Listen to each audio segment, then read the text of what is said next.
Go somewhere else. I can't take this nonsense anymore. How are you going to blame the defense?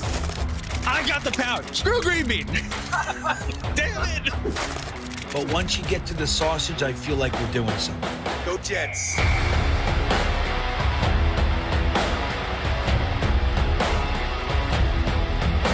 And that's the other part of it, is the people are insanely jealous of this show. This show gets the best of the best, and it does a different way, with positivity. He scores! Ow, my head! No, come on. What would you give up to see a Jets Super Bowl? All of my friends and family. Hit those milk thumbs, boys and girls. Freeze run. Hold on to your underwear, ladies. And stand by, bitches. It's now time for Talkin' Jets with your hosts, Matt, Ryan, and Green Bean. Welcome to Talkin' Jets, day 2 of the NFL draft. Boys and girls, we are so excited to be here with you. Night 1 was an absolute banger down at the main event. Green Bean, O'Leary, how you boys doing tonight? Green Bean, you had a long trek home. Yeah, I'm back home, dude. So, yeah, what an amazing night that was, truly. I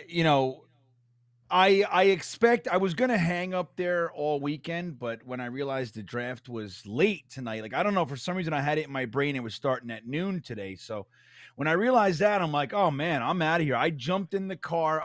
I got to the hotel, sleep like maybe 1:30, 2 o'clock, got in the car at 6:30, got home 7.5 hours or 7 hours or so, and now here we are, dude. So I think last night was epic. I was happy to share it with you and all those guys, all the people that were there. Amazing, amazing night. And now we're going to watch the Jets trade up and get some weapons for Aaron Rodgers. It's going to be a great day. O'Leary, how you feeling today? I am feeling very good. I am running on caffeine and adrenaline right now. After we left the main event last night, which shout out to anyone who watched or came and supported us. It really meant a lot. It was what a great night it was. But when we came back home, got home a little after 1 o'clock, and I said, you know what? I'm a madman. I'm going to reset up all my equipment, and I'm going to shoot a reaction video. So I finished around 2:15, 2:30, and then woke up today and said, I am ready to go. Let's do the thing again. So I agree with Green Bean. They're trading up today. I love it. That's what I want to see. I want to see a trade up. It was so much fun down in the main event. The staff there was incredible. They took care of us. They had the food pumping out. After the show, they're like, you guys eat a lot. We're like, yeah, we got some hungry boys and girls out there. Really good time. Bartenders did a great job. Staff did a great job. They put up with us. We got there at like 2 in the afternoon. We're throwing everything up. Jetcast was there. Jetcast, thank you so much for hopping on with us. He says, what a night last night. Thanks for having us. Of course, dude. Of course. Yeah, they were great. I got to listen to their spot. Like when Matt and I got up so they could come on the live stream and everything. So I couldn't hear. It's loud in there. So if you're not right, we couldn't hear each other. We were right next to each other and it was hard. So I didn't hear them until today. They had that was a good spot, man. You guys, they were kind of carving up the Bowers Fashanu thing and all that kind of stuff. So good stuff. Glad those guys were with us as well. Yeah, it was nice to be able to get to finally hear them and some of what we said. We said some good stuff too. I had no idea, Ryan. No, it was, there's a few things that we learned, I think, from this event. One, I think we get some speakers that plug into our setup so that way the people that are there can hear some of our commentary. And then 2, headphones for ourselves. I'm yelling, trying to figure out what Matt's trying to say. I'm reading lips from the other side. It was so loud because we had about 70 people there for like our group, but then there was like another 150 like Jet fans and draft fans just in the rest of the main event. So like anytime we started getting rowdy with a Jet chant was just absolutely awesome. It was so much fun. Definitely a great time. And let's talk about like the first round of the draft. Friggin', you know what? Before we hop into like some of the other teams' picks, I want to get your guys' thoughts one day later of Olu Fashanu, Jets' new left tackle. We're feeling pretty good, I think, overall, in terms of the caliber of player we got. I think what we've learned is the Jets had Rome Odunze 1 on their board or higher on their board. They tried to trade up. The Giants wouldn't trade down. The Bears wouldn't trade down. Jets ultimately wound up making the selection for the top player on their board, which was Olu. Never had Bowers on their board. So, Matt, I want to hear from you. What are your thoughts on the Olu Fashanu pick and some of the information we've heard since then? Yeah, after the initial news and reaction, I had a night to sleep on it, and I read some more articles and looked at some more of his film and did all that fun stuff today. And I still like it. I'm a big fan of Olu Fashanu, man. And spoiler, he's going to get on the field this year. He models his game off of Tyron Smith. That's like the first tackle that he mentions anytime he talks about someone that has kind of influenced his football career. And his pro comparison is D'Brickashaw Ferguson. I mean, I don't know what we are doing to try to spin zone this into being something that is a negative for this team. I completely understand the side who would like the Jets to add a weapon. I do too. They have 7 more draft picks. They are not going to select 7 more times. They're going to move around the draft board, and I think they could add a weapon after adding, in my opinion, the best pass protector in this draft class. Greenbean, what about you? Now that you're 12 hours removed from, or I guess more than that now, 24 hours removed from that pick. Yeah, well, you know what? It was interesting to hear, number one, that they didn't have Brock Bowers realistically on their board, and that they were trying to trade up. Like, remember, Ryan, one of the things that I heard in the stream today was you were a little bit upset that the Jets didn't trade up for Rome Odunze at 8 or 9. But it turns out that they tried. You know, the other teams, they didn't want it. And what they probably wanted to do that. You know, like Joe Douglas says all the time, he's fine with being aggressive, but he doesn't ever get to reckless, you know?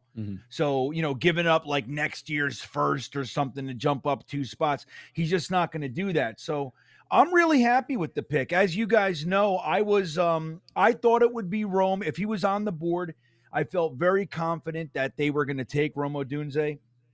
But I've been on the offensive line tip the entire time. I feel like the weapons that we'll be able to get, even in the third, are going to be they're going to be able to come in and have an impact at wide receiver 3 for us this year, and then develop into maybe a wide receiver 2. G-Dubs is wide receiver 1 on this team. This is his team as far as the wide receiver goes. I mean, if you get somebody better, fantastic, but you don't need it.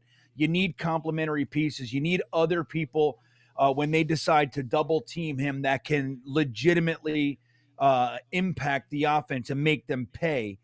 So guys like, Malachi Corley, Troy Franklin, Malik Washington, they come in, they're going to be great. Now, I am surprised with some of the names that we saw later. We can, at the back end of the first, like Pearsall and some others, we can get into that later.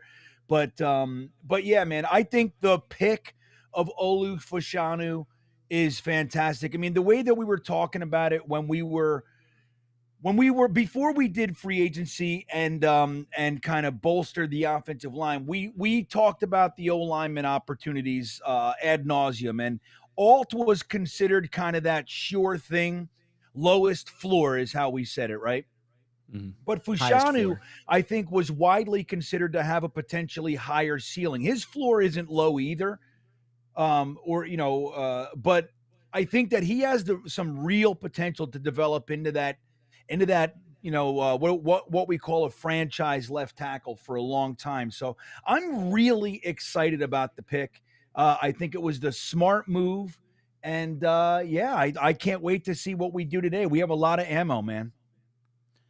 So I think my biggest takeaway from drafting of Fashanu last night was definitely like, it feels like this regime feels like they're safe as long as Aaron Rodgers is upright. And like, not that they're not going all in for a Super Bowl, because I think this roster is ready for a Super Bowl regardless of what the player was that we added for last night. But I think we would have been maybe a touch higher if you add a weapon that makes the offense a little bit more dynamic, that's ready to go right now. But the offensive line side of things, if you keep Aaron Rodgers upright and you have this franchise left tackle for the next 10 years, like from a fan perspective, I love this pick. It's just surprising to see Douglas and Saleh make the pick, I think. It falls in line with the Will McDonald pick from last year. They were basically saying, hey, Bryce Huff is going to be gone. We need someone to plug in. Guess what? Tyron Smith, Morgan Moses, 1-year contracts. Now we got someone to plug in for him. And, in the best case scenario, we don't see many snaps from Olu Fashanu. I think it's probably, far-fetched to say he's not going to play any snaps. But we also got to see him say he's super comfortable playing different positions. I feel like that is an absolutely massive statement because in my mind, I had him slightly lower on my offensive line want list because in my mind, if we were going an insurance policy, I wanted someone that was a guard tackle hybrid, and Fashanu through college only played left tackle. So I sort of viewed him as like, that's all he's going to do. But him wanting to play or being able to play multiple different positions, I think eases my mind a lot on this. And I agree. I think there's a lot of wide receivers. We saw so many wide receivers fall out of the first round. A few sneak into the first round. Like it sort of flip-flopped a little bit. Like A.D. Mitchell not going in the first round was a little bit surprising to me, especially when Ricky Pearsall wound up going in the first. And then Xavier Legette tail end of the first. I really wanted to see him day 2. But there's going to be a lot of talent. Jets have 7 picks today. I don't expect or 7 picks over the next 2 days. I don't expect us to make a selection for every one of those picks. I think we are going to trade up. I do think the 2025 picks are in the conversation, but I'm curious to see how many selections we ultimately make. Fat Gandalf comes in. Thank you so much, Fat Gandalf. He says, no draft day 2 from Wendy's, maybe next year. You know what? Maybe we'll have to talk about that and do that for next season. I did stop and get Wendy's on the way home. I was so hungry. I got McDonald's yesterday in conjunction with like the food we had at the draft party. And then on my way home, I was like, I just need something. I had diner when I left, and then Wendy's like as I got closer to home, and I just feel like so disgusting. I need to eat like some celery or something. Yeah, I ate Wendy's breakfast on the way home somewhere in Maryland. I pulled over and was like, yeah, I'm needed eggs and cheese. Wendy's is what they had. Johnny comes in. He says, any truth to you guys having 2 streakers during the Jets pick? Yes, that's actually factual. If you go back and watch the draft reaction on the crowd cam, there were some boobies that came out. Surprised we didn't get pulled off YouTube. Yeah, thanks a lot, Jeremy and Nick Shine.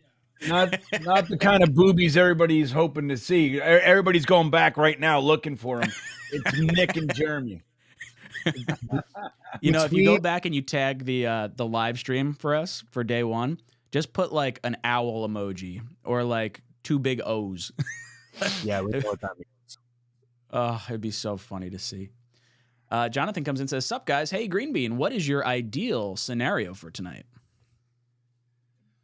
Ideal scenario would be that we can keep our third and still get into the second somehow. I don't know how we're going to pull that off. But we could use the third and like pick 111, get into the late 50s, get into the second round, and then maybe use a 4th and a 5th to get into the third. I mean, I'd like to see us get into the second round. I mean, very simply put, I really would love to see us get in the second round and have our choice at some of these wide receivers before they all get taken off. I'd rather not get tier 3. Tier 2, I'm really happy with some of these guys. And look, a lot of guys, like you said, A.D. Mitchell, McConkey, guys are sliding because we saw Xavier Worthy, Xavier Legette, and Pearsall get taken off the board. So I really want to get one of those guys, man. So ideally I think we come away with that and then we let the rest of the draft kind of see how it goes. But if we get into the second, I'm going to be real happy as long as we take a wide receiver or Tyler Nubin, the safety. That's all I want to see. I don't want to see us get in there and take a defensive tackle. It's too early and I don't want to see it. I know people are talking about it. That would rub me a little bit. What about you, Matt? What would your ideal scenario for tonight be? The New York Jets trade up to, we'll call it pick 40, mid 40s, and they land Roman Wilson. I think Roman Wilson in the slot with Garrett Wilson and Mike Williams on the outside would be electric in this offense. That's my receiver preference. I know like A.D. Mitchell is in a tier above, Ladd McConkey probably in a tier above, and I put him in guys that I would look for, but I don't know if you'll be able to get there. Of the actual like acquirable names, I think Roman is the best option. I got my fingers crossed for Malachi Corley. I think he would be a lot of fun to watch. Like, I don't know if that's too gadgety, like compared to what, we have in Gibson right now, but I feel like the kid is just so electric. And with Rodgers just absolutely dining on yak yardage in his MVP seasons, I feel like a guy named Yak God or Yak King or whatever the hell his name is, oh, that would go a long, long way. I'd be pumped. That's the move I'd like to see. A trade up into like the second round. I don't know. I like Green Bean said, I would love to have 2 picks today. Like I want to have the second rounder. I want to have the third rounder. So I'd almost rather trade like, hey, we'll give you 2 fourths and a third next year, or like something like that. It's possible, guys. I was gonna say, like, I think they could dip into next year's draft capital and also keep some stuff from today, like the third. And I'm good with it because I think a rookie, or actually strike that, a second-year player in 2025 is probably more valuable to the win now window than a third-round rookie in 2025 is. That's a great way to put that. And I guess that kind of falls in line with like some of our thinking of like the first round picks this year, where you'd almost want to get like a starter right away, but at least having, in a deep draft this year, getting additional guys that can help you for a Super Bowl window that you have for next year as well is definitely super critical. We got V-Man coming in. V-Man says, hot take, yucca fries greater than French fries. I don't know what yucca fries are. Oh, yeah. Polo Tropical. I know it's pollo, but I like to say polo because I'm embracing my gringo heritage. Polo Tropical down there in Florida. I used to get yucca fries all the time, dude. They're crunchier and more substantial. They're something else. Very close, but they're good, man. I'm with V-Man. It's Snoopy. Drops in, says, Queens Stadium rumors on the Jet Nation forums from moguls. What do you guys think about this? And wanted a weapon in the draft, but understand the selection. Ooh, so moguls. We know, Green Bean and I know him well. Yeah. From the Jet Nation forums, our resident insider. So if there's rumors of a Queens Stadium, that would be incredible. They just built a soccer stadium out in Queens next to Citi Field, or they're going to, I guess. And man, if you could put something out near that section, I feel like that would be absolutely electric. If you actually had a fully Jet stadium. I'm so embarrassed by MetLife Stadium. I would rather drive, like as miserable it was as it would be for like me, I would rather drive to a really nice looking stadium than have to go to that air conditioning unit for any of the games that we go to. So fingers crossed. Green Bean, what are your thoughts on potentially seeing a Queens stadium? I think everybody's got to cut it out. I think that's baloney because Woody Johnson is a part owner in the stadium in the Meadowlands. So it's like, I don't know. I just, I don't see it, guys. Would he still make the revenue from events and stuff? Or would it only be for the Jets? Like if Woody's partial owner with the Maras, he still gets, a portion of the proceeds from like other events. Yeah. I would imagine football's probably split. But why would you? Their entire organization is in New Jersey. The taxes are lower, all that kind of stuff. Why do all that? Like it, you know what I mean? Like at one time they were in Queens, or or Long Island, really, in Hempstead. Their whole operation was kind of out there. We had Shea Stadium and the practice facilities and all that, and they slowly but surely moved it all over to New Jersey. This idea of a Queens Stadium, I'm not anti by any means. I mean, I'm not there anyway. You know what I mean? So if I got to travel, I got to fucking travel, man. I got to travel hard if I'm going to do anything, but it just doesn't seem real. It's like there are so many obstacles to that happening. In my mind, I think it's just fans being fans. I'll have to reach out to moguls because like he's not one to bring up stuff that he doesn't like sniff around at. So it would be a little surprising to like have him either just make it up or see if it's coming from somewhere maybe not realistic. Matt, what about you? I know you probably wouldn't mind it. As the resident New Yorker of the panel, please bring him back over. I mean, they used to practice at Hofstra less than 10 minutes from my house where I grew up. Like I would love it if they were back in this area. It's unlikely though. I don't think that's going to happen. For selfish reasons, I would really like it, and I'd be much more willing to go to games, I think. But in reality, I don't think it's probably very likely to happen. Edward Ziff drops in, says, great pick, O-line with Olu. need to package for a second rounder to get a wide receiver. Then we got to get a safety and another offensive lineman, then project quarterback in the later rounds. So Jets have a 3rd round pick, 3/4, a 5th, a 6th, and a 7th. I don't think they're getting rid of that 7th round pick. Like, I feel like they really want to make the Mr. Irrelevant pick. That would be my guess. And then they're going to play around with the rest of the selections. So if you can come away with a weapon today, and then I would say tomorrow come away with a quarterback, a running back, a safety, and a D tackle. Those are probably like the depth positions that I'm hoping to sort of see. Now, you could probably still add a running back in free agency as well. It's not necessarily like a need to have, but yeah, I would be down for this. 2nd round wide receiver, Edward. Let's make it happen. Yeah. Let's go over to Gavin. What's up, Gavin? Says, if we can get Roman Wilson tonight, that would be fire. Yeah, that would be one of the targets, I think. If you now, Matt, I didn't watch your video that you made for like prospects for tonight. Did you have a list of players you were keeping an eye on? I did. So let me see if I still have it. Roman Wilson was definitely on that list for me. It was mostly the top receivers that were available. And then for like safety, I had Cole Bishop as someone for like if they stayed in the 3rd round, not in a move up. And for interior defensive line, I had Dwayne Carter and Mason Smith, who they met with at LSU. But my preference on wide receivers would be like Troy Franklin, who they met with, that they really like a lot. Malachi Corley, who you mentioned, they met with, so that I think I put some stock in.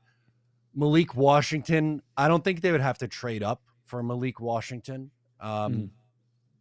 But do you think he's crept into the 3rd round now, or do you think he's like, because we always kind of took him in the 4th, but I don't know if like I feel like his stock has gone up. Yeah, I mean, it's entirely possible. And there's a ton of receivers who are going to come off the board, and there are a lot of receiver needy teams. It wouldn't surprise me if he went in the 3rd. Green Bean, what players are you kind of identifying for tonight? Well, let me say I never saw Malik Washington making it out of the 3rd. If he does, it'll surprise me. And people would always say that to me, like, "Oh, you're taking him too early." I'm like, "Dude, I don't see it, man." But you know, I'll tell you what. Like, I like Roman Wilson too. I would prefer Troy Franklin. Like, if we got like my favorite guy, it would be Ladd McConkey. But Troy Franklin, I would just love. I'd be very happy with Roman Wilson. Keon Coleman is still out there. A.D. Mitchell, like any of these guys coming in to this offense would be stellar, in my opinion. And I'm just really hoping, because I see a major where a lot of these guys go off in the 2nd round, in my opinion. So I'm a little concerned. Like I really want to.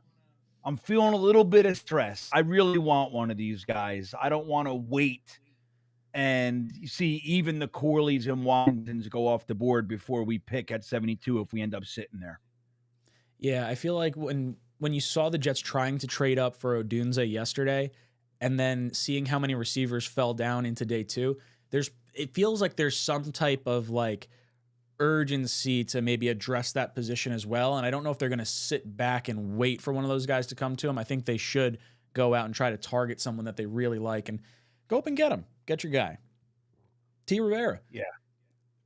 I guess I should probably say the receivers I wanted.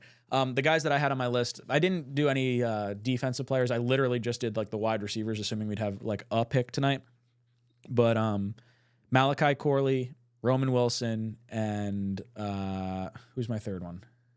Why am I drawing a blank on this right now? I just put this out. Oh, Brendan Rice. That was the other one I'd like to see. Yeah. Can I also add Jalen Polk, the Washington? Yep. Yeah, Javon Baker too. Like, there's a bunch of like really good receivers out there right now. Yeah, a lot of stuff we can get into. T. Rivera comes in. What's up, brother? Says, hey guys, give me your prediction. If we trade up, how deep will JD go into the 2nd, and which players he'll target? Also, Green Bean, I have to give some props because last night you were spot on with your prediction. You were. Yes, sir. Yeah, you like that? Nobody listens to me, T. Rivera. They think I'm an old, crusty bag of wind. but it's not true. Oh, It's not true.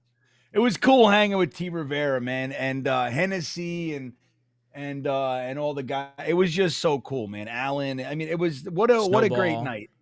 Yeah, Snowball. It was just so cool to get to kind of hang out. How about Neil? You know what I noticed today?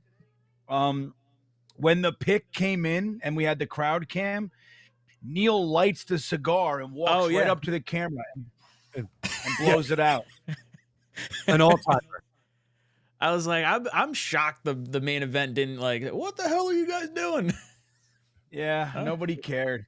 Yeah. They were just people spending money, I guess. They didn't care. You know what I mean? They're just happy. They were good. That was It was amazing. a good time. Dude, everyone got rowdy. It was good to see. The Penix pick at friggin' 8, biggest curveball for me.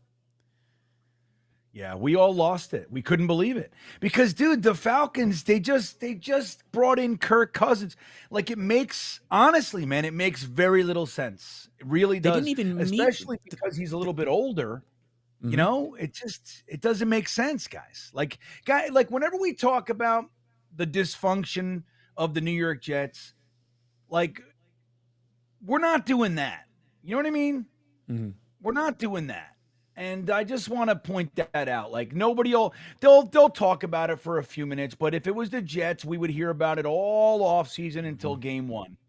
And it's just, you know, it's nice to see that these other idiot organizations do stuff like that. And here we are just nice and soundly like building the wall.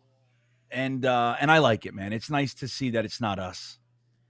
Yeah, it's one of those things where it's like, you know, Penix goes number 8, and it's okay. Well, the Vikings said, "Hey, screw you," or the Falcons said, "Screw you, Vikings. We're going to tamper with Kirk Cousins. We're going to bring your franchise quarterback over here. Oh, by the way, that guy that you may have wanted to select as well at number 11, or maybe trade up a pick to get at number 10.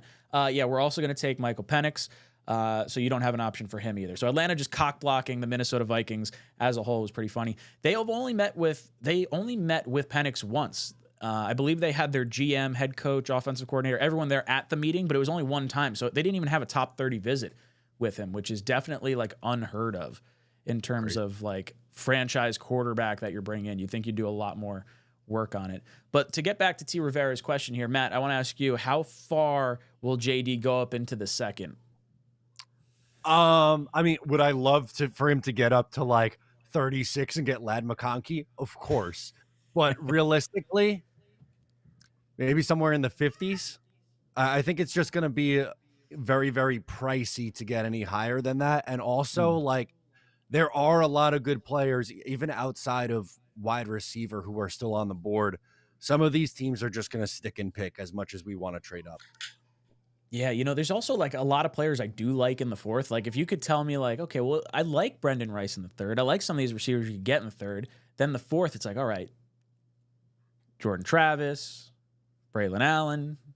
You know, you start stacking some players that I do really like. So as much as I want them to trade up, I'm also like kind of cool with getting some like good depth in the 3rd and 4th round. I would love to see them use a pick next year to get up higher. So that way we still have more picks this year. And, you know, I'm cool with sacrificing a 3rd in next year's draft. Michael T comes in. He joins the OnlyFans. Michael, thank you so much. Let's see if I can trigger the effect. I don't know if it's going to work.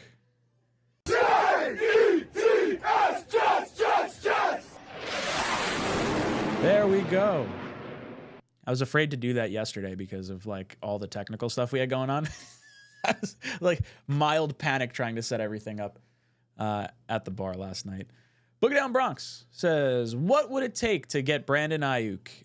We don't have a 2nd round pick, so you got to think at least a 2025 first and probably our 3rd to try and get him. I don't like the idea of trading for an established wide receiver at this point. I think we have enough talent on the board. I'd rather the 4-year cheap contract and lean on Garrett, Brees, Conklin, and, you know, a healthy Mike Williams. Greenby, where do you stand on Aiyuk? Well, there's too much talent, Ryan.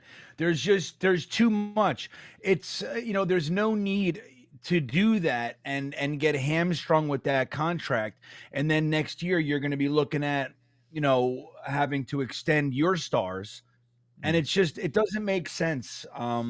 Now, if it was dry, like if this was a weak draft, in that position, maybe, but I don't know, man. I'm really a fan. And let's say you didn't have a wide receiver one, something like that. Like we have Garrett Wilson and Mike Williams. Granted, Mike Williams is coming back from an injury, but we don't like need Brandon Ayuk. And if you did, you saw what ended up having to happen with Zach Wilson. Excuse me, we had to eat some of his contract. Like in order to bring like a guy like that over, they got to eat some contract and all kinds of stuff. Like they're, it's a buyer's market in my opinion. Like they're trying to get rid of him for a couple reasons, and I would say because the draft is strong in wide receiver, they know that they can probably reproduce a lot of that production in the draft. So they're thinking that way. So why would we take their problem, for lack of a better word? I love Brandon. I think he's a stud. Don't get me wrong. And I'd love to have him, but you don't need to. It's just in this draft, there are tons of talented wide receivers that we could bring in to play wide receiver 3 or 2B to great effect. So I don't see it either. Mike, the stat guy, says trade with Atlanta 111 and JFM for pick 43. Grab Polk. I am open to moving JFM. I'm also open to bringing him back for 2 years and aligning his contract with our Super Bowl window. So I could kind of go either way on this. If we had to move on from him because we felt strongly about our defensive line depth, then sure, I'm okay with that. I would make that move. His contract is something that needs to be addressed. And if he's not willing to negotiate that, then I think it does make sense to potentially move off of him. Matt, your thoughts on Atlanta pick 111, our pick 111 to Atlanta with John Franklin Myers to get pick 43. I hate the idea of trading a player on this roster who is supposed to serve a really big role for this team in 2024. I understand, like, anytime someone brings up DJ Reed or John Franklin Myers, it's the chance that they might not be here in 2025, but you're going for it this year. The defense really, really needs guys like John Franklin Myers, who is by far their best run defending edge, is still, even 4 years into his Jets tenure, criminally underrated by a lot of Jet fans. I don't like it. I would rather give up the future draft capital in 2025, aka the lottery tickets, than the already established good players on this defense. I understand what they're trying to do. They're trying to get more offense and kind of lean back a little bit on what you already have on defense, but I don't really like that plan. Green Bean, what about you? Trading 111 and JFM for 43? Yeah, I don't particularly want to move JFM either. If you can, like it all depends on the situation, right? I don't know. I just think, like Matt said, I don't know if he's criminally underrated, but I do think he's underrated. And I think he's valuable. Like, you don't want to, that's a strength of ours. And it happened, the defensive line that is, and it happens to be contingent upon that rotation. And you trade JFM and then God forbid another guy gets injured and now it's a hole. You know what I mean? Like you just don't want to do that, in my opinion, if you can avoid it. So I mean, if they did it and they ended up getting up to the top of the second and we got somebody that we really wanted, I would be okay with it, but I'd rather do it another way. I'd much rather give up next year's third than JFM. I think that's well put. I think the proven player now is going to have more of an impact than, the future lottery ticket. So if given the option, if he's deemed, I mean, being able to keep your third round pick is really nice. I can understand that. But if you could do the same move and give up your third next year, that would be the preference. You probably have to give up a little bit more than that to get up into the second, though, for, like we said, a lottery ticket. T. Rivera says, I would love a Jets stadium in Queens. That is home for me. Very cool. Mike the Stat Guy says, then grab Malik Washington at 72, then trade up for Puny. Okay. Edward Ziff says, sweet. Might be there for us. Sweat might be there for us. We take him. Who are we talking about, Sweat? Andre Sweat, defensive tackle. Sweat. Ah, that's right. From Texas, right? Do we think I don't know if the Jets would I think he would be off our board. The Jets are like, they want high character guys, and a guy that like lied about his partying and stuff doesn't seem to like align with us. Matt, your thoughts? I see where you're going from on that. I think, they drafted Olu, who I don't know how much of the interviews or his opening press conference or just reaction yesterday you guys saw, but like just a great teammate, good pro, nothing, no flaws or anything like that. I think they usually tend to go for that, like team captain, leader, high character guy. So that would kind of be a change of pace from what we're used to from this regime. Green Bean, what do you think? Sweat, you think he would be on our board at all? I think he's on the board. I mean, he's a talented dude, man. But I agree. Wasn't it a drunk driving thing, right, with him? Yeah, he got a Dewey. Yeah. I don't know, man. I think the Jets have shown that they're, like you were saying, like we're really focused on the high character guys. And let's point something out. While the world was like kind of melting around the Jets, like everybody's saying, oh, there's this, oh, there's drama this and drama that. The truth is, uncharacteristic of a New York Jets team, we heard almost nothing come out as far as complaining and whining and bitching and pointing fingers. There was even with Zach, so that speaks volumes to the kind of the plan, so to speak, working. You know what I mean? They brought in guys that even when it's all, it's not working, they're not out there throwing their coach under the bus. You'd see it during the game. You would see, Garrett Wilson jump up and down in frustration for a second or whatever. But like by and large, like they're not really out. You saw some Becton stuff, right? But I think it could have been a lot worse the last 2 years with these meltdowns that we had. Losing 7 straight in 2022. And then last year with everything going on, there could have been an absolute degradation of the entire locker room. And I mean, look, we've seen fist fights more than once. We saw Brandon Marshall and Sheldon Richardson get into it. We saw our quarterback get his face fucking knocked off in the locker room. Like this is not, dude, this stuff is real for us. And the character thing that they've focused on, I think pays dividends. So when you bring in, you got to be careful of bringing in that poison pill. Like, I like to say it all the time when I'm doing counseling. It's like you have a glass of crystal clear water, one drop of red dye, one drop, and the whole glass of water turns red. And that's the kind of thing you got to be real careful with that stuff. Now, I don't know to what degree. Maybe it's just a mistake on these guys are young. You got to remember, but at the same time, you got to be real careful with who you're bringing onto the team. And I think the Jets are focused on that, and I think for good reason. Hennessy comes in. Hennessy says JD is doing his part so far this offseason, and guess what? He still isn't done. Robert Saleh, please pull your weight now. Yeah, Robert Saleh's got to get these players to start winning. No more offseason victory laps. I want to make sure we are seeing some W's this year. Kenneth says, not jumping past the Chargers at pick 37 in round 2, Roman Wilson is going to go there. So how early, Green Bean, I'll ask you first. How early do you think we see Roman Wilson go? Is he top of the first round kind of guy? Yeah. I think he's one of the first 10 picks that we're going to see today. That's what I think. I think that we're going to see. Now, if you go back over the past 10, 15 years and you look at that first 10 picks of the second round, there's a lot of receivers that get taken there. And they're studs. I mean, I think Deebo Samuel's one. Did Higgins go that late? I think Higgins was around the early second. Was the first pick of the second round. Correct.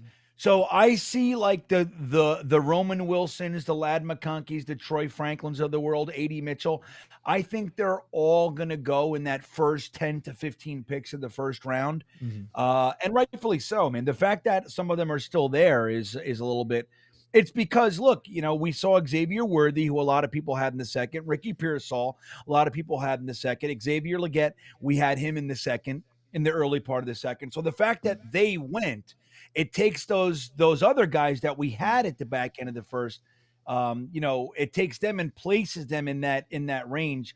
I totally think we're going to see 3 or 4 receivers in that first 10 picks or so. Matt, what about you? You think Roman Wilson comes off the board pretty early tonight? He could. It's totally like, I feel like this next batch of wide receiver is really all personal preference. So it's going to depend on how these teams feel about it. Supposedly, the rumor right now on Twitter is that the Patriots at 34 really like 𝐀𝐮𝐫𝐚. So that might be one of the receivers off the board. We know Buffalo traded back twice. They're now at 33. Have to imagine it's a wide receiver. Which one? Hard to tell, man. I don't know. I'm very curious to see how the wide receivers go because, as I just said, I think like someone's top target today is also going to be someone else's like 5th or 6th target. So there's going to be so much variance with it. Yeah, that's a good way to put that. There's so many different receivers that fell to the second round. Depending on what your team's needs are, you could see any number of different receivers end up with the early picks in the second round. We have hit the 7 o'clock mark, so the draft is going to be starting momentarily. We're going to get back to you guys in just a second. We're just going to run an ad from one of our sponsors. In the rolling hills of northern New Jersey, there's a place where the grass is greener and where the views are nicer. And where the crew works harder to make your day on the links just a little more special. Ballyone is calling. We're ready. Are you?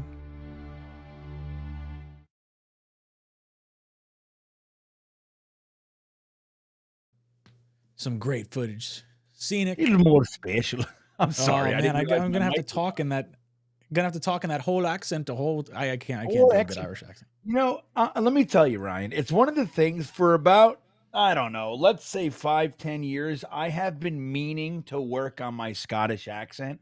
It's like in my heart. I want to be able to have a full conversation like with a Scottish accent. I can't pull it off. Potato. Like I have like words. So, certain ones that you could I'm use fucking Irish and Scottish, man. I want to be able to do it. I want to be able to pull it off, man. I can't do it. Michael says, "Hi guys from Germany. Loved the stream yesterday. Epic. Wish I could have been able to be there. Mike, we're gonna be doing it again next year, so hopefully we get to see you there. We missed you." He also drops in and says, "Hit those milk thumbs, boys and girls." Milk thumbs. That's right. Hit the like button, boys and girls, if you're enjoying the stream. Michael, you are entered into our raffle for tonight. We got a few things that we're giving away. We got 2 more tickets for Tailgate Joe season pass tailgate ticket stuff. Very cool. We've got, I believe it's a Rogers Wilson 2024 shirt. We've got, let me go back to this slide real quick. We've got a Talkin Jets Apes shirt, a Talkin Jets Apes pillow, and then tomorrow we're going to be giving away some green bean stuff. We got some O'Leary stuff. Yeah, we got green bean panties and stuff. You should have like one big green bean down the center of that man thong. Well, you know what I wanted to do, and they wouldn't let me do it, is I wanted to have like panties, but my beard be on the like on the front. They wouldn't let me. That would be absolutely amazing. I was like, why would you let me, man? Let me do what I want to do. I want to pay money for this. Let me pay money for this. Right. Yeah. I would have sold one of those. Right? Peter comes in. Peter says, "What about drafting Michael Hall Jr. to replace John Franklin Myers? Frees up much cap space to sign rookies and possibly other vet needs after the draft." I have not watched any Michael Hall, I'll be honest. Do either of you guys know much on him? Yeah, well, that's the whole idea, right? Is that you can theoretically replace him. You know what I mean? Like, he's not so good, JFM, that is, he's not so good that it's like irreplaceable. But the thing is, man, is that even though we like these guys coming into the league, in the draft, dude, there's no guarantee, man. And like, these guys, sometimes you think, oh, he's a slam dunk, and they suck. So you already know like this is a Super Bowl year, right? I mean, whether or not we get there, I mean, it's even comical to say something like that being a Jets fan. But it is. We're shooting for that this year. So taking those risks. Now, I'd rather that risk on the defensive line, especially when it's not JJ or Quinnen or, one of those guys. But at the same time, it's like, do we really want to tinker with that? Like, we know JFM is good. And knock on wood, he's actually somebody who stays healthy. I can't even believe I'm fucking saying it. I'm going to knock on all the wood. But like, the best ability is availability. He's been available for us. Mm-hmm. So now he's also gotten some touchdowns taken away and interceptions and shit like that. But that seems to be doing better with that, Ryan, these days, right? Little bit better, I would say so. Everaldo comes in and says, I got to ask, what's up with the Bills? I don't know. The Bills trading back with the Chiefs for the Chiefs to come up and get a receiver felt incredibly weird to me when they are like arch nemesises is what it feels like in the AFC. I would think the Bills, I mean, maybe they just were so convinced that the receiver they wanted at 33 is going to be there. But man, it feels very weird for me. I guess they're trying to replace all that like high cost talent that they have because they're in a little bit of cap trouble from this past year. Matt, what do you think's going on with the Bills? Not my problem. I don't understand. I don't understand what they're doing. They moved down twice, obviously. I don't know why you let Kansas City come up and get the receiver that they really want. That was strange. And then it's like, oh yeah, we'll flip picks for essentially nothing to go from 32 to 33 yesterday. So I don't really know what their plan is, but we'll see. I guess I think they're going to go with a receiver here at the top, but no idea which one. We've got Green Beans Burner coming in, says, great meeting you guys. Yes, please, speakers next time so we can hear you guys. Maybe a Q&A with the audience next time too. Yeah, if I had to like change one thing that we did, I think speakers would be really good. We didn't realize just how loud it was going to be. Yeah. We didn't even bring headphones for ourselves. So that's like another thing we got to do too, so we can actually like hear what each other is saying.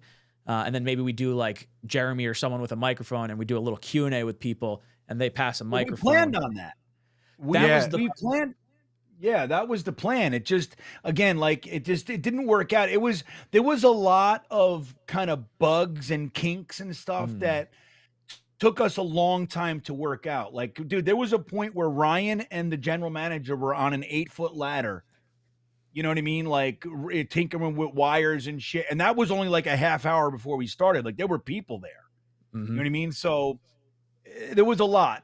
I'm with you guys, and I think we can definitely learn from this. But, I mean, there was a point where Matt and I looked at each other, and Matt's like, I'm a little nervous or something like that. I said, "What? No, Ryan's got it, man." He goes, "No, the internet." And I was like, "Oh shit!" Like we were even having issues with like the internet being powerful enough. You know what I mean? Like it was a lot, right, guys? There was a lot of kinks, and I think we did we got really lucky, and I think we did a damn good job as far as what we were able to do with the situation, everything going on. I think it worked out well for us. Yeah, there was a lot of tension with the internet side of things. We were like, oh no, we only got 12 upload. Like, I don't think we try to do a 1080p stream yesterday. We're like, we'll do 720. We're going to just make sure it like goes. Having the speakers where people can hear. And then since we didn't have the headphones, even if we did the interviews, we wouldn't have been able to hear it. It was just so loud. So we had to pivot a little bit from that. But yeah, we'll definitely do it. I would even start it an hour earlier and like have us mingle and do everything ahead of time, because I would say by pick 20, a lot of people started to make their way out. It's obviously a school night. People got work the next day. I think people would appreciate maybe a little bit earlier time to hang out. Matt, your thoughts? Yeah. Just going to say, I think this was I think the event went very, very, very well. And I got so many really positive responses today, a few phone calls, and it really meant a lot.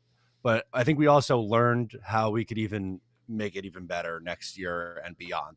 I would agree. Speakers, I think out is definitely on the list for next year. I do think it would be good to have some more audience interaction. Mhm. And I love the idea of starting it early, because by the last few picks, it felt like we were by ourselves just about. But I'm good with all those changes, and I'm excited to learn from it and grow and do more. We got to see if they'll let us go like a half hour over their time, because they shut the internet off on us like 15 minutes before. We're like, all right, the Panthers pick is in. Green Bean's blowing his nose and internet's out. And it wasn't even just like our connection. It was like the TVs around that were like smart TVs, just done. Yeah, they shut us down at 11:55 or 11:52, I think it was. Yeah. They said, enough. No one's even here. There's just you guys and like 4 people. Like, shut it down. You know what was funny? And I saw you guys text. I went to the hotel room and I opened my computer or whatever, and the stream was still going. And people were in there. It was like 50-something people in there chatting. I'm like, That's amazing. what? You guys are still here? When I saw Matt's text message, I was like, oh man, the internet stopped. So we didn't actually end the stream. We ended it on like the software. So it just was like perpetually going. Yeah, I got home and I wanted to go back and watch back our reaction, and I couldn't because it was still like doing the spinny wheel. And there was like, as Green Bean said, there was like, at this point, this is close to 1 o'clock in the morning, and there were still like 32 people in there in the chat. I'm like, what is happening? How is this real? Yeah. People are deranged. Just want to hang out in the chat. I love it. You're the perfect kind of deranged. So Fernando. Buffalo's on the clock. We're officially underway for round 2. I like it. Nice. I am going to show the picks. So I don't know if do you guys want to hit pause on your TVs and I could tell you where I'm at on it. And then we could sync up. And then that way when I got Michigan out on the stage right now. I think that's what I'm looking at. I paused. Tell me when it gets to 6:35 on Buffalo's countdown clock, because that's where I'll let you know. Yeah. 6:57. 6:56. I got 6:35 now, right now. Pause. All right. Green. So you guys pause at that. I'll let you know when I get to 6:35. Oh, we're paused? Well, I'm at we're 6:40. syncing up. I'm Got at it. 6:44, 6:43, 42, 41, 40, 39, 38, 37, 36, 35, 34, 33, 32, Okay. 31. We're pretty close now. All right. 29, 28. Okay. All right. I can't believe the Bills traded out and then the Panthers took Leggett. And it's like, that would have been the perfect guy for them. Yeah, Perfect. Yes. completely agree. Fernando comes in.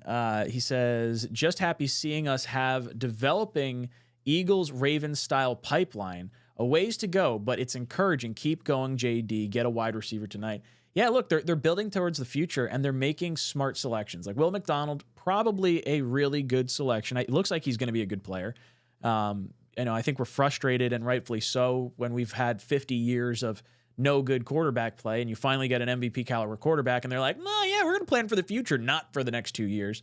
So maybe a little bit of irritation there. But, yeah, look, keep building the pipeline, keep adding offensive linemen. We got 3 good offensive linemen under the age of 24 in AVT, Joe Tippmann, and Olu Fashanu now.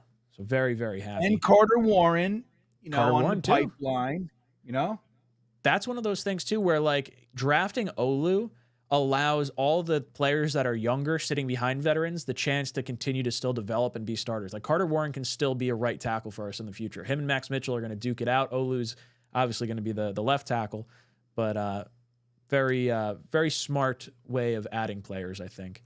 Brian comes in and says, who's got leftovers? Matt, you got Tato skins? No, I think we ate every morsel of food that the main event had. I was telling my dad this morning, who was at the event, and he was saying like, oh, what a good time it was and stuff like that.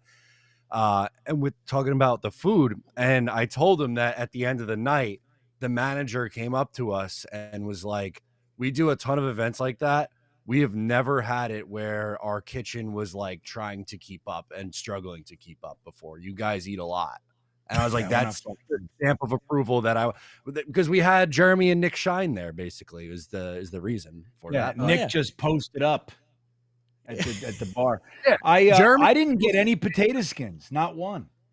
I know. Remember, I had Matt's 5 wings. dad, Matt's father, amazing as he was, kept like kind of replenishing our food. And every time you went, he said, "I'm sorry, they're gone." I'm like, "Oh, one potato skin." He's like, "Nah, dude, they're gone, man." I'm like, "Oh man, I didn't get one." I did not either. I had some chicken parm. I think that was all I wound up eating. I was so jacked up on I was so anxious and nervous because of all like the techie stuff that was going on. I was like, I'm just gonna have water right now, so I'm not like having a mental breakdown. But the food was really tasty from what I did have. It was good. The food was good. I was happy with it. That one wing, I ended up dropping one wing on my sauce jersey. You got sauce on it. It was a good I run. got sauce on it, right? It's authentic. Hennessy in the chat saying the food was good. He loved it. He loved the chicken parm. The chicken parm Was good. Yeah. Big fan. Michael comes in. Michael says, greetings from Germany. Can't wait to spend the second of 3 nights with you guys. Let's trade up in the second for a wide receiver. Sad Pearsall is gone. Really liked him. Michael, we are so glad you're hanging out with us. Again, we've got day 2 and day 3. You're going to have to look at our ugly mugs for like a combined 12 hours or whatever this is going to wind up being. It's absolutely wild. Bill's pick is in. I haven't seen the commissioner go to the stage yet, so I'll keep an eye on that.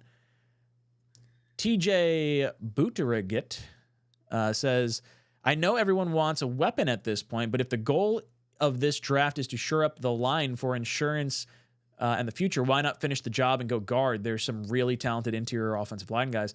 I could understand if they go that direction. We've got our tackle. I don't really kind of predict Olu coming in and playing guard. So if the Jets want to add like a Zach Zinter or a Cooper Beebe or, whatever your choice of interior offensive line player is, I'm fine with that. I want a receiver. I want to get a receiver early. I feel like we are the biggest boost to this team that we can do is getting Allen Lazard off the field. So, Matt, I'll throw it to you first. What do you think about the interior offensive line? I'm okay with it in the 4th round. I really do think I'm going to be stubborn here, but I think the next pick has to be a receiver. Yeah. What about you, Bean? I'm right there. I'm right there with it. Again, the only thing to me that would be acceptable that's not a wide receiver is if, one of the top, because safety hasn't been taken yet, right? So that I view that as the only actual hole on the defense. I know we got Tony Adams. I know we have Chuck Clark, and I know we have Ashton Davis. None of those guys, to me, signifies the position being locked. You know what I mean? Like, it just doesn't. Chuck Clark, we saw, he missed in the entirety of last season. Tony Adams is a nice player, kind of hit or miss last year. He had his moments. But and he, they like him, so that's fine. Ashton Davis is kind of coming around, but I think it could be filled. Who's that guy? I love it. I'm gonna speak for all That Bills Fred? Mafia when I say we want to wish 𝐀𝐮𝐫𝐽 speed recovery with blessed wishes, and we have all the prayers for you. With that being said, with the 33rd pick in the 2024 NFL Draft, the Buffalo Bills select 𝐀𝐮 Coleman, receiver. There it is. 𝐀𝐮 Coleman. Big There it is. A big Makes receiver. sense. Great. Saucer lock him up real nice. That's right. That was I a love player that I think a lot of people had mocked to the Bills at 26 or 28 or whatever pick they had initially. So for them to trade back a few picks, just like the Jets, Jets could have taken Olu at 10. Bills could have taken 𝐀𝐮 Coleman. They slid back. They got a few extra picks, and they still get the guy that I think a lot of us thought they would get. Yeah. Green Bean, your thoughts? Truth is, I think Legette's better, but this is a stud. 6'3", 215 or so. Damn good receiver, man. Remember, there was a time when he was talked about as wide receiver 2 in this class. So getting him with the first pick of the second round, not too bad. Just like T. Higgins a few years back. Yeah, I remember him being pretty high up there. Like, I would have taken him probably. I feel like his name and Brian Thomas Jr. were kind of flip-flopped around a lot. Would not be, Are we concerned about it? No, because of our secondary. But I think it is a good pick for them. Green Bean, did you finish what you had to say about the interior offensive line? I know I cut you off with the pick coming up. I wasn't talking about I was talking about safeties, but yeah, I think I did it. I think I'm done. But just to say it, I agree with Matt. Wide receivers got to be the pick. But if you're there and like Tyler Nubin, who, by the way, could be your starting strong safety or starting free safety and give you probably the best safety play we've seen in many years. He's so incredibly versatile. So I could see the Jets falling in love with a player like that and not being able to pass it up and still kind of waiting a little bit and grabbing one of those receivers. That's the only thing I could justify. So other than that, got to be receiver. Oh yeah, Chargers just traded up with New England. Chargers and the Pats trade. Gotta think this is a receiver. I would imagine like you get the offensive line. Look at them; they are thrilled. This great, this got to be Ladd McConkey, right? Like Ladd McConkey and Jim Harbaugh seem like they would do well together. Although it could be Roman Wilson. It could be Roman Wilson. Well, yeah, that's a great point too. I mean, he coached Roman Wilson. Duh. Yeah, that seems like another good thought. That would make sense. Let's see. Well, I'll wait till the commissioner comes out. I have not seen him go yet. Guillermo says Jermaine Burton has to be the pick here. Athletic, stretches the field for us. Go Jets. 6 foot tall wide receiver from Alabama. Let's see what they project him as. They say draft projection, 3rd round. Overall rank is 78, according to NFL Draft Buzz. Most of his rankings fall between 74 and 93. That's like the average draft position for him. I'll be honest, I did not watch much of him. Do either of you guys know much about Burton? Jermaine Burton? Yeah. No. Wait, hold on. Stretch the field receiver, but there's some character concerns, which is why he is falling. So maybe that's the type of receiver you do go out and snag. Like we're always like so worried about getting choir boys, but when you have a 3rd round pick, if you need someone that's going to immediately help you out, it's not necessarily the worst decision. Obviously, they have his role as an outside X receiver on NFL Draft Buzz. All right, Chargers pick is in, and they are going it's to going to be Roman Wilson. I know it. I feel it. It just makes too much sense with Harbaugh. It's going to be Ladd right up the middle. This is rarefied air for a kicker. We don't usually show up in the 2nd round. So for all the great kickers out that's there, good joke. Thank you. Good joke. So we have a trade. The New England Patriots have traded the 34th pick to the Chargers. And with that 34th pick in the 2024 NFL Draft, the Chargers select Ladd McConkey. Wow, McConkey. Matt nailed it. There he goes. There goes McCoonks. Very cool. He's going to go for like 950 yards with Justin Herbert this year. Yeah. I mean, that's their only weapon. They don't have anyone else right now. Yeah, you're not wrong. He might go for 1,500 yards. But no, they're going to run the shit out of the football, too. Yeah, they are. Yeah. Yeah. Daniel Murphy. Wow. There goes McConkey. Well, yeah, it's what we were saying. 3 or 4 in the first 10. The first 2 picks are receivers. It makes too much sense, man, because the talent is there. These are 1st round, type of wide receivers, man. But again, the top of the 2nd is like that sweet spot for wide receivers, man. It's like some of the best in a lot of draft classes are right there. That first 10 picks of the 2nd round, that's where you get them. Arizona on the clock now. They took Marvin Harrison Jr. at 4, and they took Darius Robinson, the defensive lineman, at 27, I think is what it was. I think O-line here makes a ton of sense for them. I'm not sure who's left. Great question. Patrick Paul is there. Well, Jackson Powers Johnson hasn't. Oh, that would be a great pick. That's right. I don't. I thought believe the Bills were going to grab him. Look at that. Let's see. Nice draft they're pulling together quietly, like, you know? They have the most draft capital of any team this year by like a country mile, too, by like 200 or 300 points. Yeah, can I call my shot with JPJ here? That's going to be my guess. I like the That's a great pick.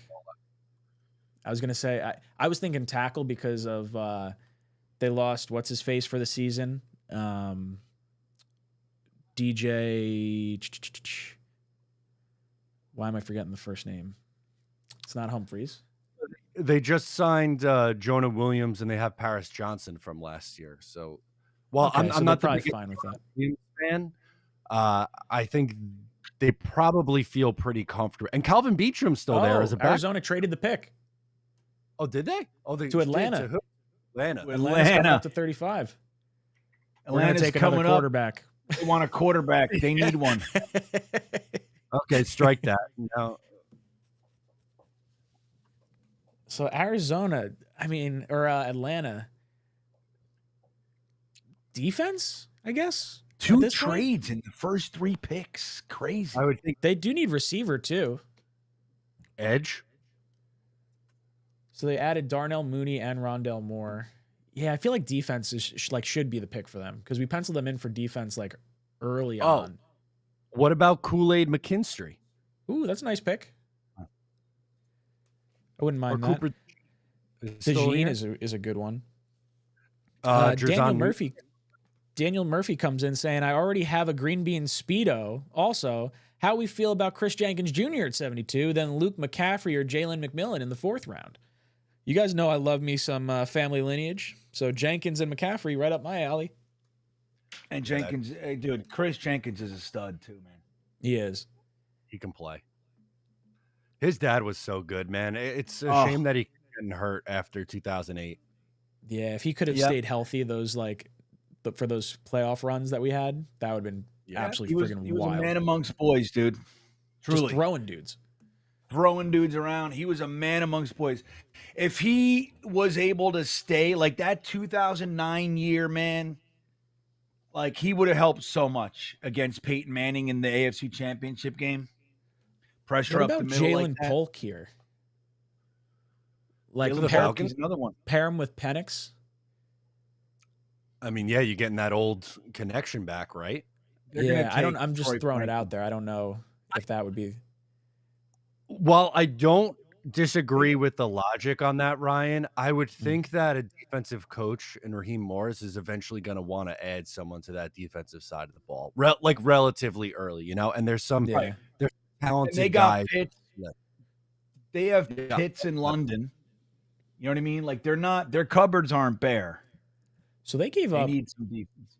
They move up 8 picks, and they gave up a 3rd. They get back a 6th round pick, but man, that's like Arizona. I've loved what they've done the last 2 years in the draft.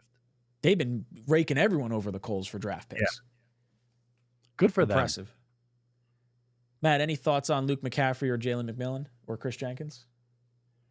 I mean, I'm on board with the heritage players, right? The guys who come from a long line of players. Jalen McMillan, I like. Chris Jenkins, I really like too. I'd be nervous about waiting on receiver that long, though. Yeah, but McCaffrey's going to be great, dude. In my opinion, looks like they're about to come out and make the pick now. Who's that guy? Andre Rison, no shit. Oh, there you go. Super Bowl and now the NFL Draft 2024 to all the football fans across America. The Arizona Cardinals have traded their 35th pick to the Atlanta Falcons. With that 35th pick in the 2024 NFL Draft, the Atlanta Falcons select Rook Aurora. Whoa! Yeah, it's the hardest name in the draft. Him coming off an easy name. Guy's got 4 O's, 3 R's, and 2 H's, and his name's like 12 letters long.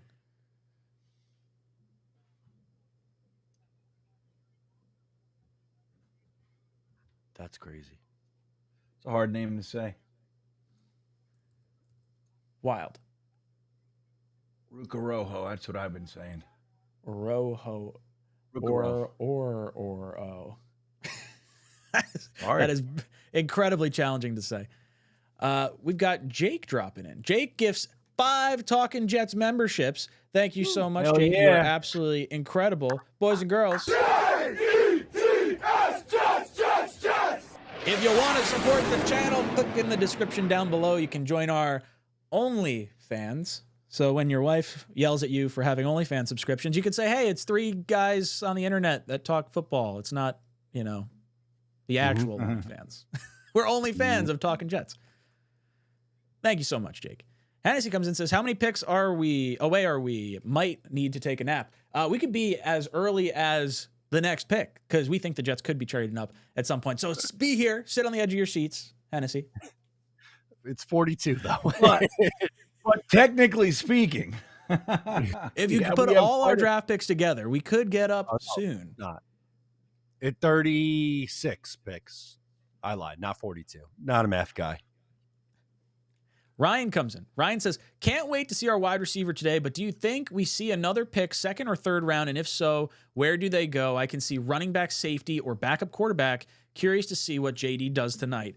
Yeah, those are all positions that I think are going to be, areas of need. Greenbean mentioned safety as being a nice sweet spot to get a top player at the particular position. Running back to me, I feel like feels like a round 4 want. Backup quarterback, I would also kind of put in that same realm. Now, if you get a 2nd round pick and you still have a 3rd round pick this year, then maybe I'm a little bit more open to it. It kind of depends where they think Pratt and Jordan Travis are going to go. I think one of those 2 is going to be the backup quarterback we end up seeing coming to us. Yeah, I mean, I didn't really answer this question, but I agree with all 3 of those positions. I could see any one of them. I just don't think running back will be a day 2 need for us.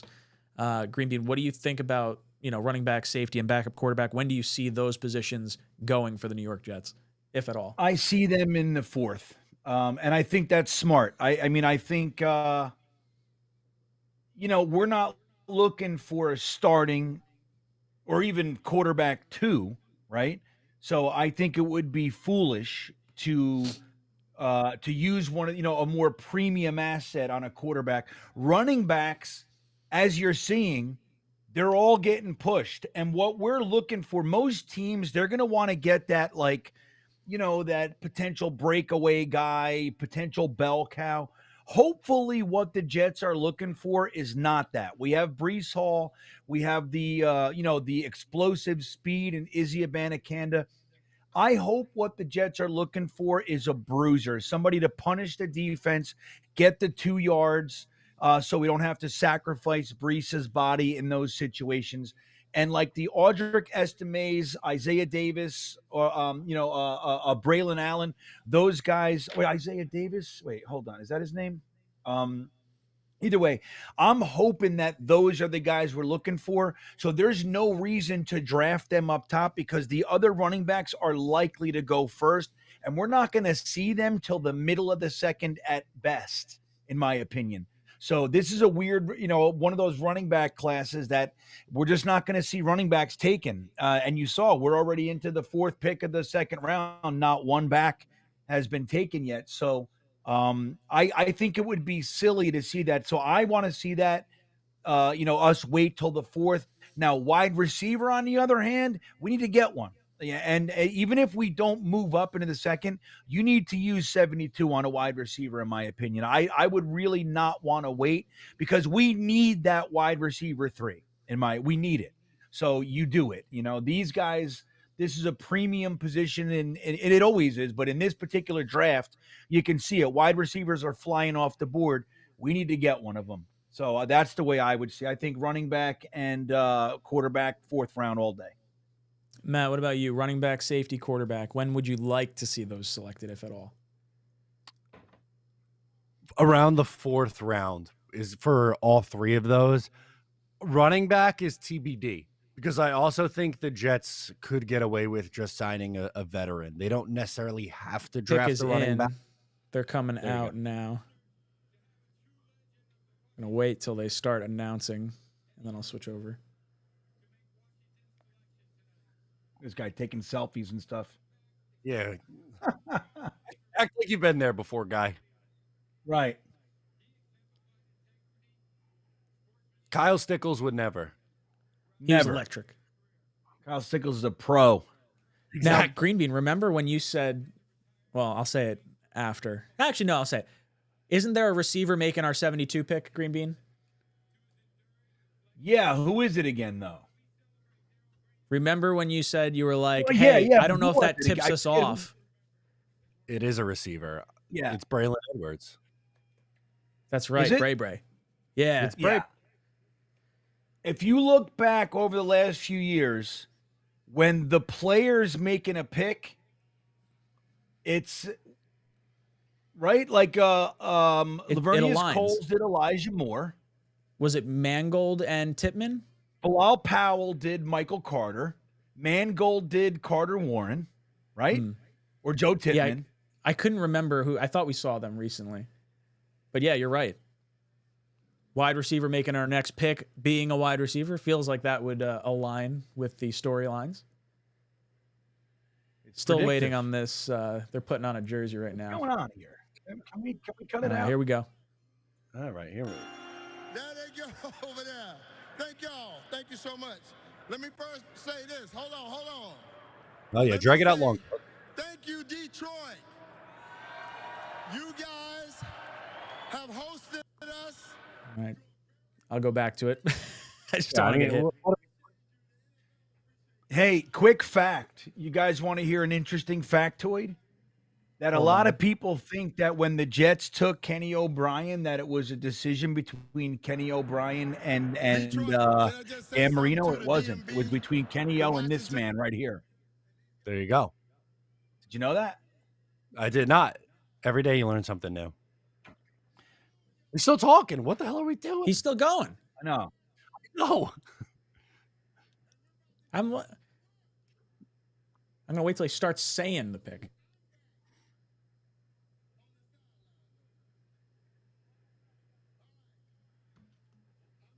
Okay, he's holding the card. To add to our tradition, to add to our success. With the 36th pick in the 2024 NFL Draft, the Washington Commanders select J.E.'SFAN Newton. Yeah. Okay. Good. That makes sense. Replacing some of the D linemen that they lost this past year. Yeah. they I don't traded know everybody how away. he lasted that long. That was kind of surprising that he lasted that long. Yeah, I mean, we saw him.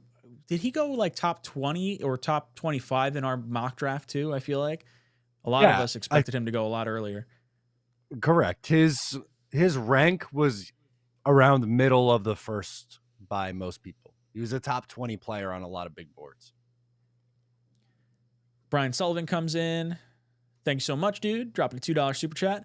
Adam says, Ryan, check out Switcher Studio for future remote broadcasts. It's a game changer. I definitely will. I Googled it when I saw your super chat come up, and I'll have to go into some tutorials and figure out how to do it. I'm not exactly sure what it is.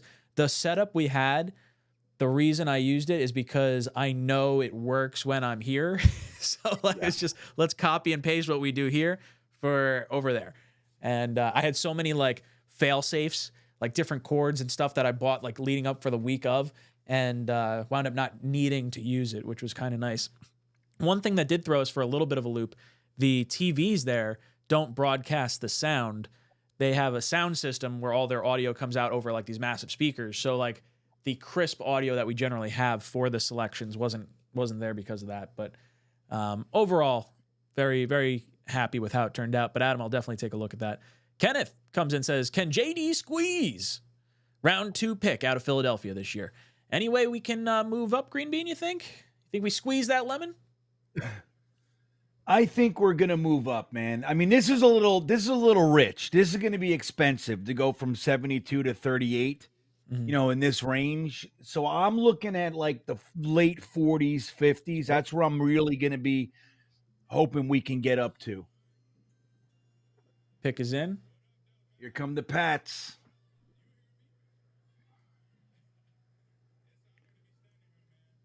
Mike Onwenu's doing it. Look at that. Bastard. I wish he came to the Jets.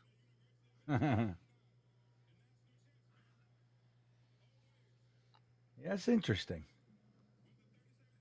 2024 NFL Draft. My New England Patriots select Jalen Polk, receiver, Washington. No. The receivers are going. Wow, Yeah. great. Interesting. A little earlier than I thought for him. Little bit. Yeah, just a touch, right? Just a touch. Well, then again, I mean, Keon Coleman, Lab McConkey, Leggett, Pearsall, maybe not. Maybe this is right where I had him, actually. But isn't it weird that you have both A.D. Mitchell and Troy Franklin on the board with some of these names that have come off? Yeah. Yeah, totally. Do you think totally. Carolina double dips at anything with pick 39 coming up? Who'd they sign? I know they got Leggett at the top end of or back end of the first, but I don't know who they had like in free agency. They have Adam Thielen still there. Mm-hmm. Let's see their depth chart. They brought in Robert Hunt. Yeah, they O-line. paid. So maybe they go O-line here? They also signed lost Brian Damian Burns. Edge rusher could be in play. Yeah, maybe an edge. That's a good call out from you. Crossfire says people need to stop with the whole another wide receiver gone. What are the Jets doing? It's the second pick of the second round. Everyone needs to chill the F out. Yeah, there's going to be a lot of receivers that go at the top part of this round that the Jets were never going to have an opportunity to get. Oh, I'm sorry. Yeah, we can't do everything, right? What was that, Matt? I thought Carolina was on the board and Tennessee's pick is in, so I got confused on what we were doing here. That's my bad. Yeah, Tennessee's pick is in. We got Tennessee, then Carolina, then Washington. We'll flip over once that pops through. We've got, let's see. Hennessy says, all the wide receivers going, starting to fly off the board, panic mode. Didn't you listen to Crossfire, Hennessy? Come on. Yeah, come on now. Nose Kills says all our 24 picks would bring us about pick 47. So if we trade everything, we can get up to 47. I don't want to do that. The amount of players we talked about this last night briefly, and it's like teams almost value the 4-year contract more than like the Jets wouldn't want to trade all those picks because that's like 4 or 5 controllable players that you would have under 4-year control than trading up for one player that you hope does well. I'd rather a bunch of lottery tickets that I could scratch off of like, $5 winners potentially than going for one just because it says it's $1 million winner. I don't know. Interesting. Green Bean, you in for trading up all our picks? The whole thing. I think we should use next year's draft too, or just to get up into the 30s of the second round. That's what I think. Jet Engine. What's good, dude? Jet Engine says, I'm actually surprised JD wasn't able to get the Raiders to bite on 11. If he didn't want Bowers, Denver was taking a quarterback. He could have got offensive tackle at 13. Yeah, I'm not going to get too picky because I do think there, were situations. I guess I could have seen them come up. Maybe the Raiders just didn't want to. They may not have wanted. I'm surprised they didn't. You know what? Now I'm talking myself in circles. I did think they were going to possibly go Penix.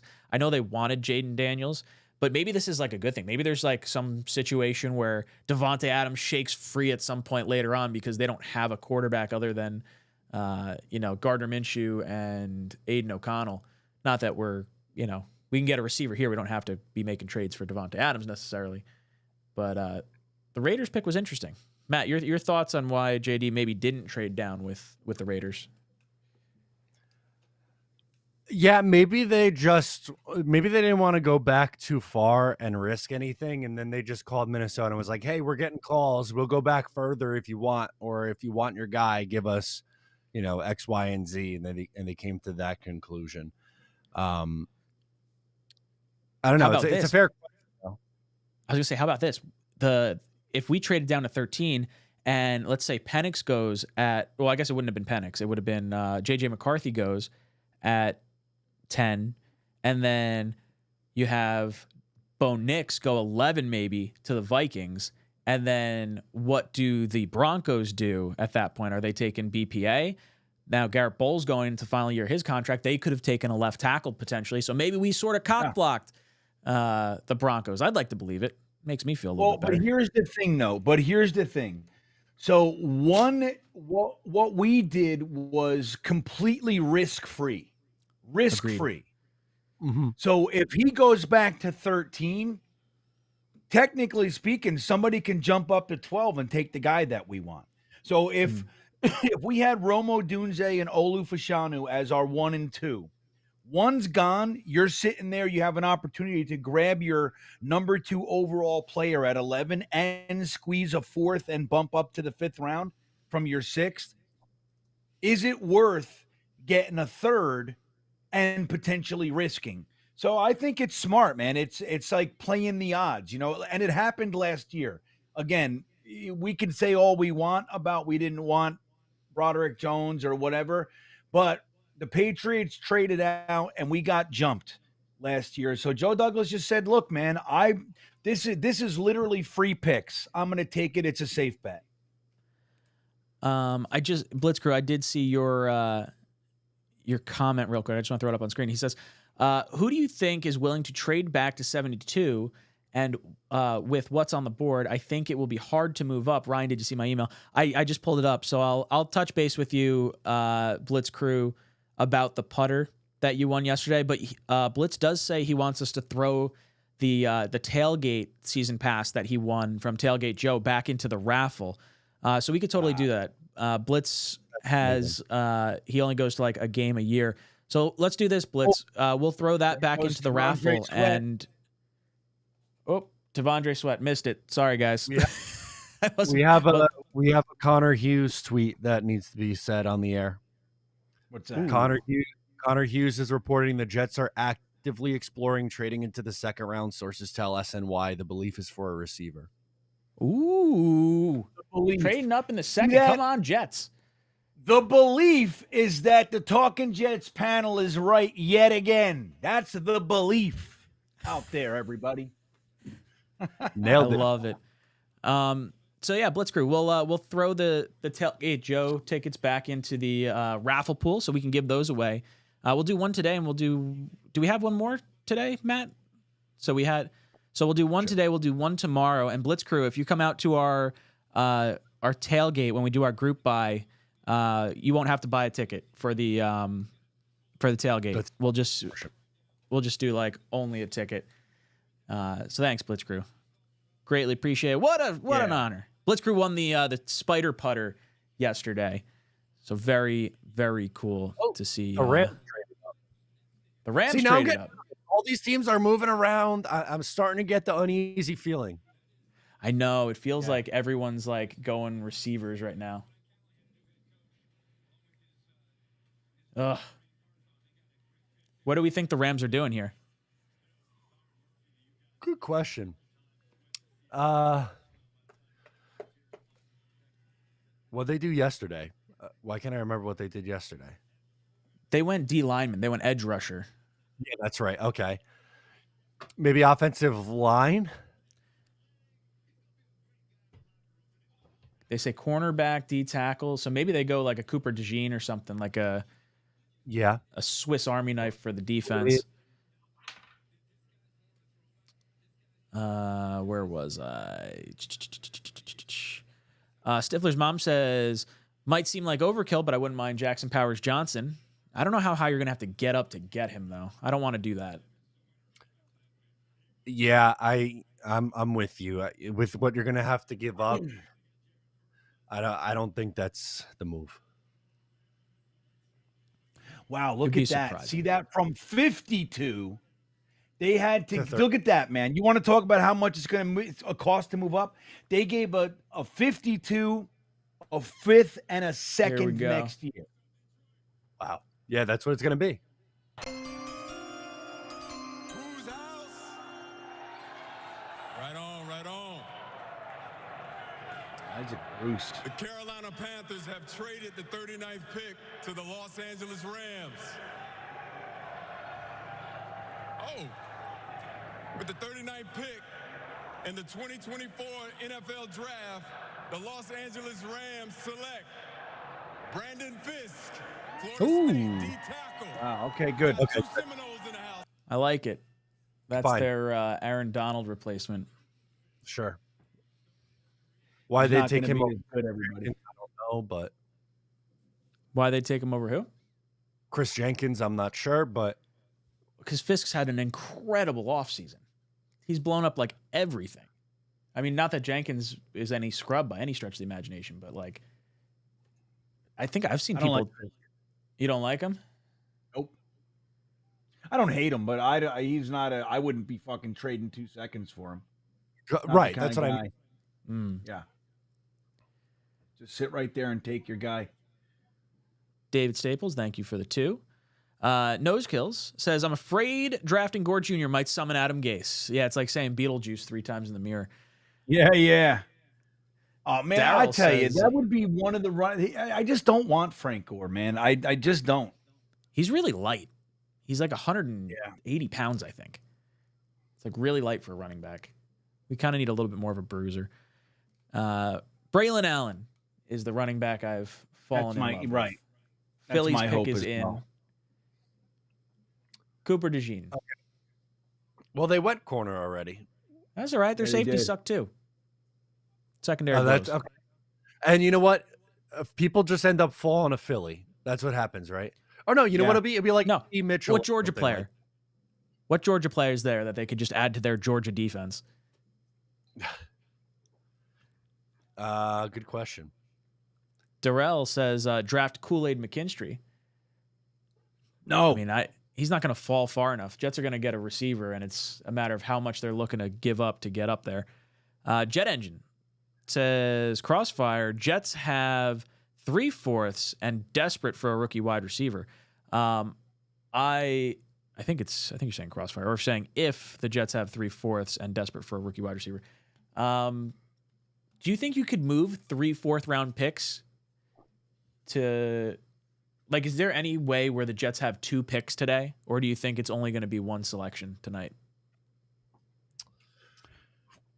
Who you asking? I'll ask Green Bean first.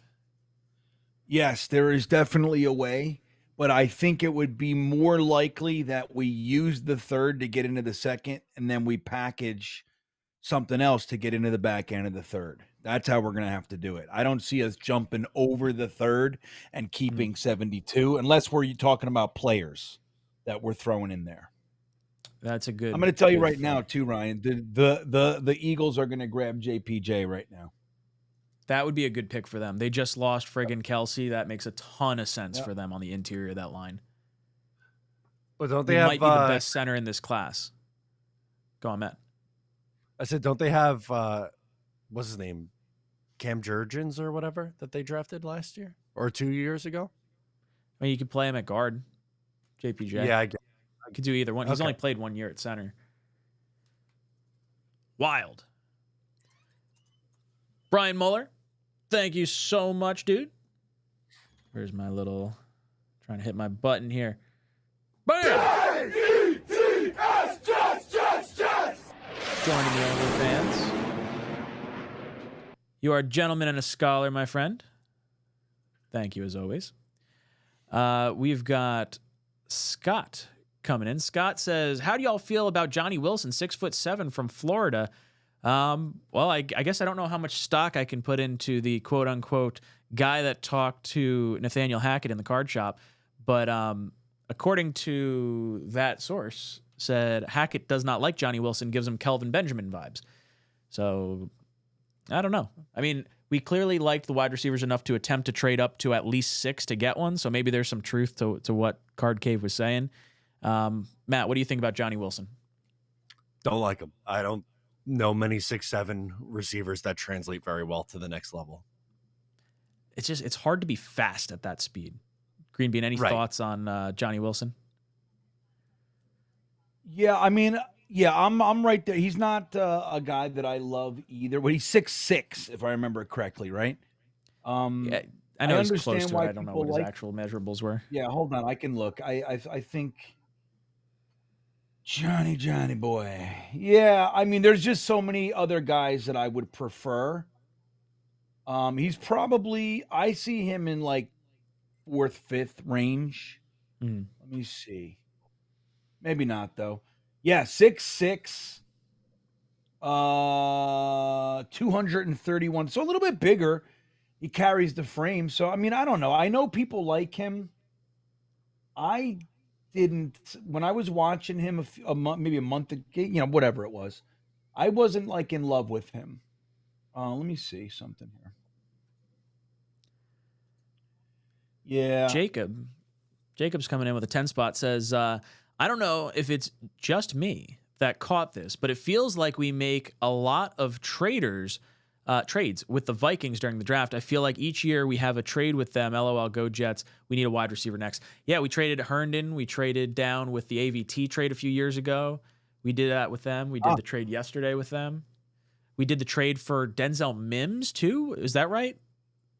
Seattle. No, that was Detroit. Seattle. Okay. Detroit. Oh, pick is in.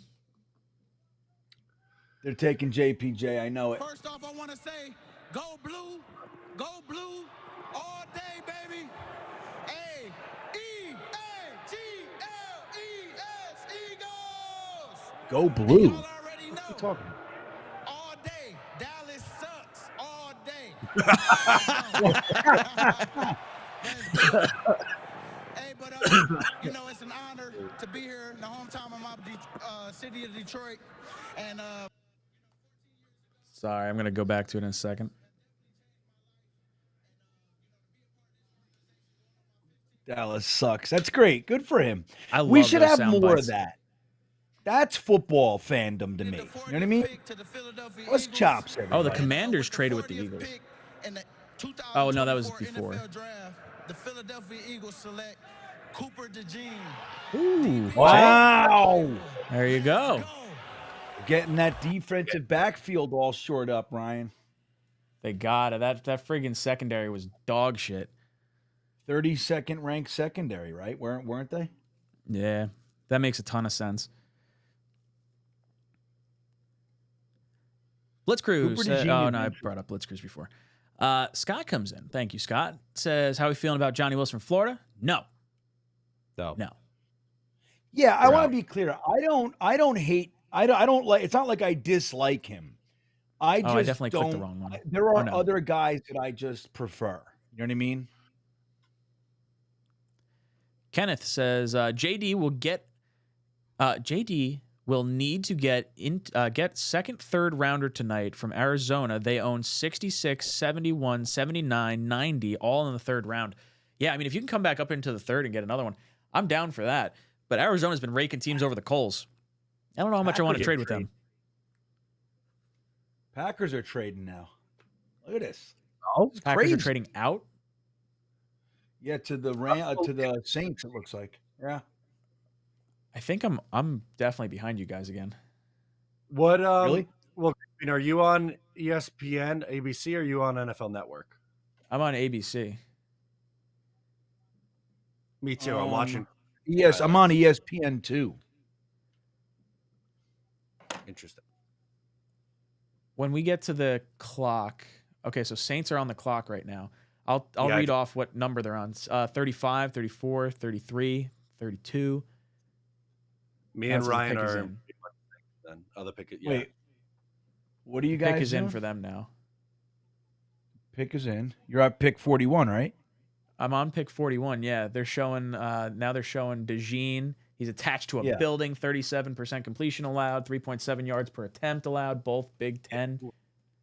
Oh, I'm on a whole different channel than you guys, huh? Yeah. Yep. I'm watching You Cooper gotta be on DeJean hugging ABC. his. I'm watching Cooper DeJean hugging his pale version of Bill Ruckert.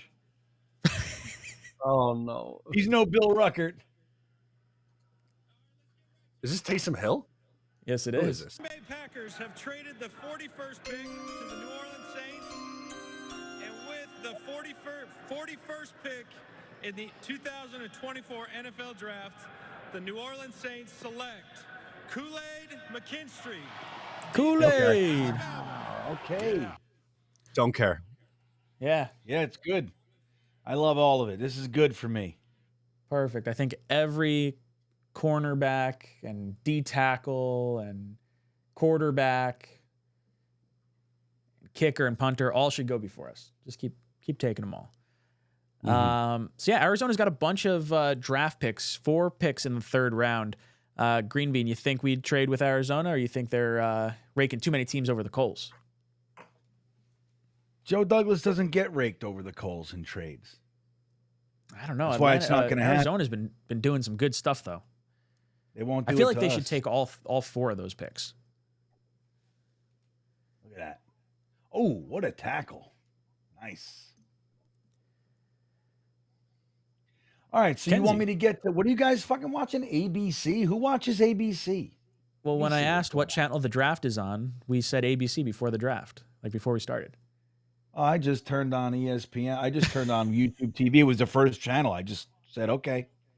I didn't even look. I mean, as long as there we're it is. synced up on time, we're at Houston 22. Now Houston pick is in.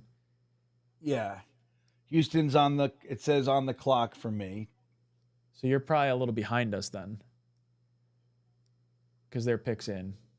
All right. Well, I have no problem going to where you guys are. Hold on over here. You guys are watching the American Broadcast Company. Okay. Oh yeah.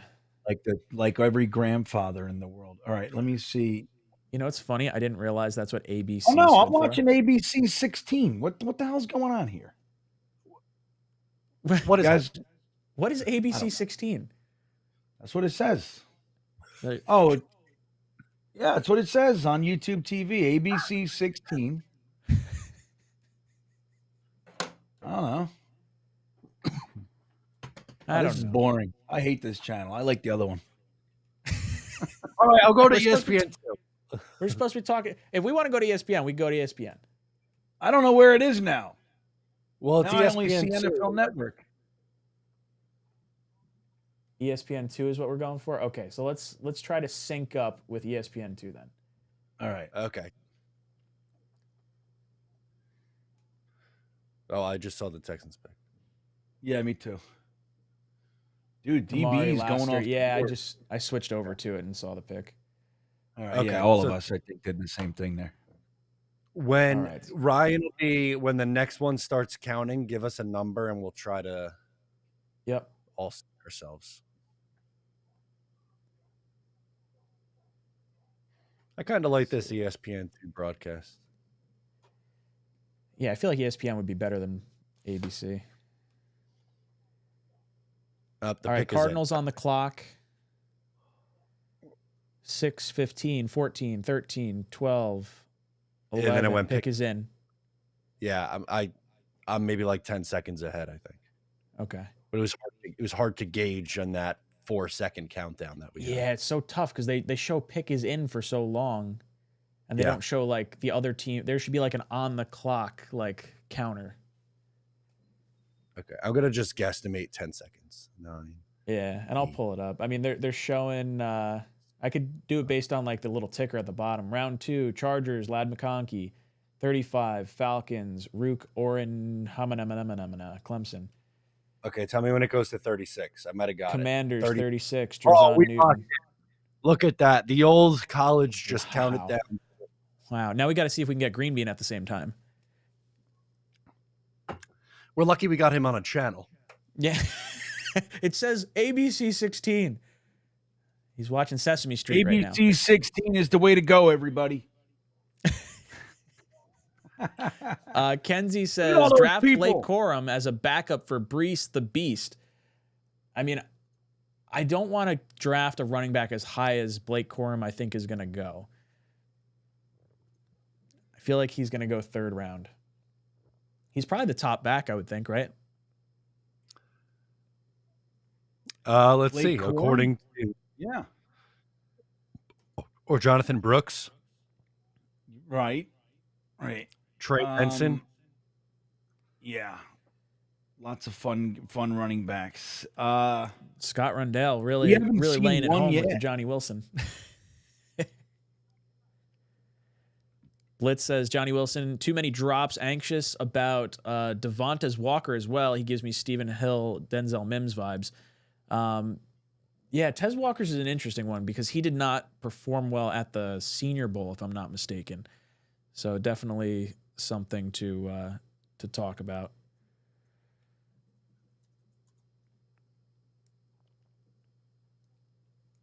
What do you think on Tez Walker, guys? Any feelings one way or the other? Matt, I'll throw it to you first, then Bean. I kind of like Tez Walker. He would be interesting. Now, I don't like him as much as A.D. Mitchell or Roman Wilson or Troy Franklin, but in that next group, similar spacing to like Malachi Corley and Malik Washington.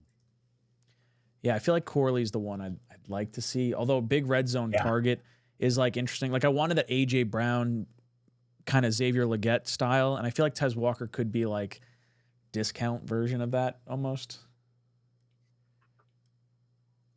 What about you, Bean? Well, what are they saying? I'm watching. That's ABC 16 is out of Idaho, Boise. Is that fucking true? I don't know what's going on.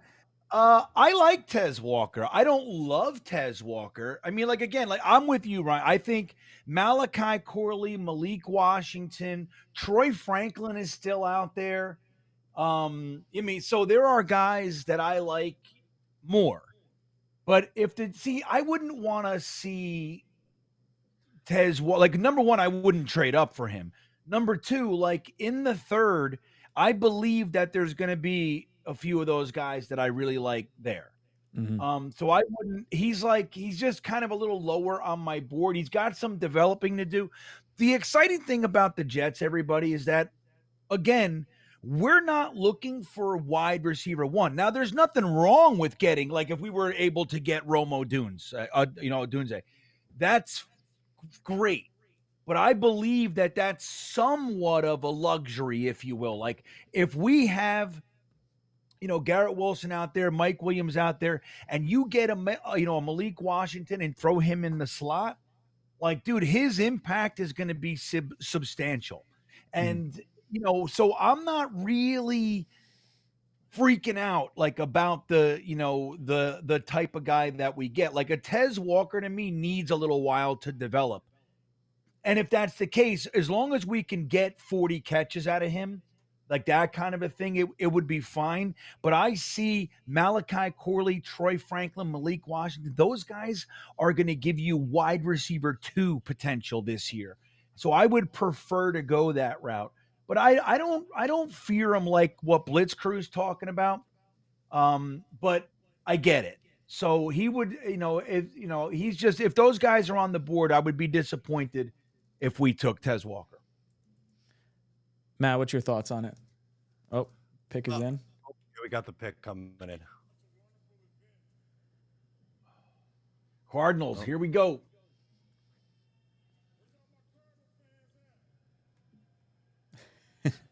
Still talking. What is with these people talking for 15 minutes? Because it's their like moment. They're like, hey, I'm back. For NFL draft, the Arizona Cardinals select Max Melton, defensive back, Rutgers. All right, there you go. The run on DBs is significant right now, man. Holy macaroni. Good for Rutgers, everybody. Local kid. Nice Solid second round pick. I love it. It's kind of cool. My buddy D-Mac went to Cortland, and there's a receiver from Cortland. Cortland's a D3 school in New York, and I guess had a pro day with a good amount of schools there, and possibly a late day 3 pick. That's someone like, I guess local meaning like SUNY school, but yeah, kind of interesting to see. Matt, when you see the like commissioner or them looking like they're going to make a pick, let me know, because I have it on mute over here just so I don't get feedback into the got it. Okay. Microphone. We've got Ryan S. Ryan S says ESPN 8, the Ocho is already up to the 3rd round. See? ABC 16. Yeah, we got to go over there, man. Who'd we take? Did we trade up? You look into the future. Kenneth says Green Bean watching ABC 16 out of Boise. Yeah, to Boise. That's funny. You guys ever been to Boise? Are they coming out with the pick already? Raiders look like they're about to. That was the Raiders. Wow, good for the Raiders. They knew who they wanted. They mean business. Yeah. Here. They Good. That's right, Matt. Fucking good Yeah. for you guys. Hey, Jim With some Plunkett, authority. what's he For doing? NFL draft, the Las Vegas Raiders select guard Jackson Powers Johnson. There he Good goes pick. to the Good Raiders. He To won the Raiders. Oh, that- Very good pick. Get that gorilla out of here. That's right. I hate Yo, the Raiders. that's wild. So now Big they've Chucky drafted Man, 2 of the Darth best Vader. players in the draft in Jackson Powers Johnson and Brock Bowers. I always want to say Jackson Powers and Jigba. I gotta stop myself every time. Jackson Powers Johnson is the one player that anytime I had to type something on the screen, I hated it because all my overlays would get jacked up because I'd have to make his name so tiny. It just turned into like J Powers Johnson or JPJ, but then it's too small because only 3 letters then. Yeah, no bueno, no good. Crossfire says JPJ, Green Bean dude, watching I mean- Skinamax over there. Yeah, Crossfire. Yeah, Crossfire, and he knows because he's watching the same channel I am over here. Green Bean's got a watch You party know. going on in the Discord right now. That's Oh, right. you know, we probably exactly. could have done that too. We probably could have done like watch the full draft in the Discord. Although I think we have a limit of how many people we could put in there. I think it's only like 100. Jet Engine says Tez Walker couldn't catch a cold in Mobile. Yeah, he did not have a good week. Was Tez on our Packers. team? Packers pick is in. Who they gonna take? I feel like based on what we've seen, corner, right? Defensive back. We've seen a million defensive backs come off the board. Yeah. Yeah, I, think feel like they they can might go any take a lineman. friggin' direction right now.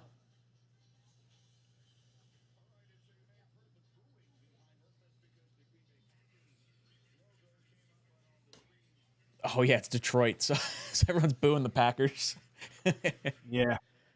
So they went Jordan Morgan in the first round. So secondary seems to make sense for them. They're coming Let me up. tell there. you something. The Raiders low Detroit, key, dude. thank They you for got the warm Brock welcome. Bowers and JPJ. Not bad. Yeah, Raiders having a good draft so far. 25th pick in the 2024 NFL Draft. The Green Bay Packers select 𝐒𝐮𝐫𝐚 Cooper, linebacker. Nice. Texas A&M. Interesting. All right, positions I don't care about. That's right. Yeah, Right on, Matt. Fucking eat that cheese.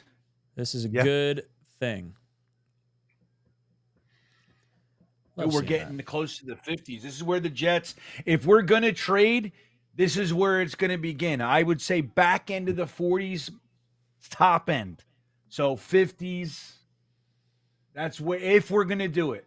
If not, we're coming around the mountain. We only have 650 picks until the Jets are up. This is good. Yeah, by midnight we should be on the clock. Jason says Raiders and Bears winning the draft. Well, the Bears got Odunze and Caleb. I mean, that's a great 2 picks. They only have 2 additional picks, and I don't think they have a pick today. I think their next pick is the 4th round. Indy just traded up. Bears. See, I don't. I'm starting to get nervous again. Yeah, Indy coming up with Yeah, Carolina. because- Are they going with a tight end or are they going with a receiver? I feel like that's probably what they're looking for. Who did they? Carolina. Oh no, Carolina. Oh, they got it. Yeah, they got it. Yeah. The Colts traded down with Carolina. Okay.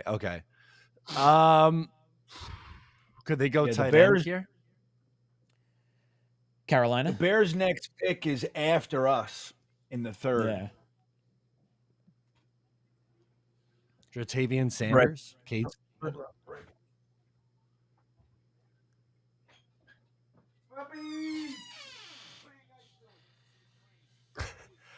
The dogs just opened Green Bean's door. Let's see. We've got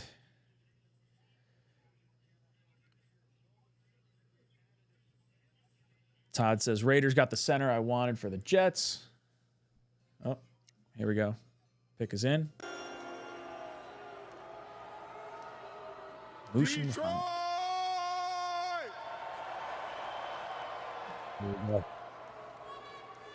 What up, though? Yeah, feels good to be home.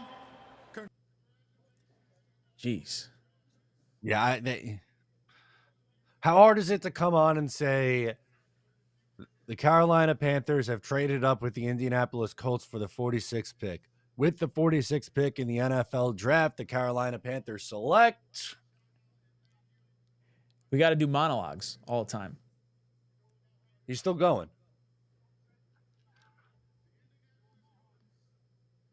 Traded the 46th pick to the Carolina Panthers.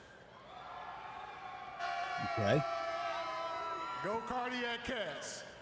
And with the 46th pick in the 2024 NFL Draft, the Carolina Panthers select Jonathan Brooks, running back.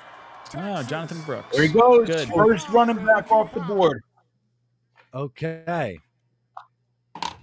Very Fine. interesting. They have Chuba Hubbard, Jonathan Brooks, and what's his name? Miles Sanders now in that backfield. It's a nice little running back room. They've needed to add so much talent. That offense was decimated. Yeah. Ever since Sammy Boy came to town. Crossfire says, where's Frankie from Flatbush at 8 o'clock? I don't know. Maybe he forgot. He signed up, and there was a notification that gets sent to him. So anyone that's on this list that doesn't show up just didn't follow the notification. I thought I saw Frankie in here earlier today. Unless he like joined in and I just didn't see him, but I'm pretty sure I've been paying attention to it. Randy comes in. Randy says, guys, just want to thank you for the content. You guys rock. Let's go Jets. Randy, thank you so much. And you are entered into our raffles. Actually, I got to update our raffle again because we have Blitzcrew's given back the tailgate season pass because he doesn't go to enough games to make it worth it. I know. We got to give something to Blitz Crew for that.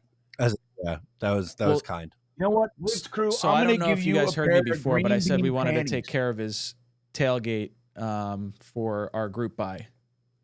Yeah. Okay.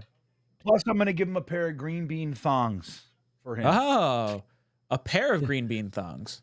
Yeah, I know. I said that wrong. I meant pair of panties. Isn't that weird that a thong or a pair of panties? It's only one. I like the word panties, by the way, everybody. Panties is such a fun word to say. Isn't it great? Crossfire says, panties. this time last year, I froze Shea and everyone hated me for it. Oh, man, that's right. I had Shea come on the draft stream. I don't remember that. Wait, really? So tomorrow you'll get to see the kids because now they're all in bed. Becca, like a champ, did bedtime all by herself. That's amazing. Where do we think the Giants are going? Their pick is in right now. So they went neighbors. Giants. They could go Corner? Corner wouldn't be bad. I could see maybe O-line if there's someone there they like. I don't know who's available right now. They got their D-line set. Could they go tight end? Who'd they bring in? Yeah, Waller's still there. Well, Waller has retirement rumors circling too. That's right. So maybe they asked him like, hey, wait till after the draft and we'll draft your replacement, then you retire. And even a post-June 1st retirement for him would be like probably beneficial to their cap. Interesting. Yeah, I don't know what direction they go. I really like the neighbors pick for them. Big fan of that. Jay Goldie comes in and says, what would your thoughts be on trading down to try and get better draft capital next year, then maybe signing a new quarterback and signing a wide receiver in free agency? No, I don't want that.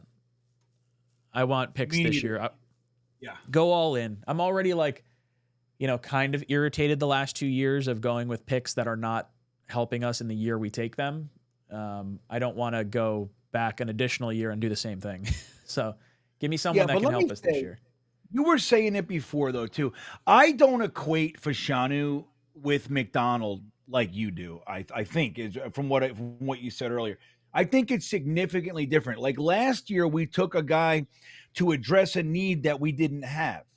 This, I Correct, mean, the yes. last 3 years, our offensive line has been decimated to the point of actually going to practice squads and those guys on other teams, and those guys were starting 2 weeks later for us. So it's a totally different need for us. Now it's like it's not that Romo Dunze kind of coming right into, to fill a starting role, so to speak. But I think it's very, very different. Like, the offensive line has been the scourge outside of Zach Wilson sucking the biggest of balls. The offensive line has been a major, major problem. I know I slid that in. You like that? I'm going to take a couple more nut shots for Zach. Oh, this just reminded me, Green Bean. We just saw I guess Courtyard Marriott is a sponsor of the draft. And when Green Bean and I were leaving the main event last night, I was like, "Oh, Green Bean, did you get a hotel room, at the Marriott?" He's like, "No, I'm staying in the Courtyard." We're like, "Oh, okay, I'll see you later, dude. It was good seeing you." Boom, pound. Rory and I are going in. We're checking in. We turn around, and Green Bean's walking right in. I was like, "Oh, Courtyard Marriott, same thing." Yeah, well, you know what's funny? When then we they're were like, there, "No, you're across the street, asshole." So they check in, and the lady goes, "Oh, you're across the street." I'm like, "Across the street? What do you? I don't want to get in my car." She goes, "No, it's right there." So I actually stayed. It was like Marriott Town Suites. So I had like a full kitchen, Ryan. I had a. Oh no! See, I did not go with that. Oh, it's Tiki. Tiki. Oh, everybody loves Tiki Barber. My favorite thing was he had to retire and then didn't get a Super Bowl. Jackwagon. Yeah, that's great. I see you, G-Man. With the 47th Come pick on. in the 2024 NFL Draft, the New York Football Giants select Tyler Nubin, safety from Minnesota. There he goes. Damn. My secret dream crush. Tyler Yeah, it's a Nubin. nice little pick by the Giants. Yeah. Mm. He's a stud, guys. Cuca Lake says raffles rigged. Yeah, we Yeah. the biggest rigging was Mr. O'Leary winning coasters that Matt already has. Oh yeah. Yeah. No doubt. I did that. I said I need 2 sets of these coasters. In fact, let's rig it up. Cuca Lake says a pair of used bean thongs. They the green bean thongs cover the green beans. Yeah. Right. They make some pretty risque like head covers and stuff like that. I feel like you can like do the same thing with like a green bean beard or a green like you could have multiple ones. You could have your beard as the thong. You could have a green bean as like a sock sort of style underwear, if you will.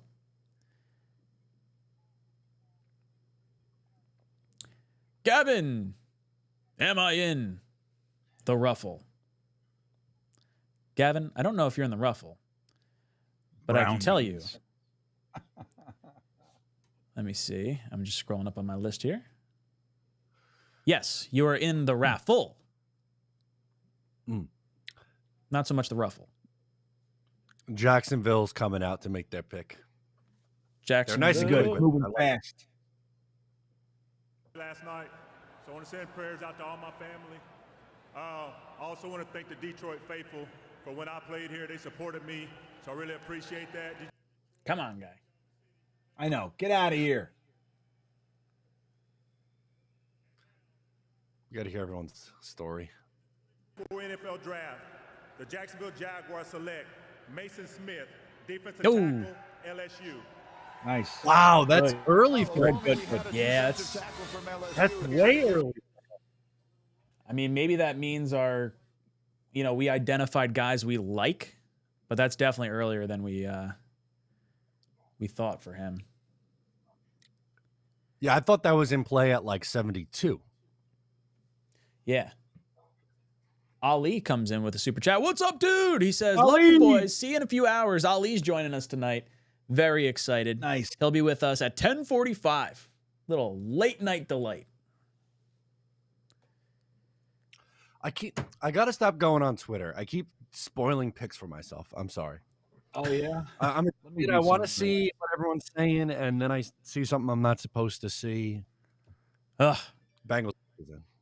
Crossfire comes in, says, I also started the whole rigged thing about this time as well. You did. Yeah, you and Cuca, like every time we do a little spin wheel or a raffle, rigged. I tried to look up like a rigged emoji, but everything's like an oil rig, and I don't know if like that necessarily. I mean, I guess it fits. It looks more like an Eiffel Tower though when I like try to make it an emoji. Bengals pick is in. Let's see if they are. This makes sense. announcing. They're walking out. Now they're walking out. Got the band up there.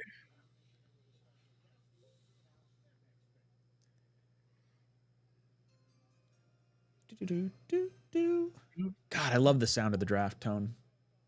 Hmm. So satisfying.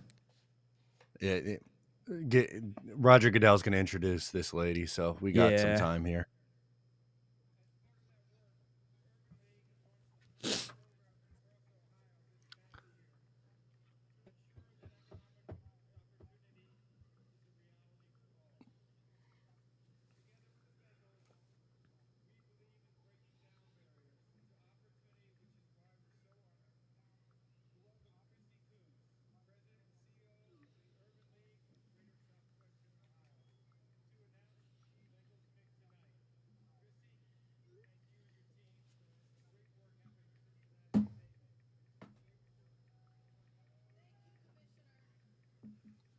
Okay. Nation, hooray, hooray. With the 49th Oh, look at that pick in the 2024 NFL Draft, my hometown team, the Cincinnati Bengals, select Chris Jenkins. Go! Wow. Nice pick. Yeah. It makes sense. How many defensive tackles and corners are going? I feel like it's either wide receiver, defensive tackle, or corner that's being taken in the second Well, round. so many offensive players went yesterday in the early part. We didn't have a defensive player go till pick 15 yesterday, and now they're all flying off the board. Yep. Yeah, that's nuts. This is perfect. Joe Douglas Jet got engine. start calling. We're getting a pick 50. This is Green Bean's range. That's where he was calling. I like it. This is it. This is where we can get to. Jet Engine comes in, says, here's the thing with Olu. He gets a year to learn, so when he becomes the starter next year, he has a year of NFL experience, not a raw rookie. Smart. Yeah, like I like, so to go back to that, I don't want to equate him too closely to Will McDonald, but the idea was Will McDonald shouldn't be seeing many snaps because there's better players in front of him. Olu, I think, will wind up playing and is more of a position of need. Like, I felt like we should have retained Bryce Huff, and I was more irritated with McDonald pick at that point. We don't have offensive linemen that I feel like we should retain and hold on to. So I don't want to say that they're similar in that respect, but it is very much a pick for the future that, you know, I feel like Joe Douglas's regime feels like they feel like they're safe as long as Rodgers is upright, and anything they can do to allow that to continue to happen means they're getting an additional year after that. But yeah, I like Olu. Not upset. I said I would be happy with a trade down. I said it yesterday. Jets did trade down. One pick. Oh, he's out here already. Washington. Here we go. With the 50th pick in the 2024 NFL Draft, the Washington Commanders select Mike Sanderstill, defensive back, Michigan. Don't care, baby. Do All not right. care. Keep it going. Keep putting them on the board. Let's keep getting those DBs going. Okay, guys, quick update on wide receivers available. A.D. Mitchell, Jalen McMillan, Troy Franklin, Roman Wilson. I would call that. I would like the trade up big for crop. any one of those guys. If you could Right? get A.D. Mitchell or Troy Franklin, I think either Troy Franklin probably gives us a different type of receiver than yeah, we don't have that speedy guy that's going to take the top off of defense. And now that we've kind of shored up the offensive line, we might feel a little bit more inclined to do that. I like it. Oh, we've got our guest joining the show. I'm going to bring you on in 2 minutes, Mr. Handsome Sir. in the background there. And some sir. Let's try to rip through a few of these. 𝐀𝐮𝐬𝐫𝐚 says, I don't know what sleep is anymore. Jet up from Germany. 𝐀𝐮𝐬𝐫𝐚, thank you so much for hanging out with us and spending your valuable night sleeping awake with us. I'm going to call Corley at 61 after the Jets trade 129, 185, and a future third. Totally legit. Yeah, I want Malachi Corley. I would love to get him. That'd be so great, dude. I feel like that's an elite weapon for the return game as well. And it gives you a little bit of that running back kind of potential too. Jonathan says, wide receivers are sliding. How do you rank the remaining ones? Troy Franklin, A.D. Mitchell would be my top two. Roman Wilson would be next. And then I guess Malachi Corley. Probably those four would be the ones I'm really looking at. Steelers, you got to feel they're going to go receiver, right? After going offensive line yesterday? Yeah, that's probably right. So we got Tyson coming on next. I do see Dom C down there. Dom, do you want to come on in like 15 minutes? All right, he's shaking his head. Yes. Okay, cool. So we're going to get Tyson's thoughts in here in just a second. Just want to rip through these real quick. Big Fella says, Olu and Warren are tackles next year. Get to learn from Smith and Moses. Love this. Building for the future while going for it. Yeah, that's the nice thing about adding an offensive tackle right now is you're not displacing a younger guy that's already on the roster. I feel like you're keeping everyone kind of in line. Crossfire says, Ryan, I sent you a rigged emoji to your email. Okay, I'll have to I'll take a look at it in just a second. Let me see. You know what? I can pull it up right now.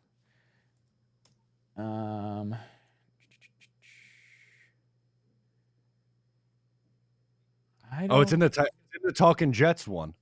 Oh, okay. It's very funny. Let me switch over to that. I'm guessing Rigged. I'm hold it behind. I like that. I think we can make that an emoji. And then Kenneth says, so far, 6 defensive tackles, 5 cornerbacks, 3 wide receivers, 1 center, 1 safety, 1 running back in this round. Kind of nice to see. All right, let's head over. We'll talk to our first guest of the night. We got Mr. Tyson Roush. Let's Talk Jets Radio. Tyson, how you doing, dude? What's up, fellas? First guest of the night? Wow. Yeah. Damn, Not too I'm shabby. like, we got stood up by start Frankie from sweating just Flatbush. now. So, Tyson, what were your thoughts on round 1? I'm not gonna lie. I wanted to trade up for Rome. I thought at 9 you can get him. I was surprised that he went there. But when they took Fashanu, I was cool with it, man. It addressed the need for this year, addressed the need for next year. Long-term, great player. You need a left tackle. He could play right tackle. I mean, I'm not mad at it. I had no overreaction. It's a process, man. The draft is not one. It's not one round. It's a whole round. It's all 7 rounds plus after, and then moves you can make with free agency. So I'm not panicking yet. I want a playmaker, and you're watching all the wide receivers go here. So I'm hoping the Jets trade up. But I thought it was a solid pick, a smart pick, a safe pick. It just made sense to me. I mean, I wasn't. I'll say this, I didn't think Bowers was going to happen. So I thought it was a smart pick for the Jets. Yeah, when _𝐿'Dunsey went just before us, I was crushed. I wanted one of those 3 wide receivers. I thought the pick was going to be Bowers. I took the bait, hook, line, and sinker. But Olu Fashanu, look, when the Jets won against Washington, I was so upset because I thought we were going to lose one of the top 2 left tackles. And lo and behold, we come back here, a few months later, and we get offensive tackle too. And I feel like, I'm still a little upset because I would have loved having the number 2 pick and getting a whole lot of trade assets to go down and get the number 2 tackle. But 100%. Overall, not a bad outcome. So Tyson, where do you want to see the Jets go in this next round? Man, I'm hoping to trade up. I mean, I desperately want a wide receiver. Like we talked about this, Ryan, and bring me on talking to you and get Matt in the show too. But it's like Mike Williams is an unknown. We know what he is. He's a great player, but when is he going to play? Is it week 1? When is it? And when's he be full speed ahead? You're one Garrett Wilson injury away from getting a little nervous about things. So you want to upgrade your wide receiver room a little bit. And now it's the waiting game, which absolutely blows. So you hope that they find a way to move up. And it's like now it's a matter of how much compensation do you want to do. Center going to Pittsburgh. There's so much history there with so Zach Frazier going to the Steelers. Back-to-back lineman for Pitt. Oh, we lost Tyson in this view, right? Oh, what happened? Whoop, sorry. My bad. Yeah. I have my, my auto what kind of default. treatment is this, man? This is an I'm outrage. defaulting where I just hit the button that I've been hitting the whole time. I got to eject myself out of here. Jesus Christmas. You're out of here. Give me the freaking rooster next time. Damn. So Tyson, Well, you Tyson think we're had a trading good up and tweet on Twitter.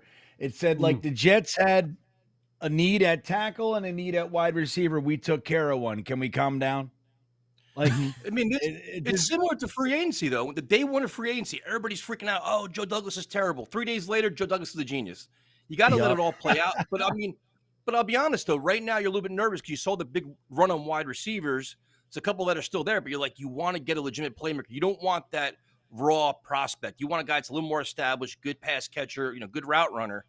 But now you're sitting here like, man, Joe Douglas. But then I think the question to you guys is how much compensation you're willing to give up to go up and get a guy that you want.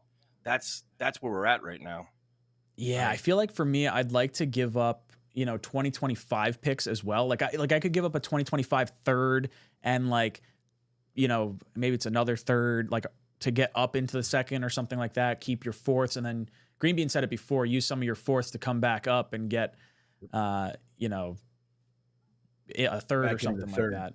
Yeah. That's the way to do it. I mean, I would really love to see them getting. I mean, coming away with Troy Franklin, Malachi Corley, or Malik Washington, in my opinion. I mean, any one of those three, I'm going to be elated with. I think all those guys are turnkey because we're not looking for that, that star wide receiver one. You're looking for a guy to come in, either play the slot, play wide receiver 3, wide receiver 2, but actually be able to contribute in a meaningful way, not just, 18 catches for 190 yards and a touchdown. You want to see that 40 plus, like when they're bracketing Garrett Wilson and they're trying to take him out of the game. You want a guy that can eat them up, which is why I liked, a free agent like Tyler Boyd so much, because he's done that his whole career. Like, hey man, you want to take AJ Green out? You want to take Jamar Chase out? Whatever, man. We got Tyler Boyd. He'll work the underneath and he'll get the job done for you. I think one of those guys that I mentioned can absolutely do that. And not for nothing, if Mike Williams is hurt, I believe any one of those three can actually step into that wide receiver 2 role and give you what you need there too. Like Tyson said, once you start getting past that, I do like Brendan Rice. There's a few other guys that I like, but it's like you start getting to that place where it's like, all right, these guys, they're talented, but they're going to need a minute. It's like what everybody was kind of counting on Brownlee last. It's like, all right. I mean, I hope too, but let's be real. He's not going to do much this year, and that's what we saw. Yeah, but if just say they get Corley though, would they still go out and would you still? Well, I'll ask you, Matt. Would you go out and get a Beckham or still pursue Boyd? Like, do you still do that kind of move? I definitely would if that's the range you're getting, a receiver in that round or that range. I absolutely, and Boyd would be my preference, by the way, over Beckham at this point in his career. Like Beckham, just not the guy that he was 5 years ago. I like Tyler Boyd. He's been much more productive recently. That would be my preference. And Malachi Corley, like, I don't know, just get the ball in his hands and let him run, man. His nickname is Yak King for a reason. Yeah, I'm a big Corley guy. I will say though, he gave himself that name. Oh, Donnie Mitchell went. There he goes. Okay, here come the fucking receivers again. We gotta make a move. That was a good move by the Colts. A lot of talent. Dom C had him middle of the first round. I'm interested to see what he has to say about it. And was it character concerns? What was the drop was crazy for him? Yeah. It was like effort and character concerns, supposedly. Oof. Effort's a rough one. Yeah, but talent, if they really think they can get the most out of them, they're going to take that chance, at 52. Yeah. So who do you guys have as your top ranked receiver right now? Is it Troy Franklin? One of the remaining ones that are left? Yeah, Mitchell would have been a fun one to get, but Troy Franklin gives us something different that our current receiving core doesn't have. We don't have that burner that goes over the top. I like Corley, but he would be a little maybe redundant with Gibson. But I do think he would be a lot of fun to watch from a returning perspective. Roman Wilson would be a great pickup. Tez Walker's still out there. There's still a bunch of good guys. I do want to see the Jets trade up, though. I don't want to sit back at 72 and hope we get one of the guys. Brendan Rice, another one. You don't see the Jets in any form trading up and going defense or anything, do you? Like catching us completely off guard, where we all assume they're going to go. Hey, I'm just throwing it out there because there's been such a run on certain positions. There's a lot of best availables at other positions that nobody's even talking about. Could Joe Douglas become enamored of somebody else and shock us all? But like, you know what? You guys may want receiver, but this is such a great value here. I have to go a different direction. Yeah. I gotta say, I hope not. I could see it. I know exactly what you mean. It's like we're down to a whole different tier in our wide receiver board, but we have the best linebacker, whatever. He's a, Even a running back. I mean, you never know in this case. Could be a running back. I wouldn't be miserable if we got a top running back, but no. I don't know. I don't know. I hope not. Defense would upset me a little bit at this point. I feel like running back is a fun option. It's a little rich for where I'd like to go. Like 4th round is kind of where I would like to go running back, but I wouldn't be upset with that pick either. I feel like if you just devote a lot of your resources to offense across this entire draft, I'm pretty happy. Defense would surprise me a little bit. Yeah. What do you think, Matt? Make me upset. Yeah, I mean, I can't put it past him. Like, think about who the head coach is. He loves defense. He's in Joe Douglas's ear. I mean, like, hey, we could use another pass rusher here. Or DJ Reed's a free agent after this year, right? We could use another corner. And just gonna be like, Robert, give us a minute. You can have your fun on day 3. We got to figure out wide receiver right now. Oh, it's too funny. I could definitely see them being in each other's ears about the positions. Now, do you guys think with Fashanu in the mix, do you think Bakhtiari's out of it now? Do you think he's gone now? It's like they go, right? Yeah, I do feel like Bakhtiari's out. I feel like Donovan Smith kind of pops his head back into the conversation maybe a little as like a cheap Jet fan that may want to come back and, play for his hometown team. But I do like the idea of Carter Warren versus Max Mitchell, right tackle, battle for backup to Moses. I think that kind of encourages your already existing lineup and you can maybe allocate resources elsewhere. Like, I don't like Donovan Smith enough to like have Warren lose snaps. Mitchell, I think, is a roster bubble guy. So if you wanted to say, Donovan Smith maybe is competing with him a little bit more. I do hope Carter Warren winds up winning though and has, a nice solid backup option. Is that kind of where you fall, Tyson? Yeah, 100%. I mean, I thought like Bakhtiari was a nice to have if you didn't have a left tackle there, but now it's kind of a luxury item at this point. You can use the resources. He's probably going to want a decent amount of money, like incentive laden, but still he's going to want money that he can spend elsewhere. I think Donovan Smith's the perfect guy where he said he wants to come back. He wants to play with the Jets and, put the money elsewhere. Yeah, I agree. I agree with that. You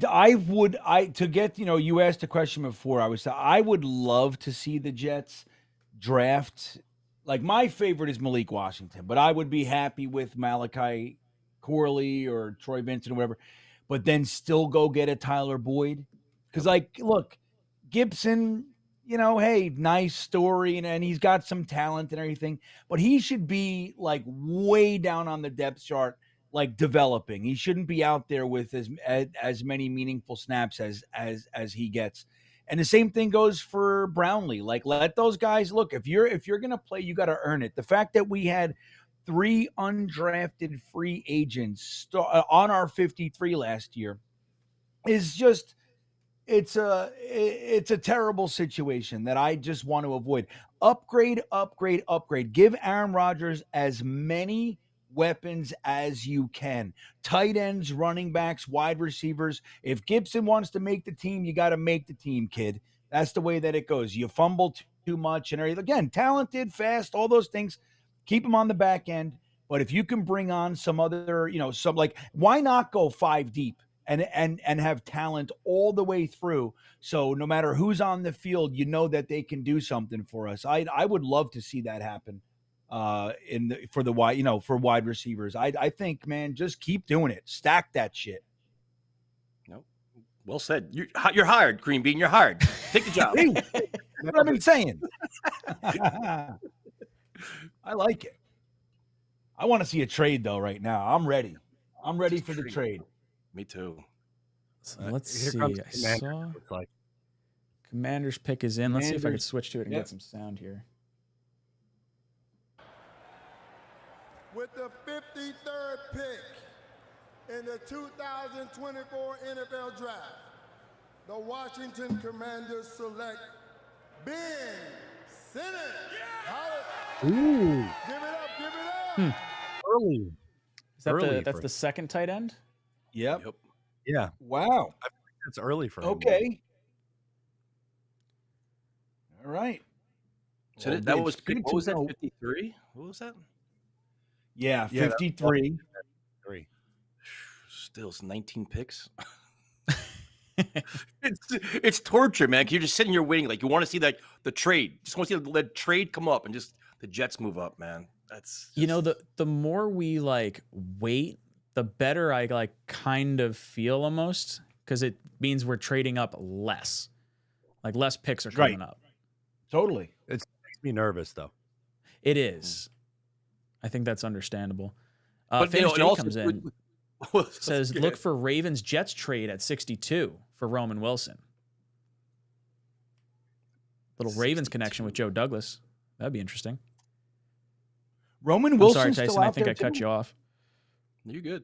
No, I was saying that, but you're saying how like things like the more they wait, like the less compensation. The more they wait, the more players drop. I worry about Joe Douglas getting cute then. Like, oh, wait, you know, I have more wiggle room now. I don't have to go wide receiver here. I can pick somebody else and then get it, like getting almost too cute for his purpose. Maybe go safety or something. Like, I'm just that skeptical Jet fan. I'm always thinking like there's always two angles to everything. Yeah, oh yeah. Well, we're beat up, man. We are traumatized folk. But think about this, Green Bay. We're talking about getting a second round receiver. Like we haven't been through this, you know, like we're hoping for a second round receiver success. It's like we're really going for it tonight. Hennessy comes in and says, I love our defense. I know Salah does too, but our problem and have been for the past 2 years is offense. I want 2 wide receivers, maybe a safety late. Yeah, I'd like to see us add 2 wide receivers. Give us something that gives us a little bit of a different dynamic. Speed over the top and maybe a slot guy like a Malachi Corley or a Malik Washington. Yeah. Let's go. Nothing would make me happier than a wide receiver, another lineman, and a wide receiver, a running back, and a quarterback. You know what I mean? I'd love it. Meaningful for me because they drafted me in 2016. Yeah, nobody cares. Just go tell us the pick. Peggy Reisky, the founder and Bunch CEO of of idiot the Cleveland Project. fans. They do incredible. I'm going to let her. Oh, sorry. I keep ejecting Tyson by mistake. It's just ridiculous. I know. Once in he the starts Outcast, announcing the pick, yeah. I'll pull it over. Why does he have Cruella DeVille on stage? That's it. She looks like what is she's she like doing? ready to Cruella. slaughter a bunch of puppies.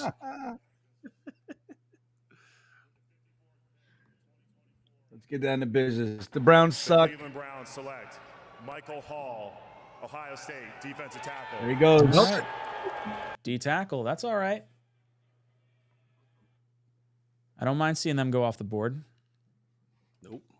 Big fella says, need a running back. Izzy ain't it. Praying for Jalen Wright. I want Braylon Allen. That's kind of the guy I've circled as like, you know what? This guy runs like a bruiser and he's only 20 years old. He's going to be 20 until January 20th. He's going to play his entire rookie season except for the Super Bowl at 20 years old. Imagine your first night out drinking like after the AFC Championship game, something like that. Psh, something special. Tell you what, though, Jalen Wright is a stud. Yeah. He'd be fun. But he's going to go, he's the next running back off the board. You know what I mean? I would think. So I just don't see us getting a guy like, I mean, if he lasted like till the 4th or something crazy like that, and we got him, I would lose my marbles.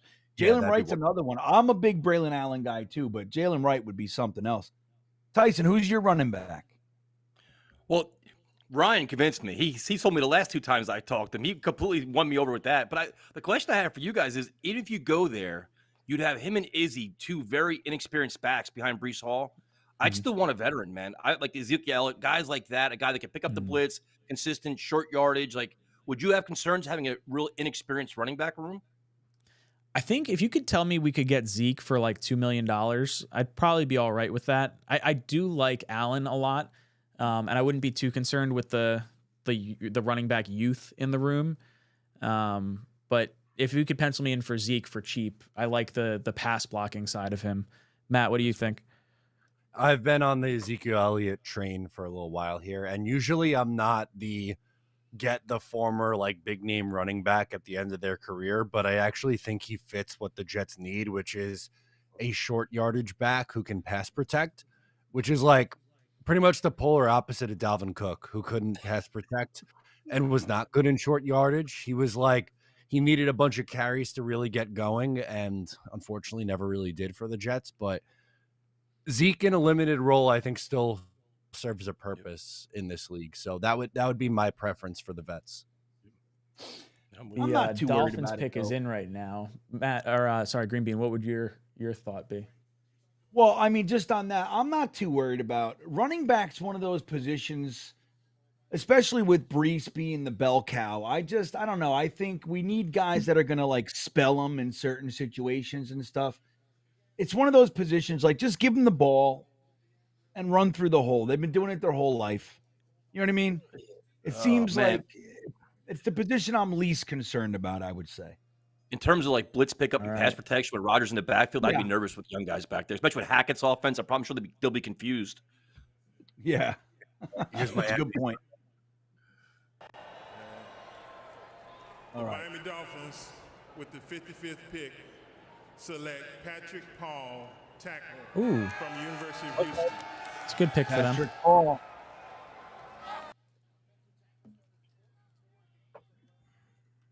Yeah, it's a solid pick. We're in not having to give up a whole lot to move up territory now. We are. Because we're at what, 72. So now we're talking 18 picks? Yep. Right. Math check out? Mm-hmm. 18 picks. Would you give up 111, or would you rather give up like the further 4th round pick and a later pick, like give up 2 picks? As long as we don't give up Mr. Irrelevant. I feel like the Jets want to make that pick. Like Joe Douglas, or like I'm sure Woody Johnson's like, I need my Mr. Irrelevant pick. I need the show at the end of it. That pick can't be moved. You know why he wants that pick? He wants the quarterback. Well, no, he wants Brian Costello to be miserable working to the absolute last second on round 7. That's absolutely amazing. Some of the takes that have been coming out from some of the beat guys, I shouldn't say some of the beat guys. Costello, I saw getting ripped apart the other day. He's an idiot. Why did you give a shit so much about the Taylor ham sandwich? That was great. I couldn't believe you could get your panties in a twist like that. Green Bean's firing tonight, man. You're right over there. Me? Dude, I'm just fucking trying to get he's through. cranky. We were up all night last night. Dude, yeah. Tyson, you got to come out with us next time. I was in Long Island this morning. I'm now in Virginia. Oh, that's right. The big draft party last night. Yeah. You got, wait, I don't see any bloodshot eyes or anything. You guys look. We were like, this, everybody. I'm getting food delivered and fresh coffee. Where the hell's my food? Oh, look at this. What in the? Thank you. You want to take out my other coffees? So Ryan, you have your eyes are a little bloodshot there. I can't see. Eyes are not. Well, they're a little tired. They were definitely more bloodshot after the draft last night. Had some sleepy time gummies, courtesy of Crescent Canna. But yes, very much. How'd you guys like hosting the party though? You enjoy doing that? It's a lot of shit. It's stressful though, isn't it? Dude, it was so stressful. There's certain things we learned, right? Like having speakers so people can hear what we're saying as opposed to just the stream going out. It was really loud. That's what we ran into. We thought people would be able to hear us, and like silly, we had so many people there. We had like 70 people that came for us, and there was like another 150 just in the restaurant, enjoying the draft and whatnot. So definitely stressful, especially trying to get all the technical stuff working. Like my whole studio was broken down just 3 hours ago. Like putting it all back together. It's nice because it's back in a more efficient way than it was before, and it's clean. Like I wiped down all the dust and stuff. But dude, like the setup we had, I have a behind the scenes thing that I could show you. That's like it just monitor and like fucking everything all over the place. Stressful. I don't think I left anything either, which was like very nice. I don't know if Matt or Green Bean feel like they're missing anything. I was very nervous last night when I got home and recorded my video at 2 a.m. I couldn't find the wire, the HDMI that connects my camera to the computer, so I had to go old school. And I was like, I'm fucked. Like it's definitely at the main event, but I found it at like when I woke up this morning in a box at the bottom of a bag. So we're all good, thankfully. I had a mild panic about my camera because I saw my other camera and then I was like, where did I put this other one? And I had it like tucked. It was like wrapped into like the sheets and like the banners and stuff that we had. So it was like protected, but like definitely don't really remember putting it there. I was mildly concerned, but it was, dude, leading up to it, there was like technical difficulties with like the TV and getting the feed. We run an HDMI cord into like, you know, to get the feed onto the screen, but like they have a very different setup than how we troubleshot everything here. So it was very like back and forth, like little confusing, little scary. But once we started rolling, was it fun. The energy in the room was fucking electric. The JETS chants were so much fun. That's awesome, though. Congratulations, man. It's a lot. It's a big undertaking. There's a lot of things you got to worry about, having a quality stream, quality content, but make sure everybody there's enjoying themselves too. So it's a lot of moving parts with that. It's awesome. Oh, the main event did a great job. They had the food constantly going. They had the drinks constantly flowing. And then Matt's lovely fiance and sister helped us out with check-in and raffles and all that good stuff. We had some awesome sponsors that gave us some really cool donations to give away. It was a lot of fun. Excellent. I still didn't get a Talking Jet shirt. We're not going to talk about that tonight. We'll talk about that a different day. You know what I mean? Because this you know what? Hold on. No, but, you know, we've only been friends for how long now? I mean, I'm not going to protest. But... Does Tyson need an ape shirt? I think Tyson needs an ape shirt. Tyson needs a Talkin' Jets shirt and then an invite to the 4th of July barbecue this year. Because he's talking about. Yeah, he's been on that for me for about like 2-3 years now at this point. No, because that's when you're mixing all these fancy cocktails and not one invite this shirt. But this is just not even fair anymore.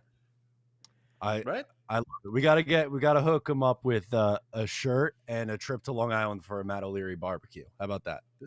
I haven't been to a Matt O'Leary barbecue either, Tyson. So it's all right. I know. Well, listen, we're still in the house hunt right now, so it's a work in progress. One thing at a time. I can totally understand that, and it's absolutely chaos. All right, so they're coming out on stage. I want to get Marty's super chat real quick. Sanders or McMillan, tight ends, your thoughts? I like our tight ends enough. I'd rather go receiver. Marty. Where do we think the Cowboys go here? I feel like running back is going to be the pick for Dallas. I could see running back. That makes sense. Definitely makes sense for them. There's only been like, 2 or 3 drafted so far too, right? There hasn't been many taken. Yeah, no. Right.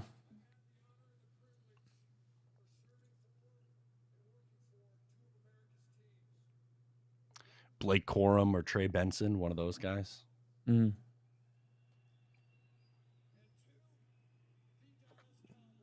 They done a pick now? Yeah. There it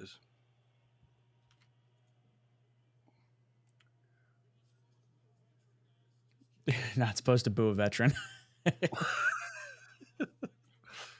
Yeah, that's a tough look. That's a tough look.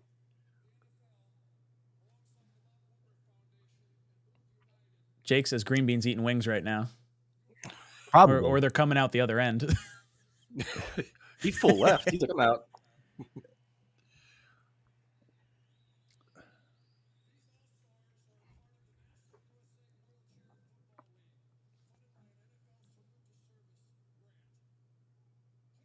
Are they announcing it? I don't know what's going on right now. Yeah, I don't know. It's very long. Audio introducing. Oh, they're still introducing. Never mind. Yeah. So I think he's introducing it. Okay. I'm going to say Trey Benson. Trey Benson.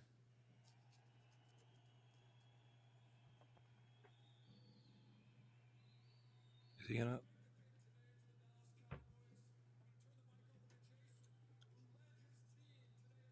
Here we go.